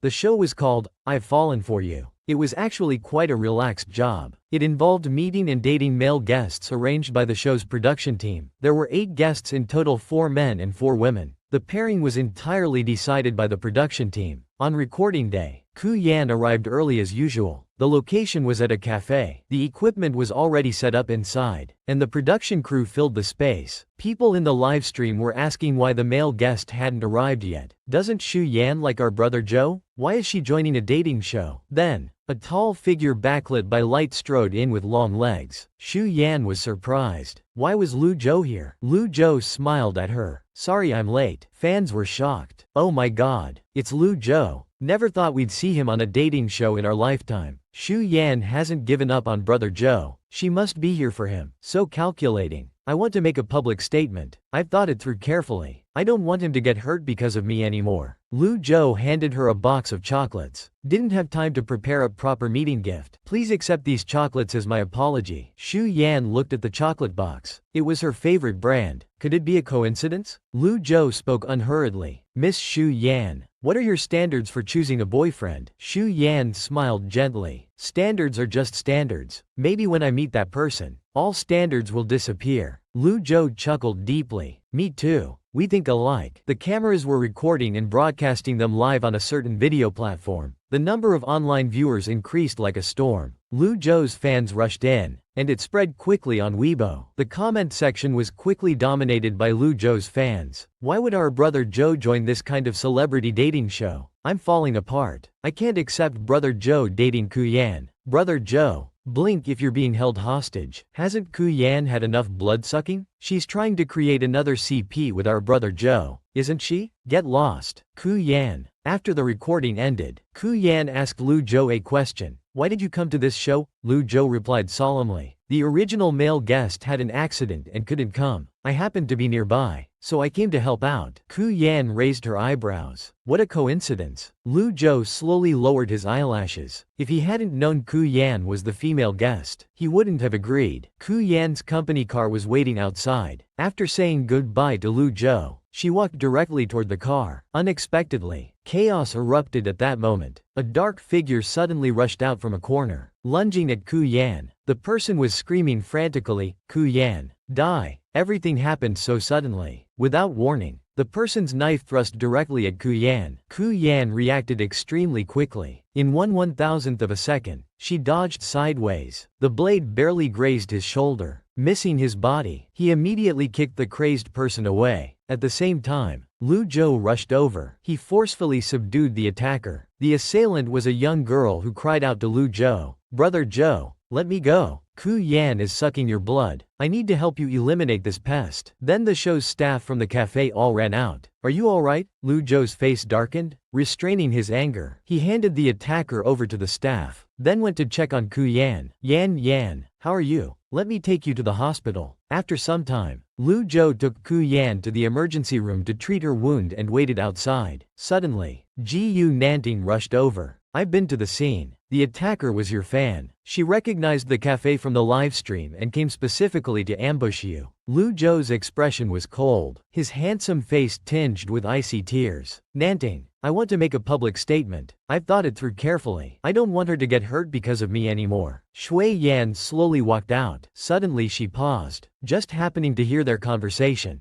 Gu Nanting was very confused. What statement are you making? Apologizing to Yan Yan on behalf of fans? Don't worry about it. I'll handle it. Lu Zhou's tone was stern and serious. This is the only way to prevent my fans from misunderstanding that Yan Yan is trying to use me. Gu Nanting was shocked as he glanced at his phone. You're crazy. Have you thought about the consequences? Delete it quickly. At this moment, Xu Yan walked out. Lu Zhou strode forward, gently draping his coat over her shoulders. What did the doctor say? Does it still hurt? Ku Yan replied. It's just a small wound. The doctor said I can go home. But in the next second, Lu Zhou picked her up in his arms. I'll take you home. Ku Yan was stunned for a moment. There must be many reporters outside. If you carry me out like this, we'll be photographed. Lu Zhou smiled. It doesn't matter. Hold on tight. This man was very afraid of his beloved woman getting hurt. No matter how others tried to persuade him, he decided to take responsibility himself. Gu Nanting said breathlessly with furrowed brows. News of her being stabbed has already gone viral. They say someone at the scene heard the attacker was your fan. Lu Zhou's expression remained cold, his handsome face tinged with determination. Nanting, I want to make a public statement. He tried to stop him. Lu Zhou, you don't need to handle this. I'll take care of it. Not just apologizing. Fans will still misunderstand that Yan Yan is using me. He grabbed Lu Zhou's wrist to see what he had posted on Weibo. After seeing it clearly, he shouted with a rigid expression. Have you thought about the consequences of doing this? Delete it quickly. I don't care. Lu Zhou's gaze was fixed on the closed emergency room door. He didn't want Ku Yan to get hurt because of him. Soon the emergency room door opened and she walked out. Though pale, her spirit seemed good. The fabric on her shoulder was cut open for bandaging, revealing snow-white skin. Lu Zhou stepped forward and asked softly, what did the doctor say? Does it still hurt? While gently putting his coat over her shoulders. It's fine. Just a small wound. The doctor said I can go home. Lu Zhou noticed her increasingly pale face and felt a pain in his heart. Suddenly he picked her up. I'll take you home. Shui Yan worried a bit. If you carry me out like this, reporters will definitely photograph us. His lips curved up slightly. It doesn't matter. Hold tight. After taking her home, Lu Zhou couldn't help but blame himself. I'm sorry. It's my fault for not managing my fans better, putting you in danger. Shi Yan's attitude gradually softened. It's not your fault. No one expected this to happen. She suddenly remembered. Lu Zhou carrying her at the hospital would probably be misunderstood by his fans. If Lu Zhou needed to clarify, he could post a message explaining to everyone. Lu Zhou smiled and told her it was already too late. He had already posted on Weibo. He took out his phone, opened the page and showed it to Ku Yan. She didn't know what had happened. After seeing Lu Zhou's 2 Weibo posts, she was stunned. An ambiguous atmosphere spread between them. Who would have thought that the cold film emperor would one day transform into a love-struck fool? Shui Yan raised her eyes, not knowing what to say for a moment. Being in this industry now, she understood better than anyone the pressure Lu Zhou would face for posting such a Weibo message. Yet he seemed not to care at all. You don't need to reply to me. At least not now. Lu Zhou quietly lowered his hand to his side, clenching his fist. In truth, he was somewhat nervous about making such a statement. Shui Yan nodded gently. He discreetly let out a sigh of relief. I'll be staying at Nanting's place these few days. If you need any help, just let me know. Don't be polite. Xu Yan walked him to the door. Okay, I'll text you if anything comes up. Lu Zhou stopped at the entrance, turned around with a gentle smile. Yan Yan, may I give you a goodbye kiss? Xu Yan trembled slightly. His smile was truly captivating. Seeing no rejection, Lu Zhou softly placed a gentle kiss on her forehead. In a low voice, he said, I should say this to you in person. Yan Yan, I like you. From that day on, Lu Zhou temporarily stayed at Gu Nanting's apartment. He had his assistant deliver 3 meals daily, and no matter how busy he was, he would always send greeting messages. With Lu Zhou being so proactive, he felt he could just lay back and relax. However, Ku Yan's emotions showed no fluctuation. After all, the system hadn't indicated mission completion. Everything was just beginning. Just as these thoughts crossed her mind, she was seen pale-faced, leaning against the sofa. It turned out this body suffered from menstrual pain due to malnutrition from maintaining her figure. Suddenly, her phone dinged with a message. Xu Yan guessed it was Lu Zhou's assistant bringing breakfast. She endured the pain to open the door. Upon seeing who it was, she exclaimed in surprise, "Why are you delivering the meal?" Lu Zhou's face showed exhaustion, but it instantly disappeared upon seeing her happy smile. Work finished early today. I missed you and wanted to see you. He handed her breakfast but noticed her hands were unusually cold. He asked if she wasn't feeling well. She unconsciously touched her stomach. Unable to help it, she said pitifully, "My stomach hurts a bit." When your cold and ruthless film emperor friend changes from career focus to love struck, wouldn't you be shocked? Lu Zhou lowered his head and said softly, "Sit down first. I'll get you some hot water," she said with a pale face. "Could you add some brown sugar? It's in the kitchen." Lu Zhou suddenly blushed, realizing what brown sugar meant. A smile unconsciously flashed in Lu Zhou's eyes. How cute. "All right, I'm off today. Just tell me if you need anything," she secretly said to the system assistant Xiao Qi. "Xiao Qi, I feel like I don't need to pursue the male lead anymore," he replied with a grin. "Then the host can just enjoy herself." Lu Zhou didn't return to Jiyu Nanting's apartment until evening. He couldn't help but tease. "Oh, look who's back. The great film emperor running around being someone's assistant. Look at how cheap you've become." However, Lu Zhou seemed perfectly content with it, like a completely different person. Jiyu Nanting wailed, "I'm out there dealing with media questions about you and Kuyan, working myself to death, while you're here being all gentle and caring like a house husband. Have you no humanity?" He smiled slightly. "After what I'm about to say, you'll think I'm even less human. I want 3 months off." "What?" Jiyu Nanting jumped up from the sofa excitedly. "You want 3 months? Break to do what? To pursue my girlfriend?" He nodded openly. "Our work schedule is too unstable. I don't have time to spend with Yan Yan. Just messaging isn't enough. Even if you have time, what if she doesn't? Wouldn't you be wasting your time off?" Jiyu Nanting smartly caught the flaw. "I can try to take jobs that collaborate with her, or visit her on set and give her rides, as long as I can see her." Jiyu Nanting had already given up hope for his love-struck friend. He reached out to Jiyu Nanting for the contract. "Are you satisfied now?" The detailed planning and sincerity were unmatched in the entertainment industry. Absolutely attractive. He was very grateful for Jiyu Nanting's understanding. "I'll take this to her now." Before Meng Jingting gets ahead, little did he know, he had already gone to Ku Yan's place. If two beneficial paths appear in life, one focusing on rapid skill development and immediate returns, the other emphasizing personal growth without strings attached, which would you choose? After receiving the contract, Lu Zhou returned to Zhu Yan's home. After ringing the doorbell, unexpectedly, Meng Jingting opened the door. They stared at each other in surprise. He leaned against the door and said, "You're here to deliver a contract too?" "Too late. Miss Zhu is already discussing signing with me." Lu Zhou strode in, patting his shoulder. "So she hasn't signed yet?" Xu Yan hadn't expected his return. "Indeed, I haven't signed. I'm still reviewing the contract." Lu Zhou quickly handed her his contract. "This is Li Yin Entertainment's customized contract for you. You can compare and choose the better one." Xu Yan looked it over. Both companies offered attractive terms, but Li Yin focused more on her long-term personal growth rather than short-term gains. "By the way, I had dinner with your Xingyao Entertainment's CEO the other day. They agreed to end your remaining 2-month contract early," Lu Zhou said casually. Suddenly, remembering the danger from the dating show recording, he continued, "You'll be returning to work on Lian Zong soon. If you don't want to go, I can help you withdraw. We at Xinwo can do that too." Meng Jingting countered, "I'm also familiar with Xingyao's CEO. Just a matter of having dinner and talking. Actions speak louder than words when it comes to contracts," he replied nonchalantly. Meng Jingting was left speechless. He had underestimated him again. Xu Yan bowed. With slight apology, she said, "Mr. Meng, I'm sorry but I think I'll choose Li Yin Entertainment." She turned to look at Lu Zhou with deep, bright eyes. Lu Zhou continued, "No need to apologize to Jingting. We'll treat him to dinner sometime, and celebrate your joining Li Yin." Though disappointed, Meng Jingting still admired Ku Yan and wanted to shake hands. However, the jealous Lu Zhou couldn't contain himself when he saw them about to shake hands. When your target of pursuit starts actively pursuing you, would you righteously refuse or calmly accept? Lu Zhou said with a, "You're the third wheel, please leave," tone. "Yan Yan and I need to discuss contract details. You can leave now." Meng Jingting laughed bitterly. "Fine. Not getting the signing doesn't affect my admiration for Miss Ku. I'll keep trying," he said, turning to Ku Yan. "I won't shamelessly disturb you like someone else. Hope to have the honor of treating you to dinner sometime. Goodbye, Mr. Meng." "Does my pursuit make you feel pressured?" Lu Zhou suddenly asked. "Why do you ask?" she countered. "Because I'm going to pursue you even more passionately," Lu Zhou said seriously. "I like seeing you like being with you. His confession was sudden but sincere and passionate. This made Ku Yan wonder just how passionate he could be. A week later, Li Yin's first resource for her was the web drama, Long Lost Love, that she had wanted to act in. Ku Yan would play the female lead. Seeing him as the male lead, she couldn't help asking, "So this is your idea of passion? Coming to act with me in a web drama?" Actually, Lu Zhou had been looking forward to their next collaboration since acting together in the variety show. He leaned close to Ku Yan's ear and warned, "Although this is just a web drama, the director is a perfectionist and doesn't hold back when criticizing." As they were chatting animatedly, the director spoke up behind them. "What are you discussing?" He looked kindly at Ku Yan and Lu Zhou, then said with a meaningful smile, "You two seem very familiar with each other. Perfect timing. Tomorrow's first scene is the lead's kiss scene. Let's get you even more familiar." They looked at each other awkwardly and shyly. Ku Yan hadn't expected the filming to progress so quickly. The next day, director Li seriously reminded them, "I trust you're both prepared, but let me explain the plot." The leads were deeply in love during their school days. However, the female lead harshly humiliated the male lead due to personal reasons and broke up with him, leaving for abroad. This scene is their reunion years later. They meet by chance at a night business party. The male lead pulls the drunk female lead to an empty restroom. Many actors develop real feelings during acting. If you were an actor, could you guarantee you wouldn't fall for your co-star? Lu Zhou, playing the male lead, pulls the female lead to an empty restroom and finally confronts her, asking why she was so heartless back then. Xu Yan's black hair draped over the sofa's edge, her beautiful face painted with tipsy blush, red lips tightly pressed, stubbornly refusing to speak. Lu Zhou's eyes filled with mixed love and hatred as he firmly gripped her chin. He kissed her forcefully. According to the script, Xu Yan should struggle and bite him, but Lu Zhou's kiss was too tight. Their lips pressed together. She momentarily lost focus, unsure how to bite. Cut. Director Li called, "Let's do another take." He released Ku Yan and asked in a low, hoarse voice, "Did it hurt? I'll kiss more gently next time." In the second take, smelling the alluring rose fragrance from Ku Yan, he became gentler, not wanting to hurt her, so he didn't force the kiss. Director Li called cut again. "Remember, you were lovers, now separated for 7 years. This kiss should feel both familiar and strange." Seeing Ku Yan and Lu Zhou's stiff body language and maintained distance, he asked them to hug first, saying physical contact would help them get into character. So she hugged him, her cheek against his chest. Hearing his racing heartbeat, despite the surrounding noise, Ku Yan heard clearly that he wasn't as calm and composed as he appeared. "Brother Zhou." Ku Yan raised her face and said softly, "Don't treat me like a fragile porcelain doll. Act as you should. I won't break from a touch." "All right," Lu Zhou replied in a deep voice, gazing into her dark eyes,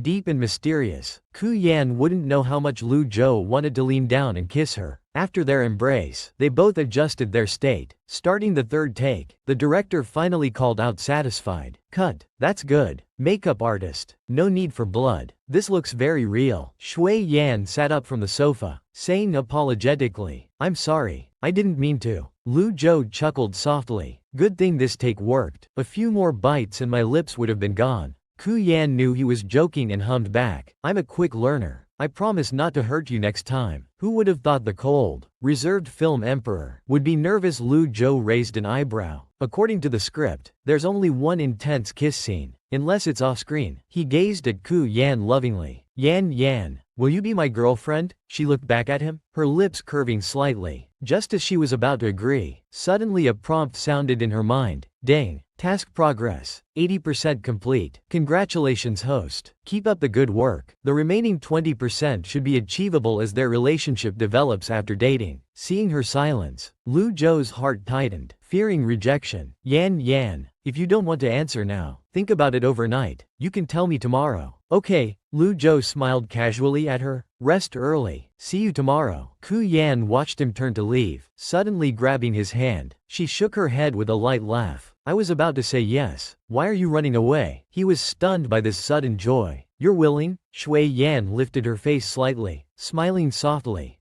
Let's be together." However, before their web drama finished filming, someone leaked information on Weibo, including the incident where Ku Yan accidentally bit Lu Zhou during filming. This caused dissatisfaction among fans, and even casual netizens didn't support their relationship. Ku Yan and Xiao Qi stared at the online comments. He didn't understand why fans still opposed their relationship despite the host's efforts to prove herself. Why were fans still against them being together? Xu Yan calmly explained that fans wanted equal status. Even if the controversy died down, their career standings were still too different. Suddenly, she noticed movement outside the window. She got up to check the curtains, and what she found was surprising. It was Lu Zhou standing on the balcony, gazing at her, his dark eyes concealing emotions. Xu Yan immediately guessed he had climbed over from the neighboring balcony. Lu Zhou considered that they were too popular lately, and using the front door might lead to paparazzi photos. Though Lu Zhou looked forward to their relationship becoming public, he didn't want to trend for visiting an actress at night. If two people in love have too big a gap in their abilities, would you choose to give up or work harder to become more outstanding? Xu Yan closed the curtains, fully agreeing with her approach. Lu Zhou ruffled her hair, saying in a low voice, "Then let's keep it low-key. We won't go public for now." Xu Yan obediently agreed. "Whatever you say. We'll go public whenever you want." Shui Yan smiled, determined to win awards and make fans feel she was worthy of him. "I'll use this as motivation to become a successful woman who can stand beside you." Lu Zhou cupped her face. "Well, I don't mind being the successful woman." He pulled her closer and kissed her gently. She thought they would deepen the kiss, but Lu Zhou pulled away quickly. Dissatisfied, she asked, "Are you afraid of hurting me?" The next moment, she lightly tugged at his collar, pulling his head down. She stood on tiptoes and planted a quick kiss on his thin lips. Lu Zhou's hands steadied her waist as they continued kissing. Shui Yan unconsciously grabbed his shirt, accidentally popping off 2 buttons. Lu Zhou laid her on the bed. He supported himself on his arms, slowly leaning down. 6 months later, Long Lost Love aired and became a huge hit. They gained many CP fans. Afterward, they didn't collaborate again, each filming separate projects. One signed on for a female-led drama, while the other took on the role of a disabled CEO. They kept their relationship private. Ku Yan focused on her career like a workaholic. 3 years passed, producing many good dramas. She became a well-known actress with real talent, getting closer to her goal. Now, on the hotel table sat an exquisite birthday cake she made herself. Xu Yan smiled and said, "This is the 3rd birthday I've spent with you. Happy birthday, my dear Zhou." He looked at the cake, his smile growing. Xu Yan urged, "Make a wish." He closed his eyes seriously. "I wish Yan Yan and I will be together forever." Then he blew out the candles. True love means encouraging someone to become excellent and confident, supporting them unconditionally rather than finding reasons to hold them back. Shui Yan dipped her finger in the cake's frosting and smeared it on his face. Lu Zhou's left cheek was now covered in frosting, looking cute and pink. Lu Zhou hugged her tight, chuckling. "So mischievous," Shui Yan said playfully. "Birthday boy, you can't bully people." He smiled gently. "I won't bully you, but I'll punish you by making you lick off the cream." As soon as he finished speaking, Ku Yan obediently kissed the cream off his face. The soft cream stuck to Ku Yan's lips. After the kiss, her eyes curved upward, clearly wanting more. She impatiently held Ku Yan's face, her kiss carrying an overwhelming intensity, as if wanting to devour him completely. Just as he was about to move to Ku Yan's neck, he quickly pushed away, and softly said, "We can't." This disappointed Lu Zhou greatly. "There's an awards ceremony tonight. We can't leave marks." He had almost forgotten about that, but still couldn't help complaining. "You're going to win the award tonight, and our fans don't oppose us anymore. Can't we go public yet? It's just a nomination. I might not win." Shui Yan wrapped her arms around his neck. "But we can go public now?" Lu Zhou asked excitedly yet mysteriously. "How will you announce it?" She playfully replied, "It's a secret." At the awards ceremony, the host announced Shui Yan as the winner of the 29th Golden Magnolia Award. She gracefully greeted the audience below. The audience praised Ku Yan. Surprisingly, Lu Zhou came on stage to present her award. Although this wasn't Lu Zhou's first time on the Golden Magnolia stage, it was his first time as a guest presenter. "Please allow me to take a few minutes of your time." The spotlight shone on him in his bespoke suit. Tall and handsome, he gazed at her beautiful, sweet face. "Yan Yan, will you marry me? From the moment I fell for you, I swore to love, cherish, and respect you." He knelt on one knee and took out a ring box. Inside, under the small spotlight, was a beautiful sparkling diamond ring. This woman, who initially just wanted to complete her mission quickly, had changed her mind in the end. What was the reason? Times had changed. In these 3 years, Shui Yan gained not just career success and applause. Lu Zhou had been there for all her emotions. She smiled softly and replied, Zhou, I do. Lu Zhou put the ring on her finger. He said deeply, Yan Yan, my love for you will last until my dying breath. Shui Yan softly replied, I love you too. Zhou. Just then,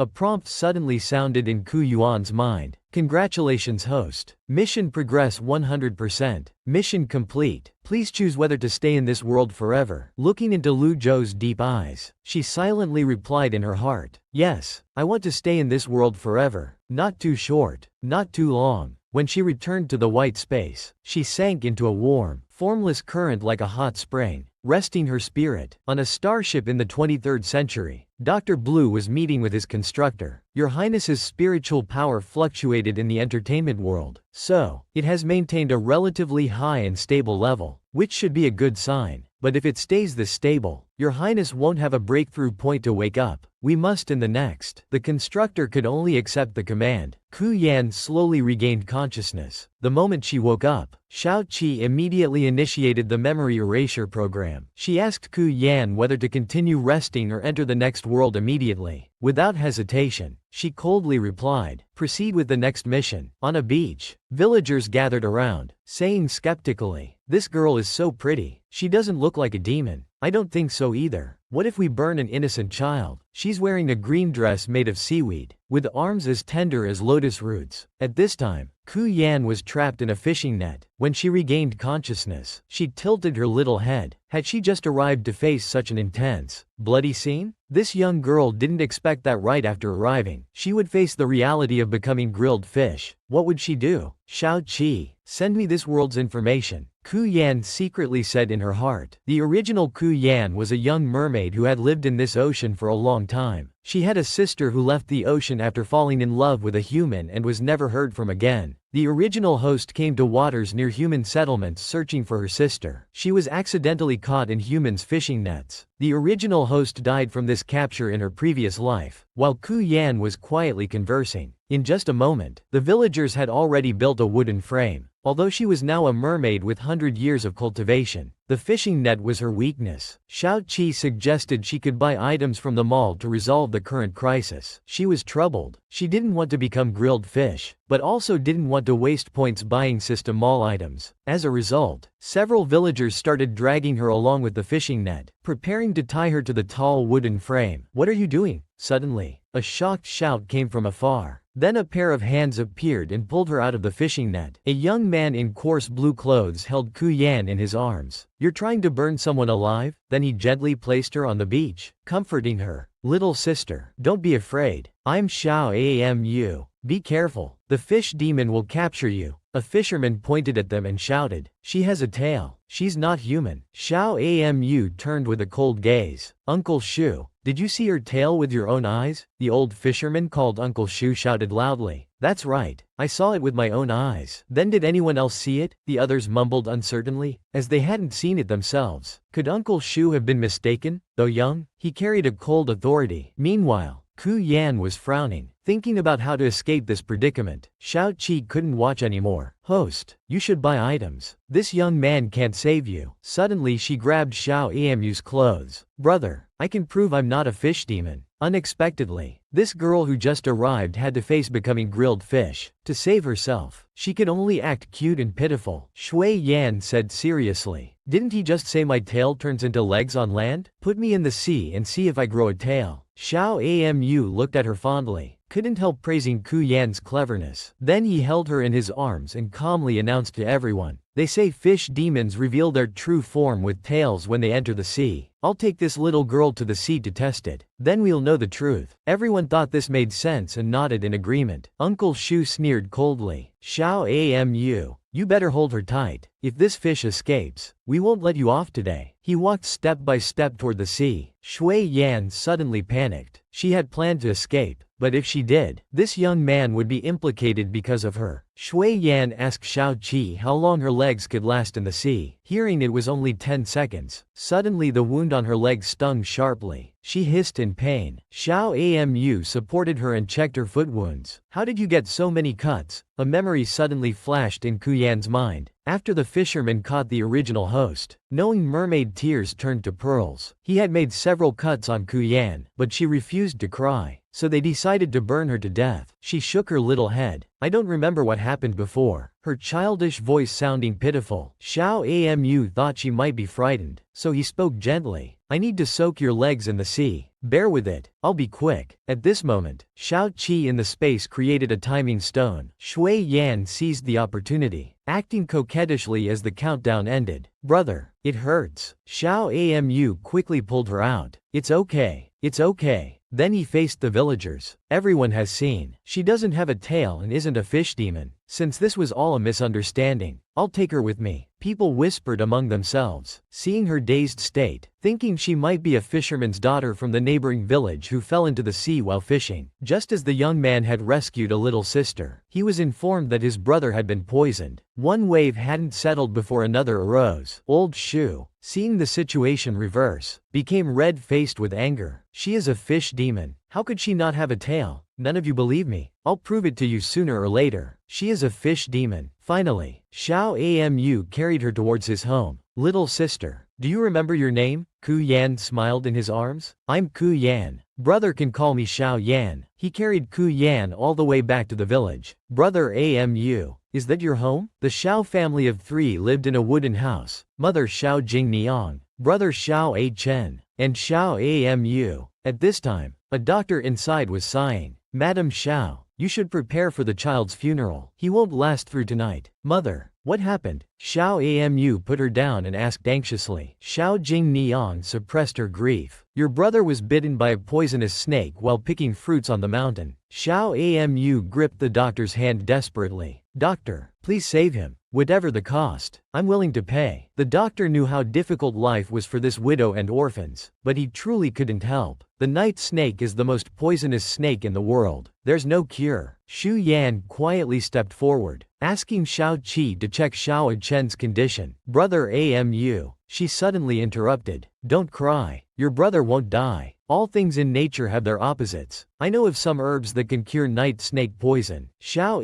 Amu's eyes lit up. Really? Where do these herbs grow? Xiao Jingniang held back her tears, gently saying, don't get your hopes up. Just go buy a coffin for your brother. Beautiful aunt, I'm not making this up. Ku Yan stated, I can take brother Amu to find the antidote. Xiao Amu stood up resolutely. Whether it's true or false, I must try. As long as there's a glimmer of hope, I won't give up. Then he reached down to pick up Ku Yan. Xiao Yan, I'll take you to the mountain forest. Help me identify which is the celestial comfort herb. The doctor watched them leave helplessly. Sigh. Medical texts state there's no cure. Going is futile. This woman is so pitiful. She raised 2 children alone with great difficulty. And now this accident. After they left, Xiao Jingniang sat weakly on the bed praying. If heaven has eyes, please give Chen a chance to live. The 2 children had already suffered so much with her. Why was heaven still torturing them? Xiao Jingniang looked at her younger son, whose breathing was so weak it was barely detectable. 1 foot already in the underworld, and couldn't help but hold him and cry. She placed all her hopes on Amu finding the celestial comfort herb. Suddenly, a voice came from outside. Xiao Amu rushed in carrying Ku Yan, holding up a green herb high. We found the celestial comfort herb. Then he put Ku Yan down. He immediately fed the crushed herb leaves into Xiao A Chen's mouth. Xiao Jingniang hesitated. Doesn't this medicine need to be boiled? He wiped the dirt off his hands and explained. The celestial comfort herb must be eaten raw. It becomes ineffective if boiled. Suddenly, the person lying on the bed's eyelashes fluttered, and his eyes opened. He saw a gentle and lovely little girl before him. Xiao A Chen wondered if he had reached the underworld. Otherwise, why would such a beautiful spirit come to receive him? Xiao Amu touched a Chen excitedly. You're not dead. You're alive. Brother. Xiao A Chen regained some consciousness and asked weakly and confusedly. I'm alive? Then who is this cute little sister? He explained. This is a little sister I found by the sea. Her name is Ku Yan. She got separated from her family. Let's adopt her into our family. Xiao Yan, You're our Xiao family's little benefactor. Would you like to stay with us? Xiao Jingniang had recovered from her near grief of losing her son. Ku Yan called out to Xiao Qi in her heart. What is my mission in this world? Host has 2 tasks. First, find your missing sister. Second, the original owner's ancestors had 4 benefactors. You must find their descendants who carry the fish jade pendant and repay their kindness. All search tasks. So I can't stay in one place for long. Xiao Jingniang was very understanding, saying, is Xiao Yan hesitating because of the unfamiliar environment? It's normal to hesitate. You don't need to decide right away. Unexpectedly, this girl had transmigrated into a mermaid's body, had to repay debts for the original owner, and risked being grilled as fish. She touched Ku Yan's black fluffy hair and smiled gently. Auntie will find you some clothes to change into and help you style your hair into a pretty bun. Okay, beautiful auntie, you're so kind, Ku Yan said sweetly. Xiao Jingniang helped her change clothes and styled her hair into 2 adorable buns. The already fair and delicate girl became even more exquisitely sweet after the makeover. Xiao A Chen watched eagerly from the side. Can I pinch little sister Yan's cheeks? Your hands are too strong. What if you hurt Xiao Yan? Xiao Jingniang protectively shielded her. Suddenly, they heard a fierce voice outside. Go in and search. Bring out that fish demon girl. Shui Yan couldn't help but furrow her delicate brows. They were here to catch her, those people who wanted to grill fish again.